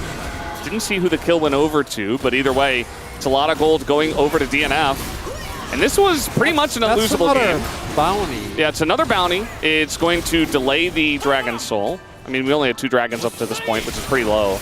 But either way, it's still a nice little win here for DNF. Never say never. So as I said earlier, clearly the game is not over yet. You absolutely said that. Yeah, I was here. Clearly the game is not over. I remember, yeah. And anyone that says anything to the contrary is a fool and should be made fun of, is what I said. Because we I remember clearly, you saying that, yeah. Yeah, we can clearly see that gold graph swinging back up. So how did this happen? Oh, yes. Banana Brush Ward. Playing for Crab. Come on, Faker. It's very straightforward. Oh, it went to Doodoo. He got 1,079 gold. It's not bad. He's still 1k gold behind. But I mean, they still have that supreme wombo combo. Like, we saw 2 parts of it. They can still win. If you get the equalizer on top of that, and Bulldog hits some big ults. If you hit Faker and Guma with an ult, you do just win. Like, I know Gwen's there, and Gwen is really good in fights. And very fed. But I do truly think Berserker and Bulldog line up well, and Bulldog hits Faker and Guma. I think you win. Like, I think you just win the fight. Yeah. There needs to be maybe an equalizer, you know, like a little bit more damage. Just the combo alone isn't enough, but... Yeah. Oh, and the same trap. Uh-oh. It's just this... he knows, right? Right? Yes. Well, he's still going to get flashed on. And here comes Bulldog. Uh-oh, that was a very interesting combo. Either way, Faker trying to flash away from this one. Impale is big with Keria coming in over the top. The bullet time is huge. As T1, they gather up. They use all their ultimates together, and their wombo combo is the better one. The equalizer is good, but they don't really have the damage. Bulldog goes back in, as he says, well, I'm probably not getting out of this one. Or at least that's what I hope he said. And now Doodoo being chased down. Pretty fast and actually decently tanky. T1 still going to win the fight and take out the jungler, so now they get a free Baron. If that ult hits and Faker dies, maybe that fight is salvageable. But the anti-synergy in DNF remains very strong. Life hooked him out of the ult, right? Yes. That did happen. Because he's ulted! He's ulted! You ulted him life! Oh no. Because Faker dies. Is that enough to win this fight? I'm going to be honest. It probably doesn't matter. Like, I think that T1 was very ready. The entire squad was there. Like, Faker knew that they had a trap there, right? You could see it based on his movement. Faker dies there, they still lose the fight. But the mental damage you do by stuff like that happening, oh my god, that's not good, Veldas. I'm not playing, and that hurt me. It was a painful moment that we all had to experience together. You had, the ult was, they would not... Yeah. I know. Bulldog is probably not very happy. As he had the lineup, it was very nicely set up by Life. You know, the gank itself was fine, but the hook was obviously not. And that was your opportunity to take out Faker once again. Do have an objective bounty on the bottom side of the map. No one seems to be here, but with the Baron, T1 are looking for more than denying bounties. They want to win this game. Faker pushing mid, rest of the team in the top lane. And the timing of this is very good. They're going to crash at the exact same time, and the wall is going to come down here.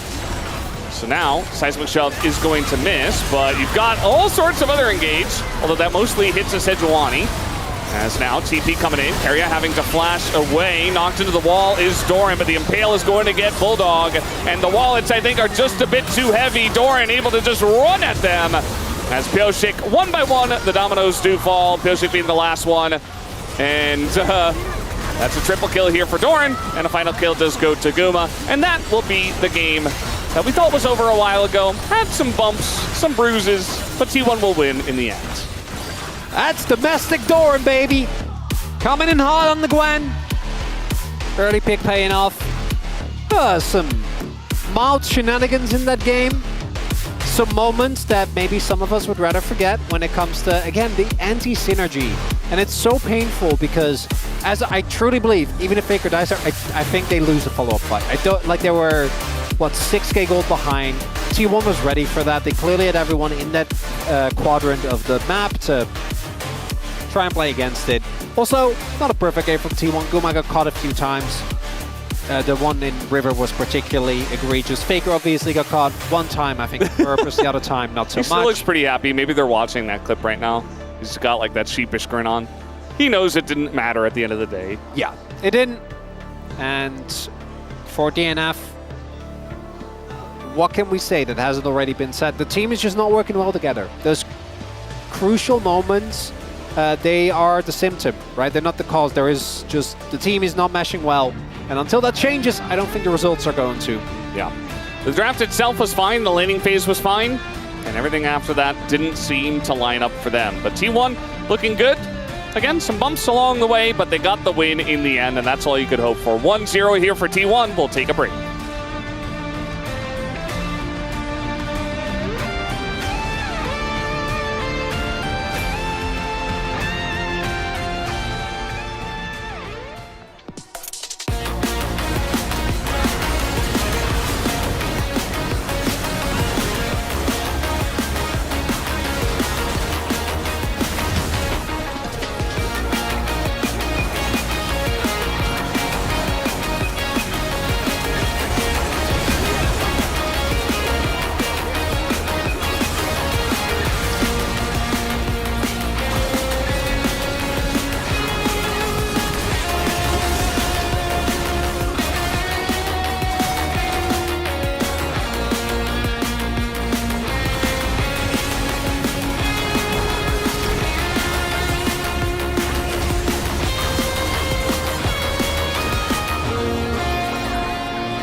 연애 없긴 하다.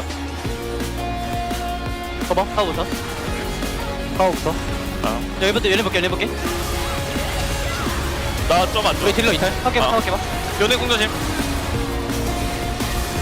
연애. 보지 않아? 때나 볼게 다 있다. 럼블 노플이야, 럼블 때나 노플. 가져와.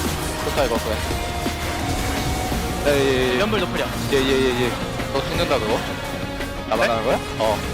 내가 죽는다고? 당해주지.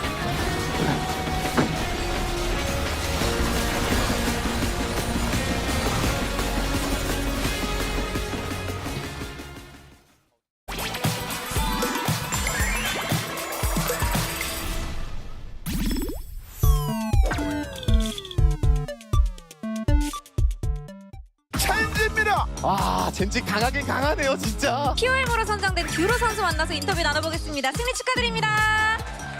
롤스에서 초비 선수가 듀로 선수의 보라트를 너무 보고 싶어 하더라고요. 민규 오늘 POM 받았으면 좋겠다, 민규. 오늘 민규 POM 받고 보라트 했으면 좋겠다.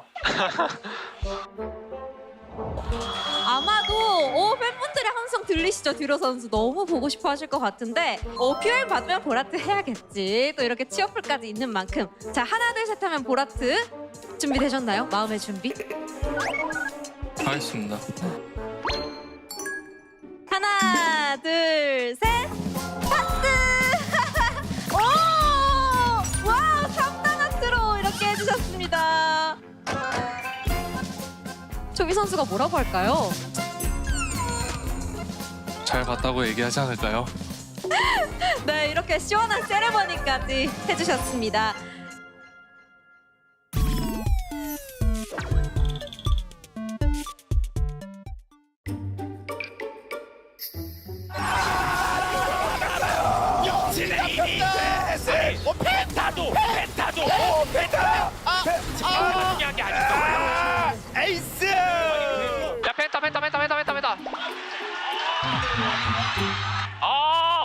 와. 와우! 아 미안해. I'm sorry. I'm sorry. 아 몰랐어.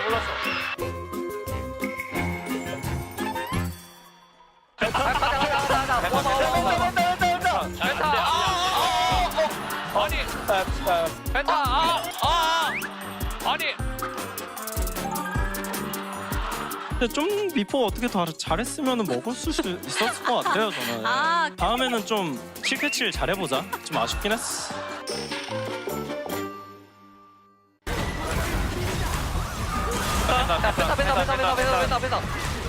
펜타 진짜 주세요. 와! I'm sorry. 줄게. 펜타.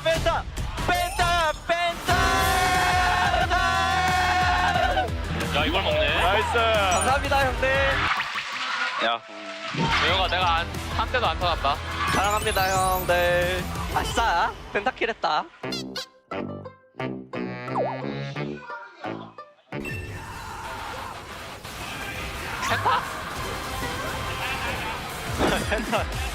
펜타. 야 펜타 줘 펜타. 야 주자. 안 찌를게. 야 일단 스카노 안 줄게. 야 펜타 먹어. 펜타. 아이고. 펜타. 야 타워부터 깨봐. 알겠어. 기다려. 펜타 주냐? 안 줘. 주지 말자. 가자. 야 가자. 호흡해. 펜타.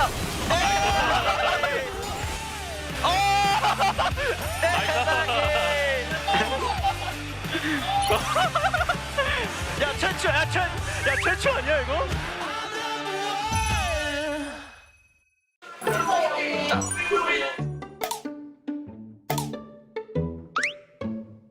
이게 뭔가 심장이 빨리 뛰고 좀 흥분을 해서 좀 간절하게 보려고 했던 것 같습니다. 되게 루시 선수가 펜타키를 좀 간절히 원하는 것 같아가지고 오히려 주고 싶은 마음이 컸었던 것 같아요. 오랜만에 되게 연습도 하고 펜타키도 해가지고 되게 기분 좋은 대회였던 것 같은데 앞으로 더 연습 더 많이 이어나가 보도록 하겠습니다. 감사합니다.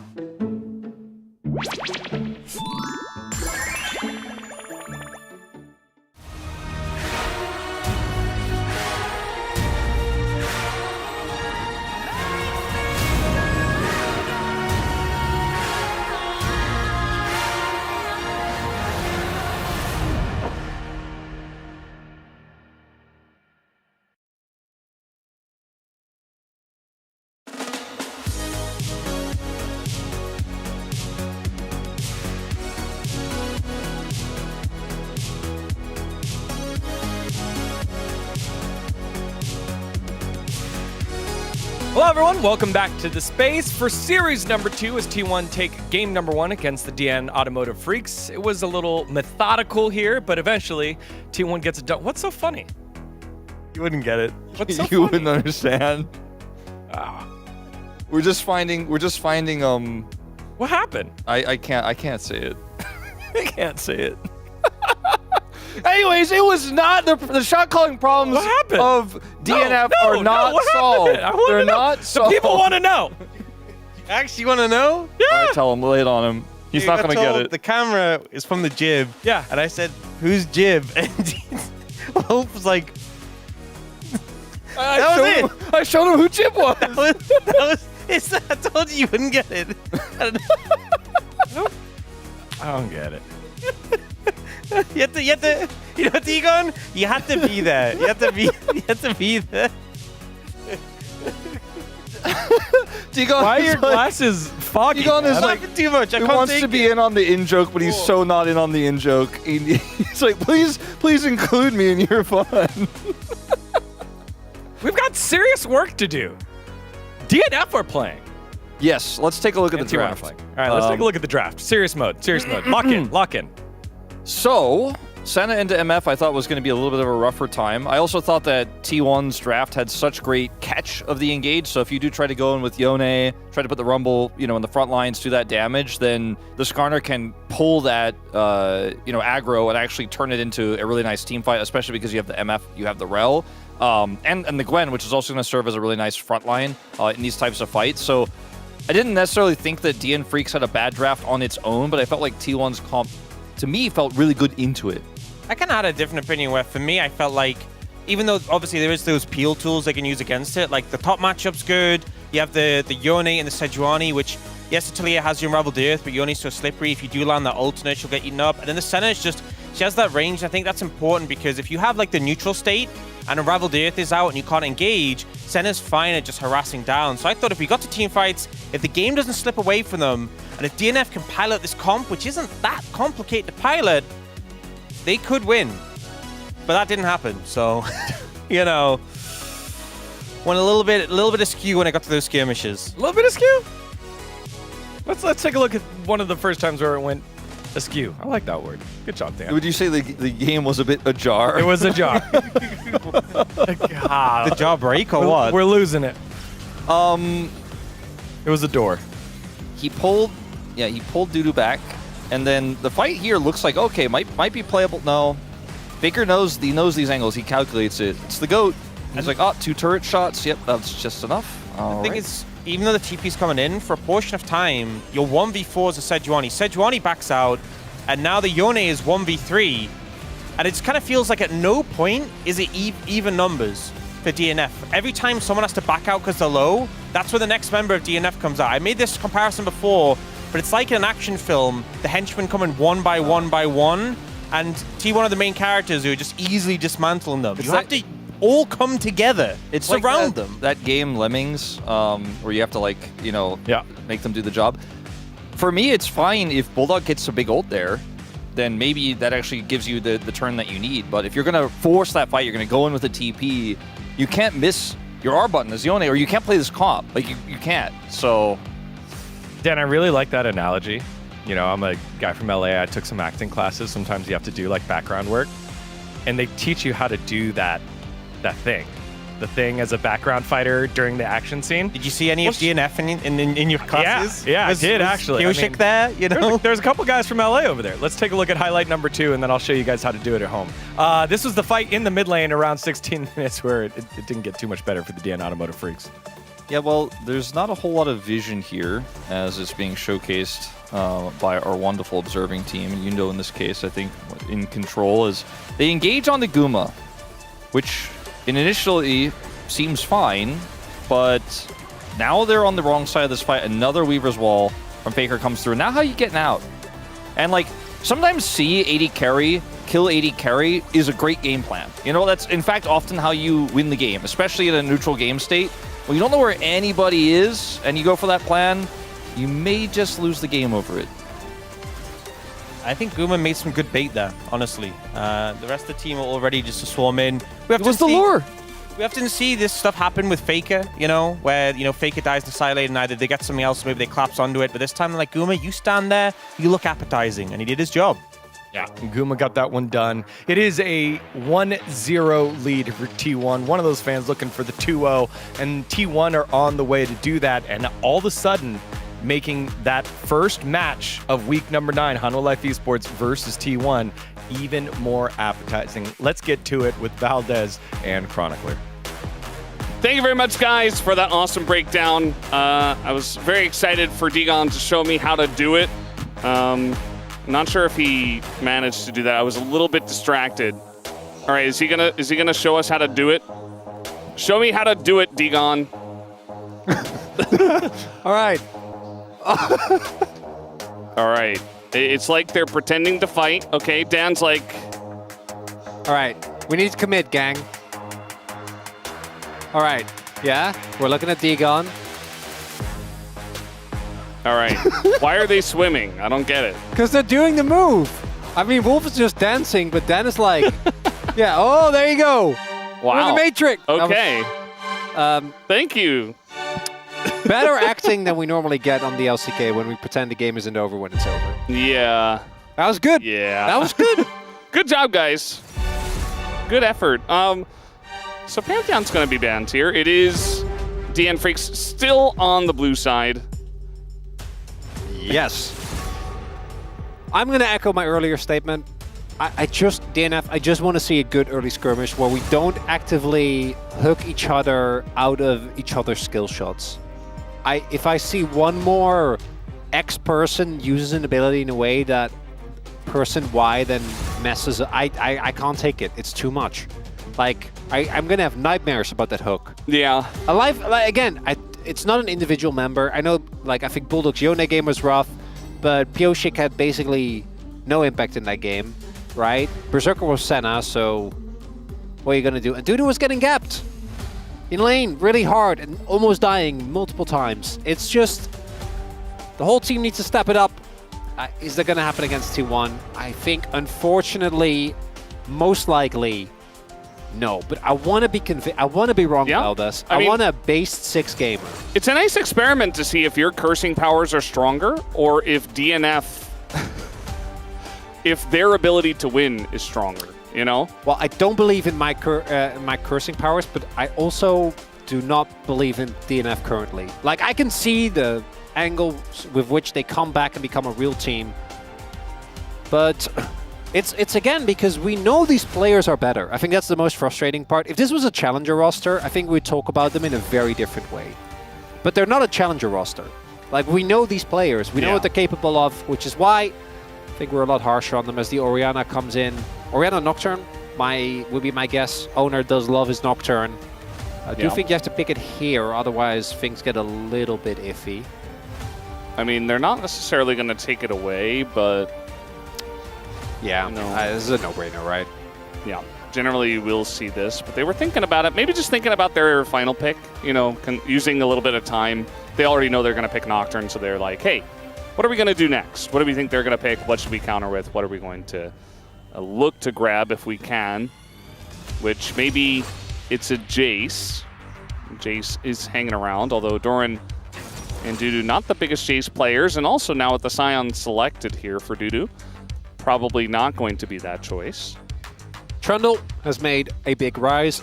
This is a pretty good Trundle spot, especially if you ban Ezreal as a Doran. After last game, you know what? You get to lock in the carry matchup. I'm on board with this. Yeah. His Gwen performance was great. Again, I think we have fully come around to the fact that this is the Doran that we've been used to seeing over the last couple of years. Ever since, what was it, 2021 KT, when I think he started to kind of take off. And then ever since, because it was in 2020, he was DRX. And I know he was on KT at some point. And I think it was 2021, because it can't be 2022, because then he went to Genji. Yeah. Must have been. Must have been. And up until, I want to say like late April, we didn't really see a lot of that. I think domestically, he has been great for years. It's really international where a lot of his errors come through. But after last game, and after like the last 2-3 weeks he's had, yeah, I give him the carry matchup. If it doesn't work, it doesn't work. But I think he has earned the trust. And DN Freak's probably going to be looking for a hyper carry here. Protected Berserker composition makes sense to me. Even though even Berserker has lost some of his shine. Jhin gets banned. No brainer, yeah. Lucian picked here. Doesn't mean that the Braum could be taken away. This could even still be Carria's dreaded Nidalee support. It's Lucian Nidalee, you say? Well, it won't be, but it'd be funny. It is very T1 to play against a team like DNF, and Carria is just like, what if I just play Berserker just said Braum, so it's going to be Ezreal Braum here. You want to pick it away. I think that does make sense. I don't think this is the point where Life is going to bring back the support Trundle, and it doesn't look like he will. As Braum, nothing too crazy, but... You play Melio. It's fine. I like Melio into this comp. I also like Nami into this comp. I don't like Nami with Lucian anymore. Well, no, it's not as good as it used to be, but into the enemy team comp, I think Nami is still great. Bard, Shaco I like a lot more. Please, Carria, do it for the... No, Carria, I mean, it's Bard, it's fun. It's fine. It's fine. It's the fine. Engage is so bad, though. And like... They have Nocturne Orianna. No, and that's it. T1's engages. I mean... I see. Engages. Yeah. No, they have engaged Braum. Yes, exactly. They have Pillar. You max damage Braum. They have Pillar, Engage Braum, and Scion. Scion is fine, but like not great, right? So I really love Bards into stationary carries on the enemy team, Berserker will not have a hard time, I think, playing into the bar. Outside of the laning, where obviously bar can be quite oppressive. But into Victor, into Trundle, into Cyan, picking off in side lane. Definitely a possibility here for that Bard. Keria, what happened to you, man? In 2023, that would have been a great angle for, I don't know, what's the dumbest support thing you can think of? Like, I mean, Shaco is high up there. Rengar? Rengar, he would have. He would have! That was, I think, the dumbest thing I could think of. No, that's horrible. I love it. That's perfect. And then you max root, and he's like, no, it works! You use the ult for utility. You have pressure from the brushes? And then you get pressure, because early game, your damage is still crazy, right? So they can never approach your brush. And then you got the root, and you have a cleanse. It's really good. Yeah. Keria could sell me on anything, Valdez. But he didn't. He just picked Bard. Yeah. His Bard. Fine. His Bard's great. He loves Bard. We'll see how it does in this game. Very interesting comp here from the side of T1. I think they can make it work as we are ready to hop on the rift for game number 2 right now. 소환사의 협곡에 오신 것을 환영합니다.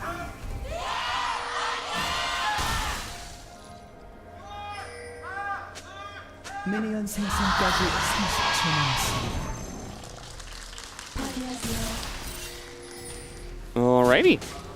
Game number 2. T1 trying to get as many wins as possible. The game score matters, and they need Hanwha Life Esports to lose to them directly.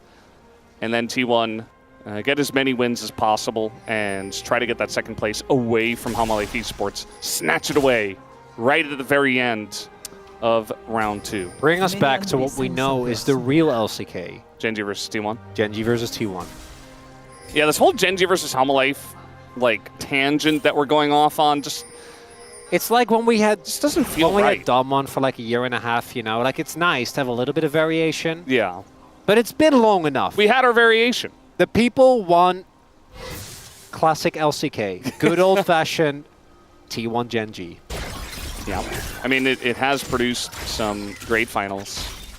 That 5-gamer and some really bad ones. It's really we really have had the full spectrum. Yeah. That's true. The most recent when it happens so often, it's like you can't have everyone be a banger. Well, the most recent one, which was last year's spring, was incredible. Yeah. That was one of the best finals we'd had in a long time. And then we had the summer finals, which was even better, which is kind of insane to think about. I think we're due for like a double 3-0 in MSI qualifiers, Valdez. I'm worried. I mean, Genji is there. They have been Genjiing a little bit. Yeah. I think that on paper, we could expect the 3-0. It might not happen, especially if it is Hanwha Life who makes it there.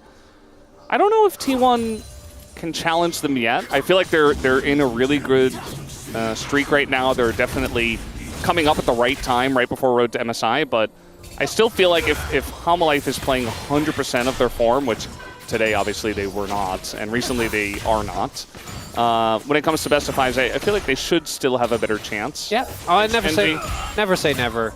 But when it comes to T1 Hanwha, that is right now, I think, an extremely and we're gonna get a little preview of it. Yeah, this on Wednesday.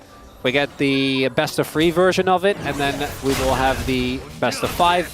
I assume at some point during the split, or during the Road to MSI rather. That is a matchup I am extremely excited for. I am a bit worried that, as we highlighted earlier, that the domestic Genji just hits a little too hard. But when we get to MSI, that's when things get fun. Yeah. That's when anything can happen.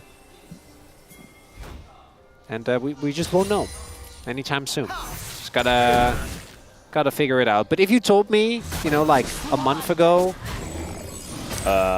does he just die? He's gonna flash, and now Doran is going to hop away and heal himself. That too is Doran. He's going to be happy that Pyosik isn't here yet. Dead.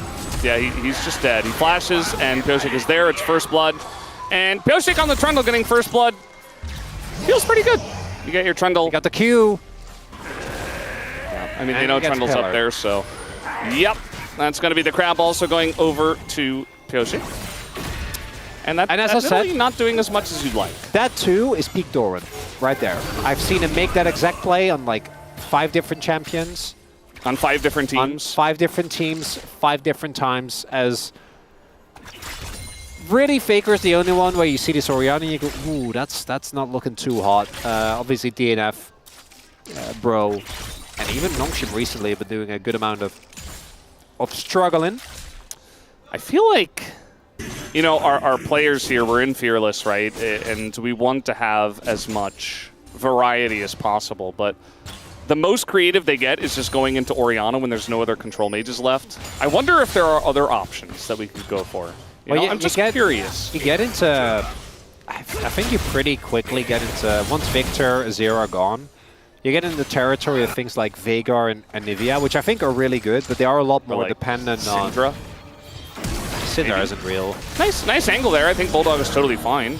A couple more autos could do it, but I think he doesn't have the angle, as Keria is just going to give us the Bard emote and say, I was just here to help Faker, that's why I flashed. We also have a good read on the patch note, gang. A double spellbook from Keria and from Life. Nice. If he had Ignite, would have been a kill. Could have happened. Spioshik, I'm pretty sure got the... He got the big one, yeah. The big raptor. It went down to 1, and Owner almost took it, but it didn't happen. But yeah, the kill went over to Pioshik, so I don't even know how much this matters for the 1v1 matchup. I think the Sign, you're still just going to have a bad time. But the early game, I think, is the hardest. If you can get to mid-game without falling too far behind and you get enough resistances, I think eventually you're not going to be too bothered. I feel like it's very happy times as any jungler to get a kill early and have that really nice back. I mean, it's not going to change everything, but it's going to make your clear a little bit faster. Maybe you have a little bit more presence in the lane. Maybe you're able to fight over more objectives. It just feels very good. Having a beat Trundle is not ideal, but that's what they picked for this composition, and that's just fine. Trundle's clear, not the fastest, so it's going to make it just a little bit faster. Guma, it feels like he's been laning alone for the majority of this game. Keria is up a level on him, even so. Keria is Bard. Bard just, you know, generally Bards around. Yeah, Pioshik will win this. Yeah, he will win that. Pretty hard. But Fear also denies him from winning it. For now. And Guma's still up here. Keria's nearby. But, yeah. The second that Ezreal Braum came in, it just felt like there wasn't going to be a lot of angles to do much, although a bit of damage goes into Life. You see that Guma is going to get healed up and push forward quite a little bit, but Berserker and Life just kite back. Ezreal Braum, very good at kiting back, as you can imagine. They both can hop back and put up doors and just say no.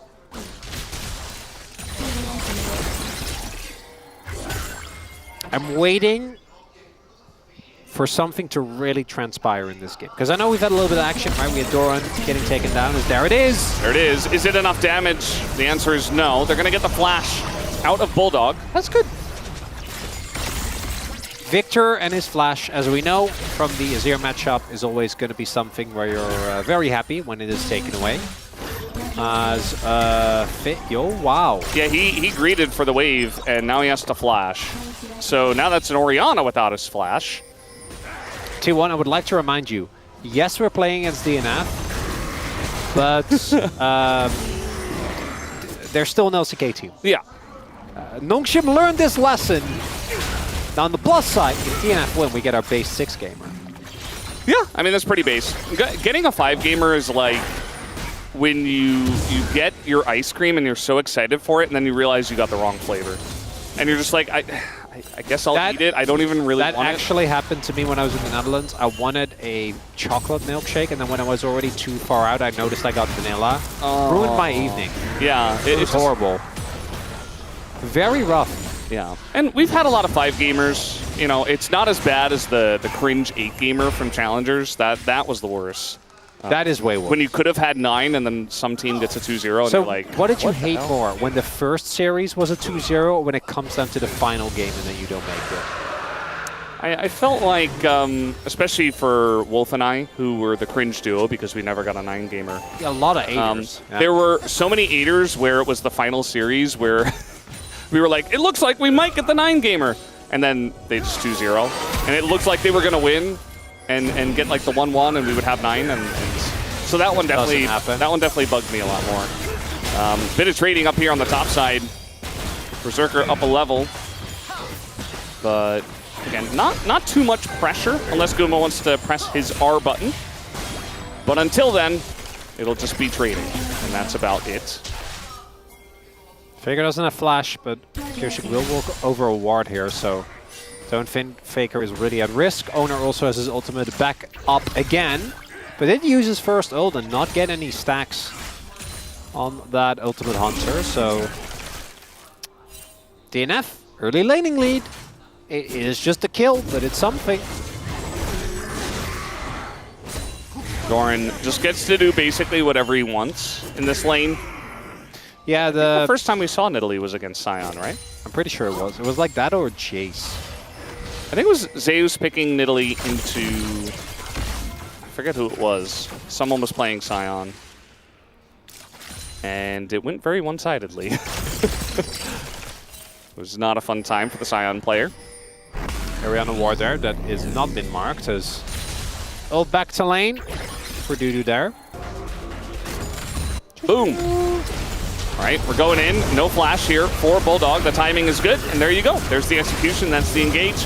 That T1 will pull off many a time. And they pick up a kill here for Keria.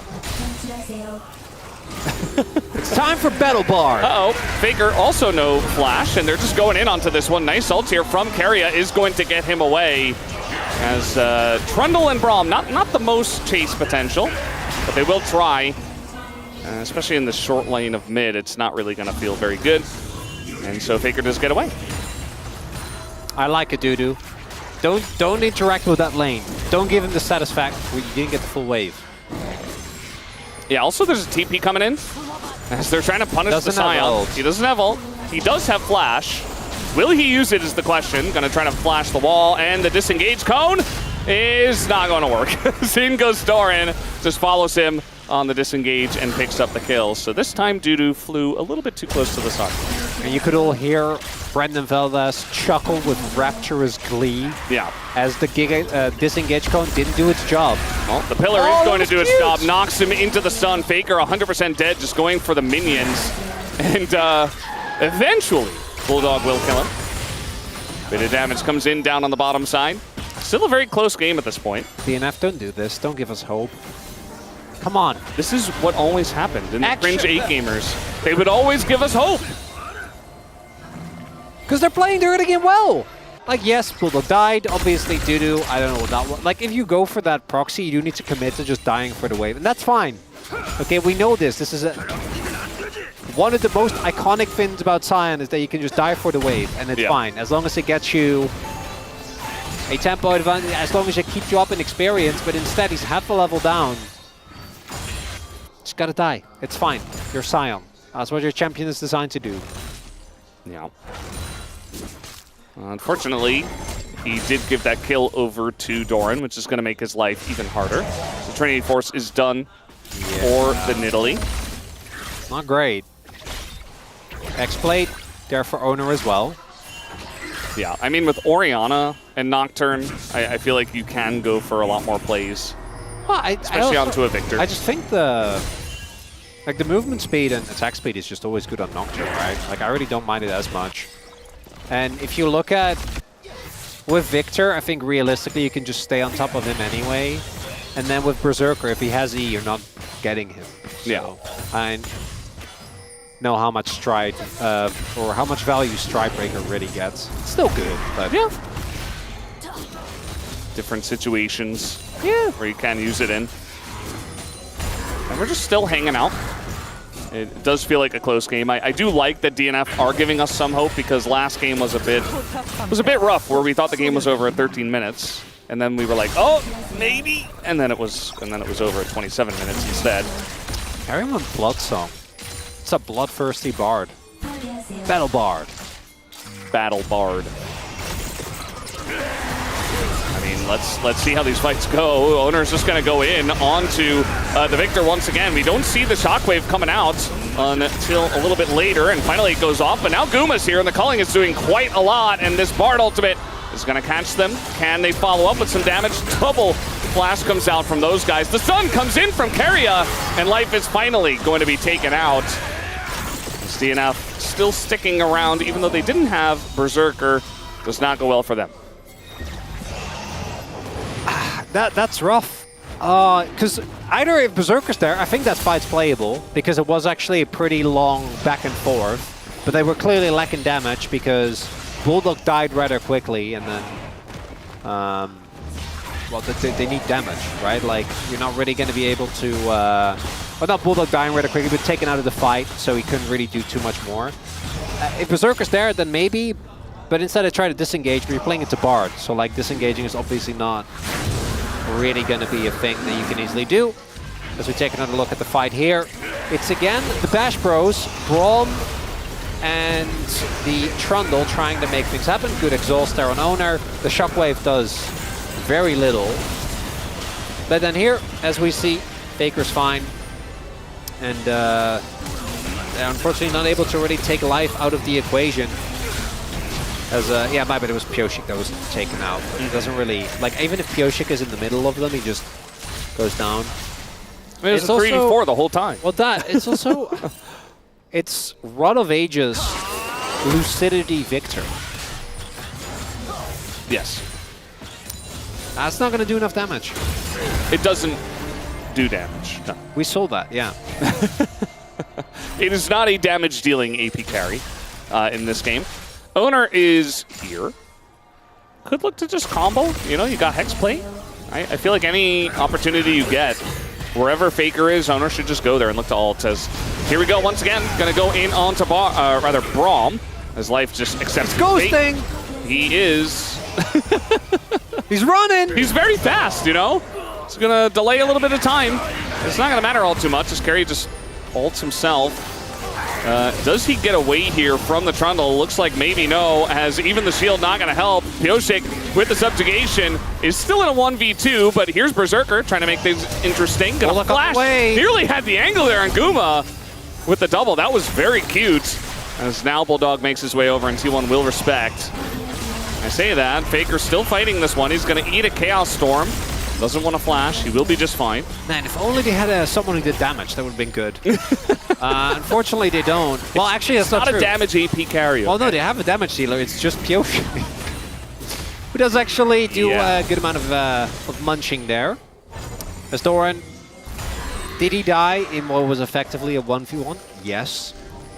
Is he still living his best life, unbothered in his lane, alone, against Sion, who can't really do anything against him? Also, yes. Yeah.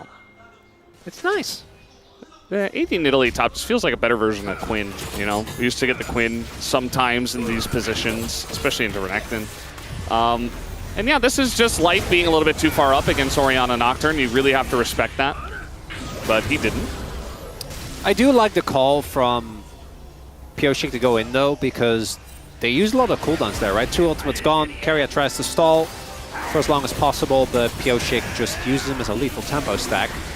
And then here you can see Pioshik actually does have a lot of threat. Berserker really like the angle there. If he hits that initial Look at this flash Q. I know. So close. If both or either of those two Qs hits and they actually get the kills, would have been huge. Still get the Herald.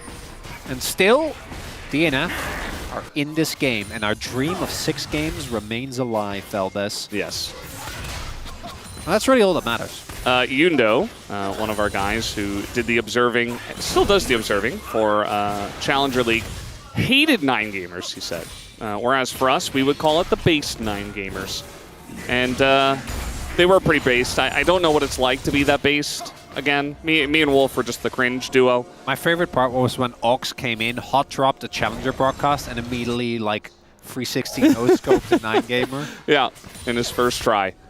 I think it was, I don't know if it was first, but because he was filling in for me. And he definitely did hit it.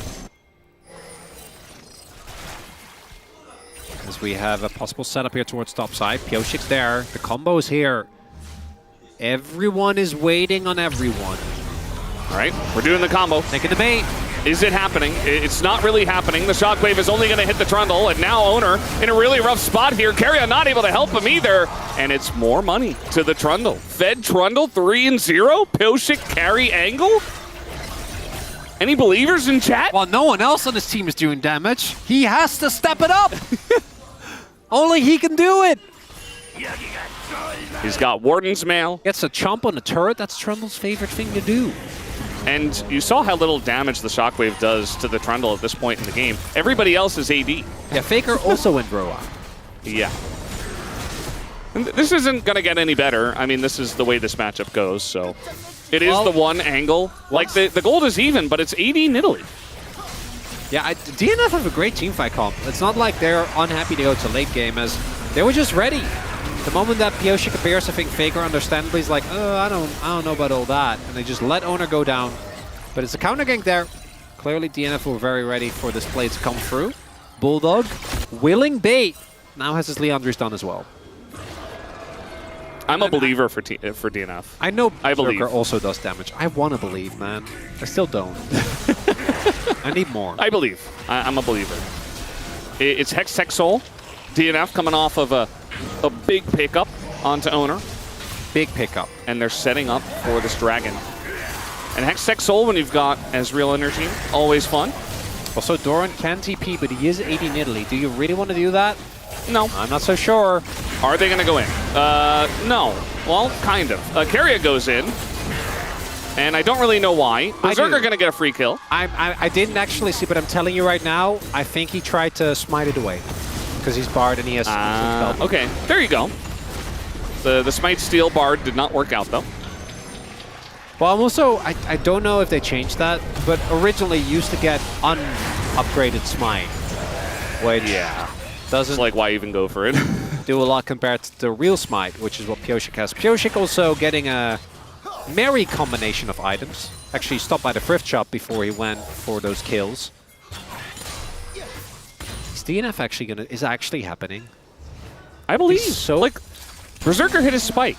Bulldog is playing pretty well. Berserker hasn't died yet either. That's big. Berserker hasn't died. Pioshik also hasn't died. Which is much rarer. There have been a lot of rough games where Pioshik dies a lot or he's not really doing a lot, but he's doing so much in this game. He's part of every kill. The Trundle looks great, even from the first kill. We talked about the snowball, the Trundle snowball. He actually got really close. Yeah. I love the idea. You know, it's like earlier, the concept is very cool. But just because you can probably doesn't mean that you should. I struggle with this a lot. But also it's a Bard death, right? Like, I don't think really... It's still money in the bank for Berserker. Yeah, that's valid. And now they're sieging turrets.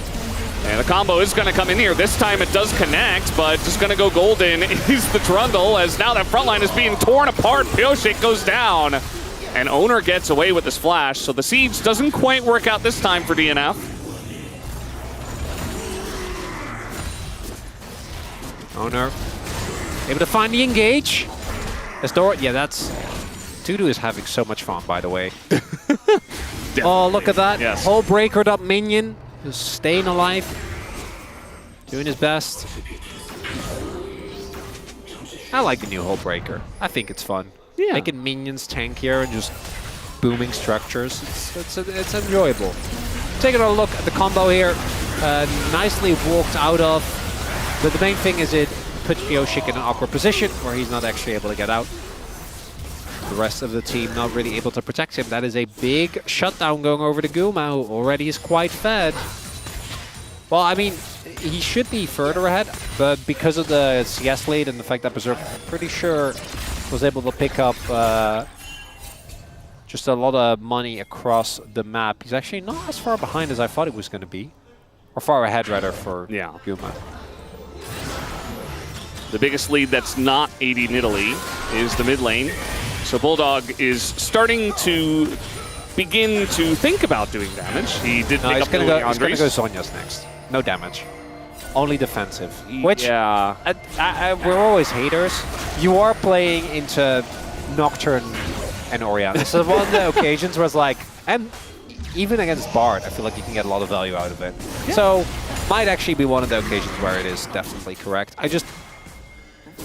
Maybe try something not Roller related, just sit on that Catalyst and go from there. As Life now also has Smite, so they can go for Otacon and should just win it. I love how there's been a lot of stuff happening in this game. There's been like 5 kills to either side, and Just imagine the entirety of this game, Dudu for 24 minutes has been laning against AD Nidalee. Oh, it's horrible. It's so sad. This has been his experience of the game. I do think, instead of unending despair, just go warm-ups. I'm not even memeing. Yeah, no, it's a good idea. Now we do have the Trundle here, so Doran just going to hop over the wall, and the pillar does come down. And if this stun hits, maybe, but now Owner is coming in, and now the follow-up with the Scion ults, and they do get the punish.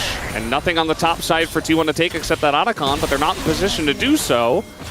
So that's going to relieve some of that pressure. I want to believe. I'm a believer. I'm not believing until it happens. I'm locked in. I want to believe, but I'm glad you are. We have one committed member here on the desk. There is so Spirit Visage, I'm not the biggest fan of here. Right. Like, I know it's good on Trundle because of your the amount of healing you do, and it's okay with Sunder Sky, but you are playing into just Orianna. Yeah, and she already doesn't do damage. Yeah, at least Faker went Shadow Flame second. That helps a little. He also went Sorkpan, but it's still not. It's not great. Really feels like T1 is just playing to ult Bulldog and murder him. Because getting the Berserker is going to be so much harder. Yeah. That's going to be the second Hextech Drake going over to DNF. I'm slowly starting to come around, Veldas. Yeah, you're beginning to believe. Here we go again. They are going to find the one guy that they are looking for, that is Bulldog, and he gets feared right at the very end. As Carriot going on into this one, he has a Blast Cone, and Kuma's going to send him in. It doesn't quite matter, though, as Berserker, the last auto from Faker, gets him down. And, well, maybe a Baron angle here for T1 after a couple of kills. No longer believing. Carriot's just styling on them. And some of these bar plays didn't end up working out, but that one gets them a Baron. We'll see if Pioshi can make his way over. Dudu, yeah, he doesn't have... He has his ult, but he's obviously not going to make his way over as Pioshi is really fast. He's taking on the world! And he does have Sundered Sky. Wait to give me the... Oh my god, that was... He could have gone in. Yeah, he could have actually stolen it. Like that. Carrier! Carrier, really. He's having a lot of fun today. Maybe one of the most iconic Bard performances, as in cosplaying Bard, who's just a being that can't be understood. Yeah. Because display, amazing. Bulldog. Right? Yeah, I don't know. I don't want to talk about it. Bulldog just ends up going down, just dies, and then Berserker ease over Carrier immediately. Flash. Now, should he have eaten? No, but still. Flash gets the redirect, hits the Q to the wall, follows up with the ult.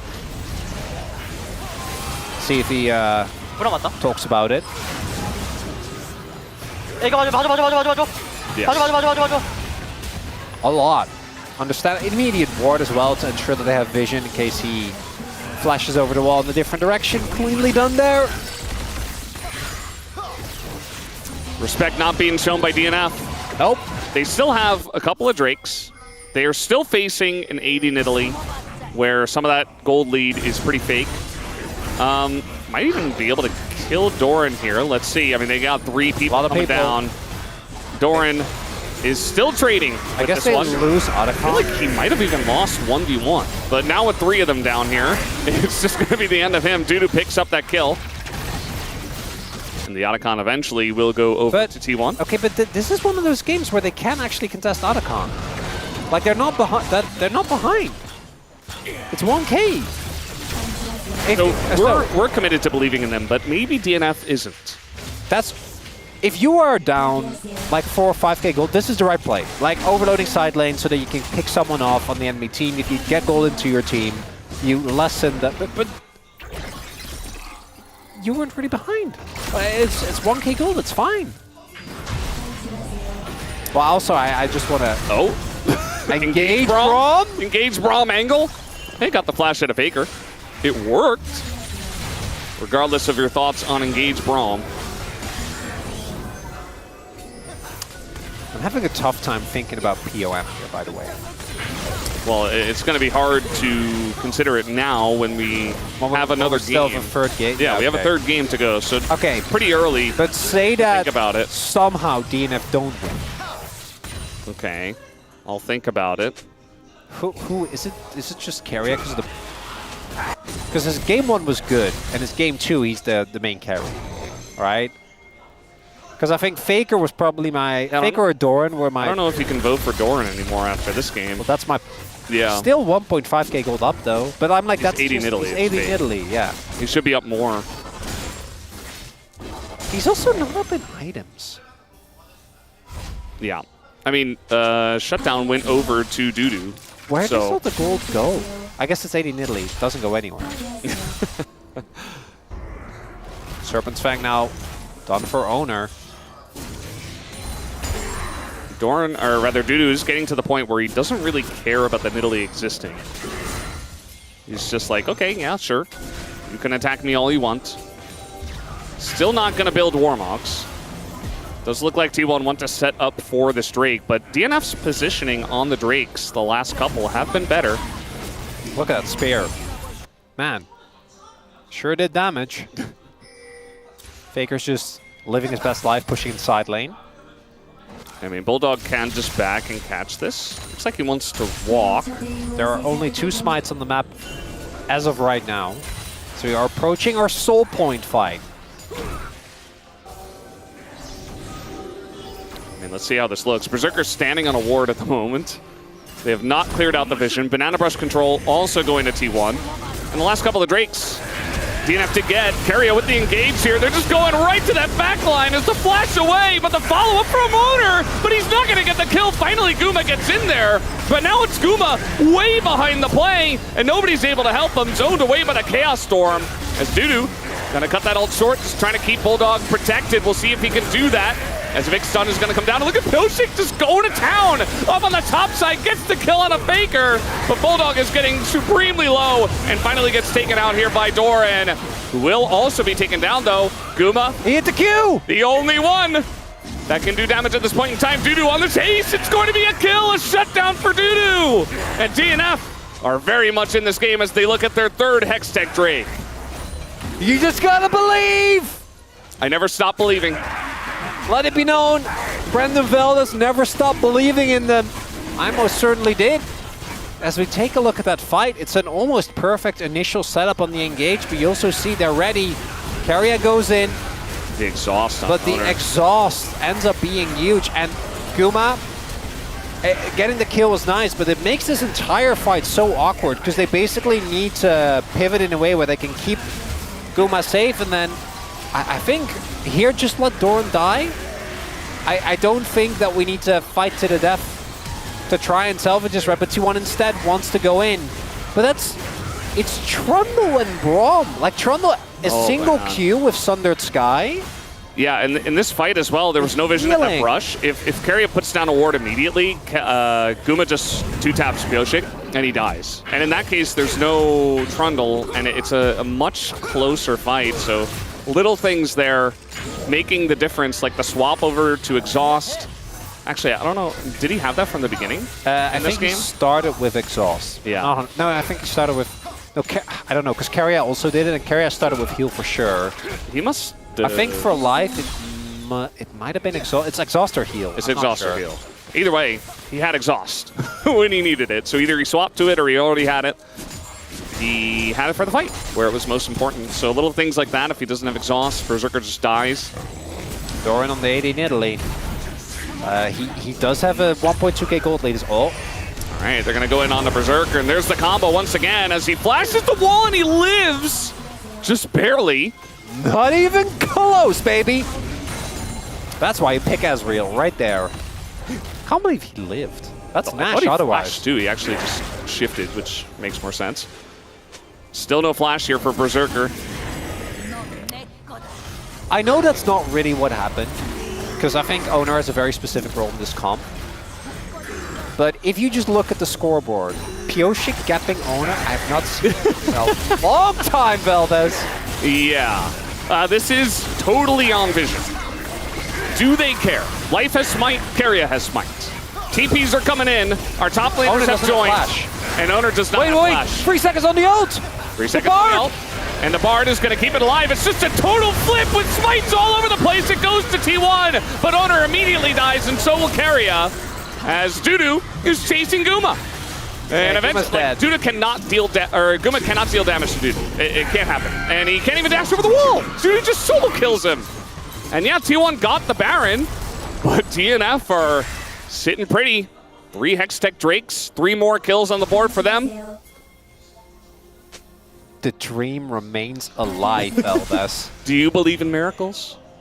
Well, I'm starting to. DK won today, so anything is possible. As we take another look, Carry out the only reason why they're even in a position to get to this. Delays, and then we're just diving. We're just diving Faker. He's just here. He's just dead. Already flashed. Didn't matter. He just dies.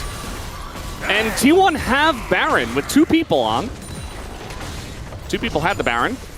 Say. Yeah. And now it's only Doran. Who isn't real, as we have established. Stayed in Italy. I mean, that gap is closing faster and faster. Okay, they're going in on the Scion. Choo-choo. It's never going to work. I mean, they push him away, I guess. So they're going to keep the turret alive. They still have Otacon. Oh. And they're not... Those 700 gold. I know. They're not that far ahead in global gold, but it just feels like the composition, even if now you just blow up... yeah, I don't know. Even with Baron, you can't defend that. Given the fact that there's no members of the team on the map, because as we have seen, actually going in on Ezreal with this combo, it doesn't actually work. Particularly because he also went for the he has Locket and he also went for BT, so he doesn't die. Doing it on Scion on Trundle is obviously really troll, and not in the cool Trundle way. But, don't do that way. The actual troll way. And then way. it's just Bulldog, who has stopwatch. So I don't know. I think I don't see it for T1 unless we see big mistakes from Bulldog and or Berserker. Doran doesn't win this lane anymore either. There's 0 side lane pressure, and now you've got an Edie Nidalee in your comp that doesn't help in the team fights either. Might be time to buy Blade the Ruin King, buddy. Good luck. Yeah. Hey, look at the damage chart though, Valdez. Look at that. Yeah, Dudu's in seconds. I know. That's Scion. 35K. That is what I saw immediately. Yes, you're right. Once Hextech Soul comes in, that's it. Right? Like, there is no shot that you can win the game as T1. Hextech Soul is just too powerful. A single laser, a single Q is going to ruin you. They gave up the first 2 Drakes. The third one, DNF took from them. And now they're trying to engage onto Bulldog. Carry ult's going to do a little bit. Gets Bulldog into a rough spot, but immediately Life runs over and just gets his shield up. He doesn't even flash. And now their engage is done. Dudu is totally fine. Still Scion. And this dragon is up. I think can just try to go for it. No smite available here as Guma's going in. He's got a very nice angle, though, on a Bulldog. They do turn on to Doran, who tries to engage his AD Nidalee. Not sure about that one. And now he is going to go down. That's first pick going the way of DNF. Life gets low. And then a huge shockwave comes in, but it doesn't deal damage. From the side of Faker, double stun comes in. Guma is desperate to get his game, but he will not be able to. He does his very best. But it's just Hextech Soul potentially here for DNF unless Owner has something to say about it. All right, Doran. I'm sorry. Give that card. No more Nidalee. We can't do it. Because they are so close. Because of Guma's heroics to actually making this work. T1 are desperate to try to stop this. They can't give this. They know. Owner has his ult. I mean, we're going to see this ult coming in. Owner, they could just probably turn onto him. As the fear does come down, Owner's like, I guess I'll just try to hit the dragon. He is doing quite amount of damage. Might see a little flip here, although the stun goes in and Owner gets it. Somehow, DNF not able to secure it, but still able to pick up 2 kills. And this Scion is so giga-fed. But compared to where he should be in this game. Game's not over. Denied the Hextech Soul, and now T1 have a Hextech Soul one of themselves.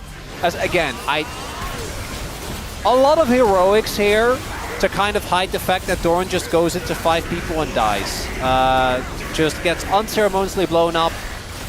The shockwave from Faker, even then, like, it doesn't do that much damage, right? You can see it even there, and it's not until Guma tries his very best and is so close, particularly, don't forget, with those resets, Franks from the Otacon.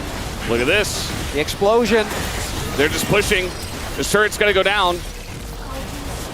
And DNF, they don't get the inhibitor, but at least they get the inhibitor turret.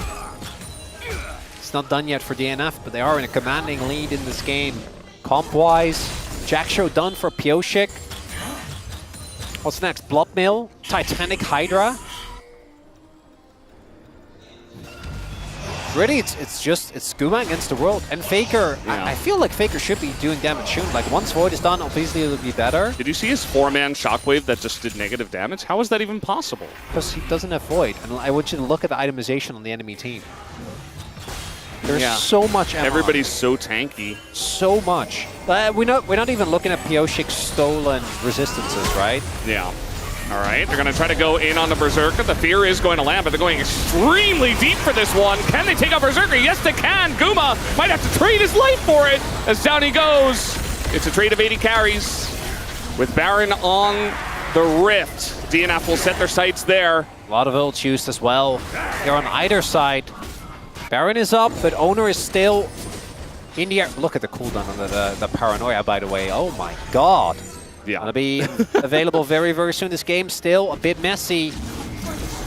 Doran, okay, he's in the jungle. Should be completely fine. It's just about can he do stuff that matters, as Pioshik is definitely feeling very confident. It's been a while to see this dominant of a game from Pioshik, so I'm sure he's enjoying it. Also making Trundle look good. Not a lot of people have been able to do that in a close game. In a close game, in a long amount of time. But the trade did end up working out, right? Because we give Faker a lot of flack for not doing damage. Same for Bulldog, as we have seen. It really does feel like it's the 80 carries, but for DNF, Sion does enough damage because T1 doesn't have a front line. So, like, even that alone is enough to really put kind of a damper on T1's attempts at going for these objectives, as it's 50 seconds on the Paranoia. Thank you for our production team, rather, as 41 minutes. Longest game this season has been 50 minutes and 39 seconds. Okay, so we get one team gets Baron, the other team gets Soul, and then we have an Elder flip, and then we go to game 3.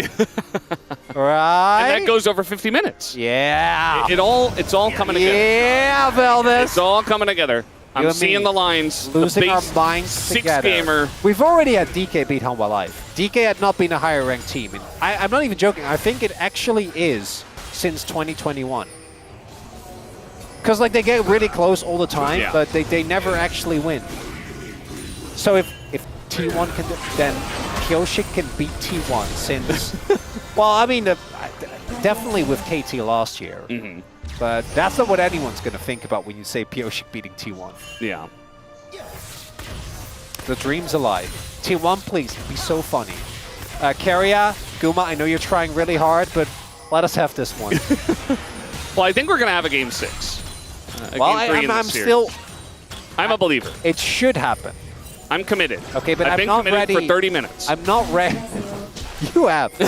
I've been on the fence. All right, we're doing Baron on Vision. Oh, it's a bait. They answer the call. Oh. Okay. Well, Keria just gonna flash. It's fine. He has Unsealed Spellbook. It's okay. Doesn't matter. It's the right call because when you're in that position with the pillar right behind you as Bard, you mess up a magical journey, you probably just die. So better to just play it safe. Not good that he lost his flash, obviously, for Keria. Playing Fat Trundle, one of the most fun experiences in League of Legends. Just run at everyone. Yeah. They have to respect you. There definitely is a lot of respect being shown. It feels like by both teams at this point. You know, well, 43-minute game. Are we just flipping? Soul flip? Soul flip. Soul flip. I'm ready. There's a ton of damage already coming in. I mean, they might just be able to zoom this one down. It's just Hextech Soul going to Bard. And Owner gets in, but he's late. And okay, that's a nice kill on a Berserker. Maybe an angle here for T1. Bulldog left isolated, has to flash away. He goes down to Faker.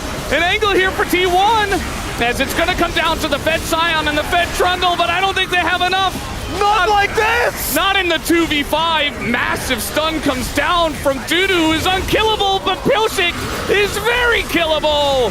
And it looks like T1 may have just done it if they get the Supreme 5-for-0 ace, and that they will. They've got a wave in mid, and even Hextech Soul isn't enough to give DNF the win here in game 2. Not like this!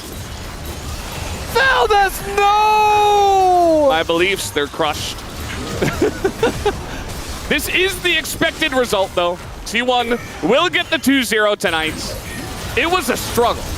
It took them 45 minutes to take down DNF here in game number 2.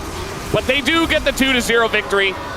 Again, the expected result. But after watching this game, maybe you wouldn't have known about it. Some sheepish grins here on the side of T1. They wouldn't have been the first team to, have an iffy moment against DNF. But at least they're able to win the fight at the very end. And that's all that they needed to do. I gotta decide on I know it's one of the bot laners. It has to be. Can't be Doran. I wish I could see the replay of the final fight again. But I think Keria did, because I saw a lot of people caught in the Bard ult. Yeah. I feel like his catches in mid-game were crazy as well.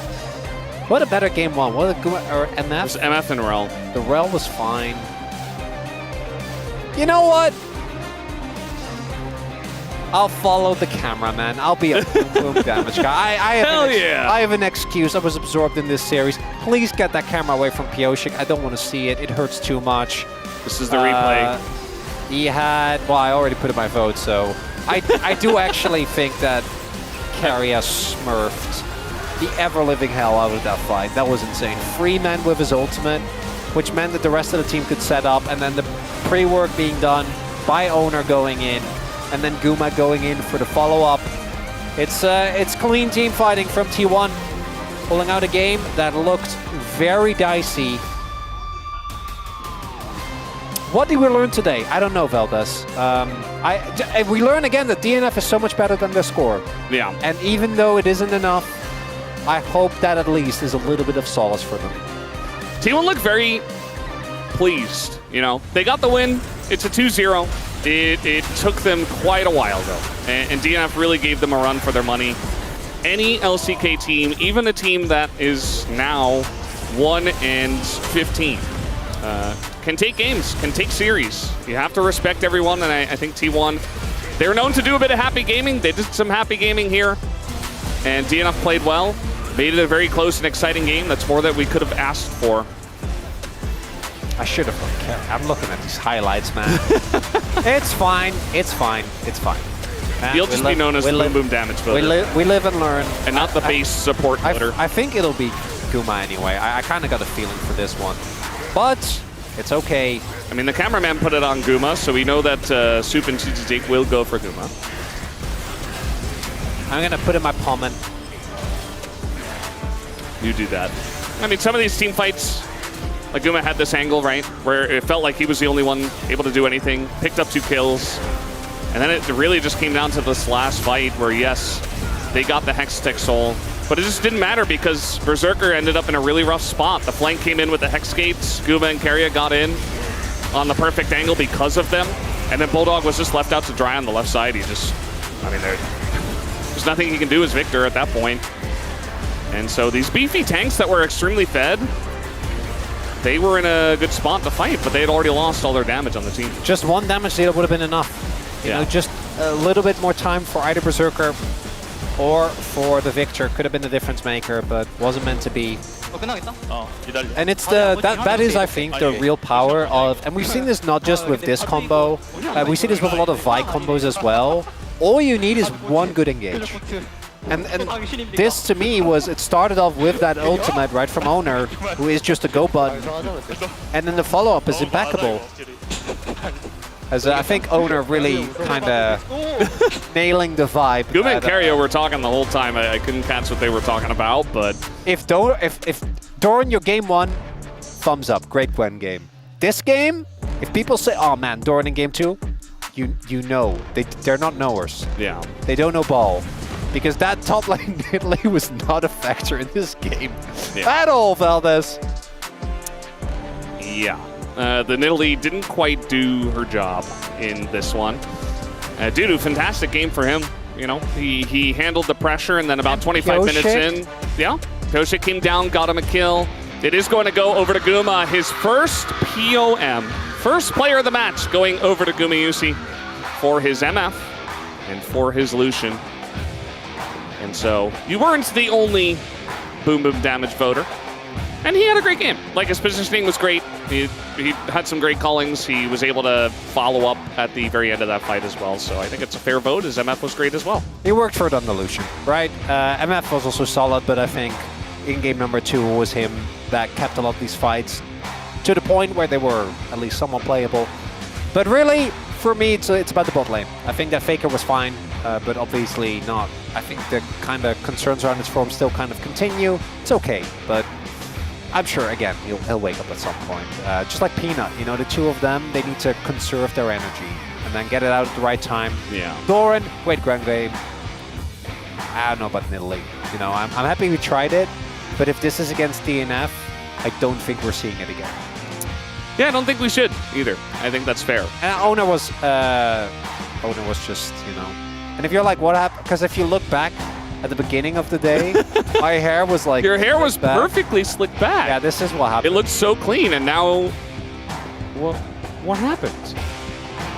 DNF versus T1 Game 2 happened, I guess. Yeah, my hair doesn't go in that many directions. Yeah. I've got like slightly wavy hair too, but cannot compare. Yeah, depending on how they do it, it can get either like more curly, or it can get very... Right now it's very swoosh. Yeah. You know, it's like a slope. I don't know why. It's pretty cool. Yeah, it's fine. I think you look great. Thank you, Val. This will look great too. Yeah.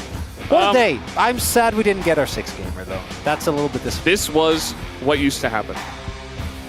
We should have had Game 6. Didn't happen. T1 did deny it, as did DNF. But guys, we have the interview ready. I'm going to hand it over to Ji-sun for the translation.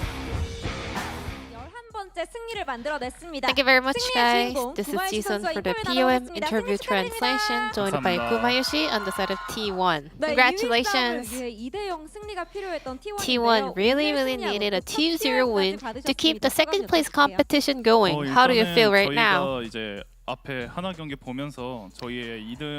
Yeah, we were actually calculating the chances of us securing second place, and we really needed to get a 2-0 today. So I'm very happy that we made it, and also I think it feels like it's been about a couple months or like many months since I last won a POM, so it feels amazing.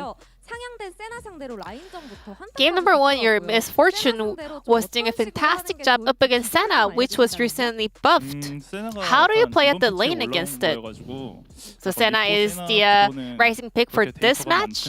So I don't also have too much data about the laning phase, but still you can have a lane priority, you can push lane, and then Senna has to be just like farming up the stacks and CS, so it was not too difficult. And then game 2, we almost fell to Karia's Shaco Hover. So the crowds, even the Korean commentators were going wild about it. Is that actually a potential pick for Karia? Had it not for Karia, you know, let's say it was someone else hovering Shaco. Well, no one would have expected it to be a potential support pick, but because it's Karia, we all got excited. I mean, it's just not about Shaco, you know. He can just play whatever champion he would like to as support role, so please stay tuned. And then game 2, Karia went for the Unsealed Spellbook, and he was able to win a couple of Smite fights as well. How did the T1 players react to it? Well, when the fights are happening around objectives, you know, we're very locked in and serious. And he said, I'm going to take Smite and I'm going to go for a steal. We thought it was a very plausible play. So even if Bard loses his flash and dies after stealing an objective, I think it's pretty worth it. And on Lucian, you were very proactive and aggressive. Whenever you were able to do damage onto the opponent, you were dashing forward. Well, I mean, you all saw what happened in the end. You know, we were all doing damage. 5 players were doing damage onto one Sion, and he was unable to be taken down. So I realized their front line is very, very tanky. So whenever I saw the angle to reach onto the enemy's backline, I went for that play. Game 2 was very, very close. And let's talk about the final team fight that you just mentioned. So how were you able to find the best position and team fight angle over here? You can just see they were trying to start the dragon, so I wanted to take advantage of our vision control, so I wanted to show up somewhere they didn't have vision. And then we were able to start cleaning up the enemy Ezreal and Victor, and then later on we were able to close out the team fight by taking down their front line. It was a very hard game to win for sure, but all of the team and players managed to put on a very on-point execution over there, and we were able to miraculously win it. I didn't even know that we were having a long game, you know. You know what's been trending on the LCK interview these days? I've seen it a couple of times, but I didn't really study about it.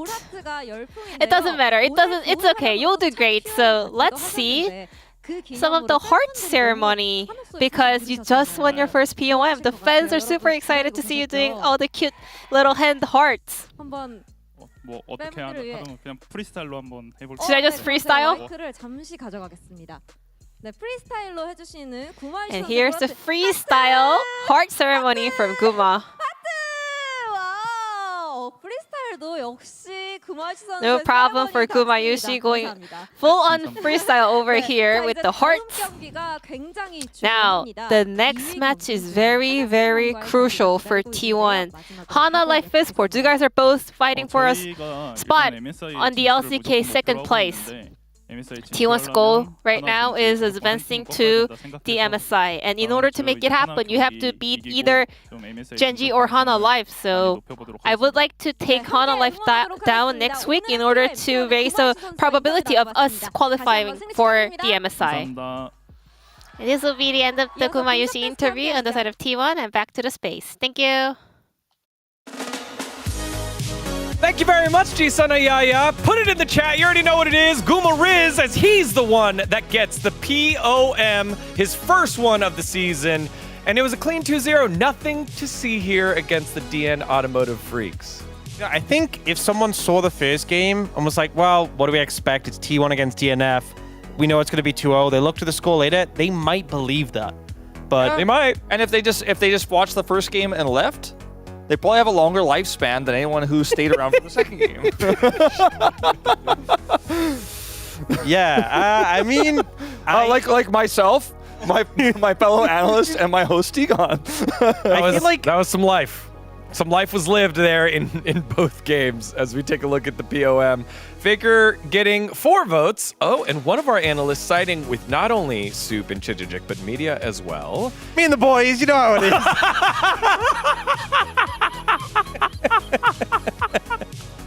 Ox has been known to pet the goat.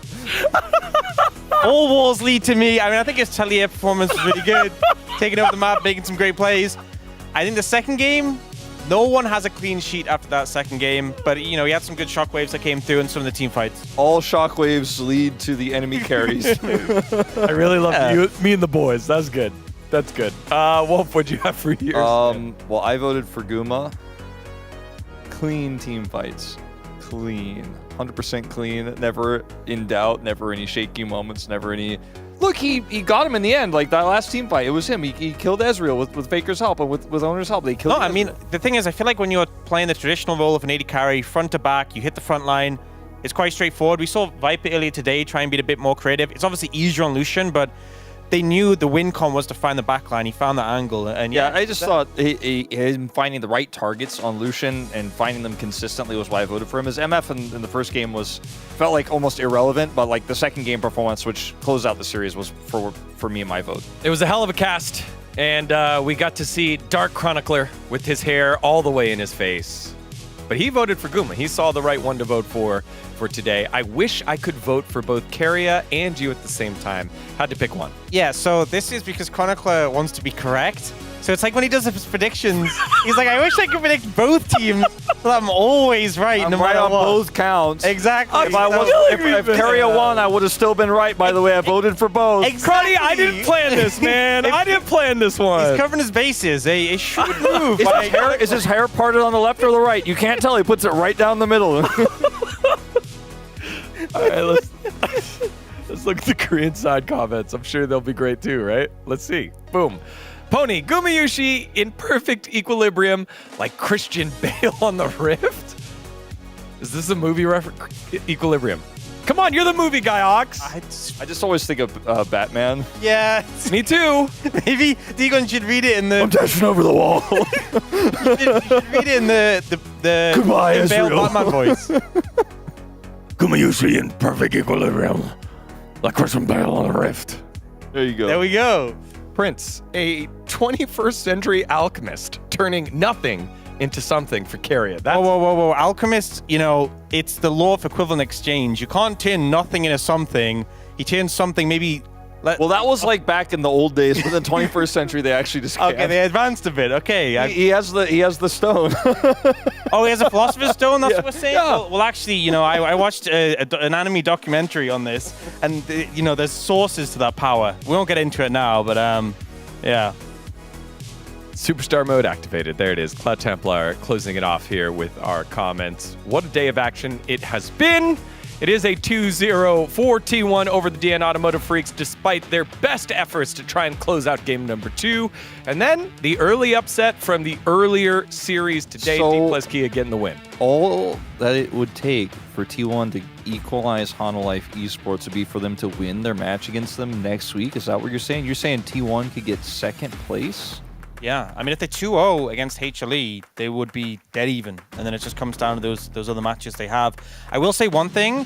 The fact that DNF already do have a series win, I think if they didn't, this would have felt really heartbreaking. I mean, it already did. We obviously saw how devastated the players were, but, you know, if they were 0 wins still and they were this close in that game too, I think it would have felt a lot worse. Yeah, I feel like because the stakes were not as high for them, it feels really rough because you almost beat a top 3 team in the LCK, but because you're already secured 10th place, you're already in the Rise group. Losing this doesn't have any implications, but it still doesn't feel good when you were that close.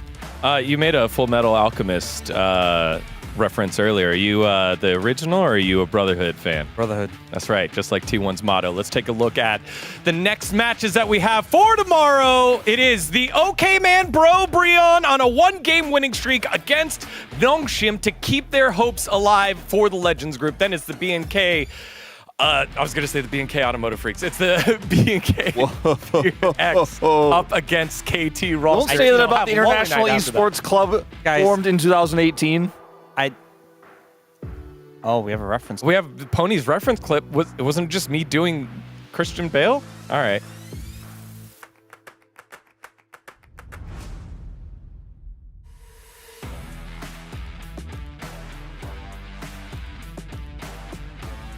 I thought that was Zeus's thing. Yeah. Isn't that Zeus's thing? You want it? Oh. I'm more confused now. I feel like we had it settled and now we're going in a different direction. All right, go ahead.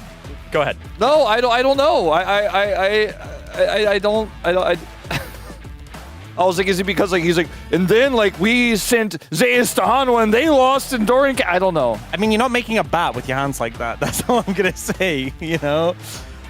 I did want to bring up one topic though. Oh, it is a deep cut sci-fi movie from Christian Bale in 2002. I'm a little disappointed. Oh, it's guns. Oh, it's guns! His fingers were supposed to be guns. They were finger guns. I see. All right, Pony. We're just not cultured enough. You know, that reference was as clean as T1's 2-0 today. You're gotta ask you quickly. Yes, I quickly. can't keep defending you. Did you predict Bro tomorrow? Please tell me it's a yes. It's a Bro win tomorrow, baby. See you tomorrow to watch that happen and close out week number 8. Bye-bye!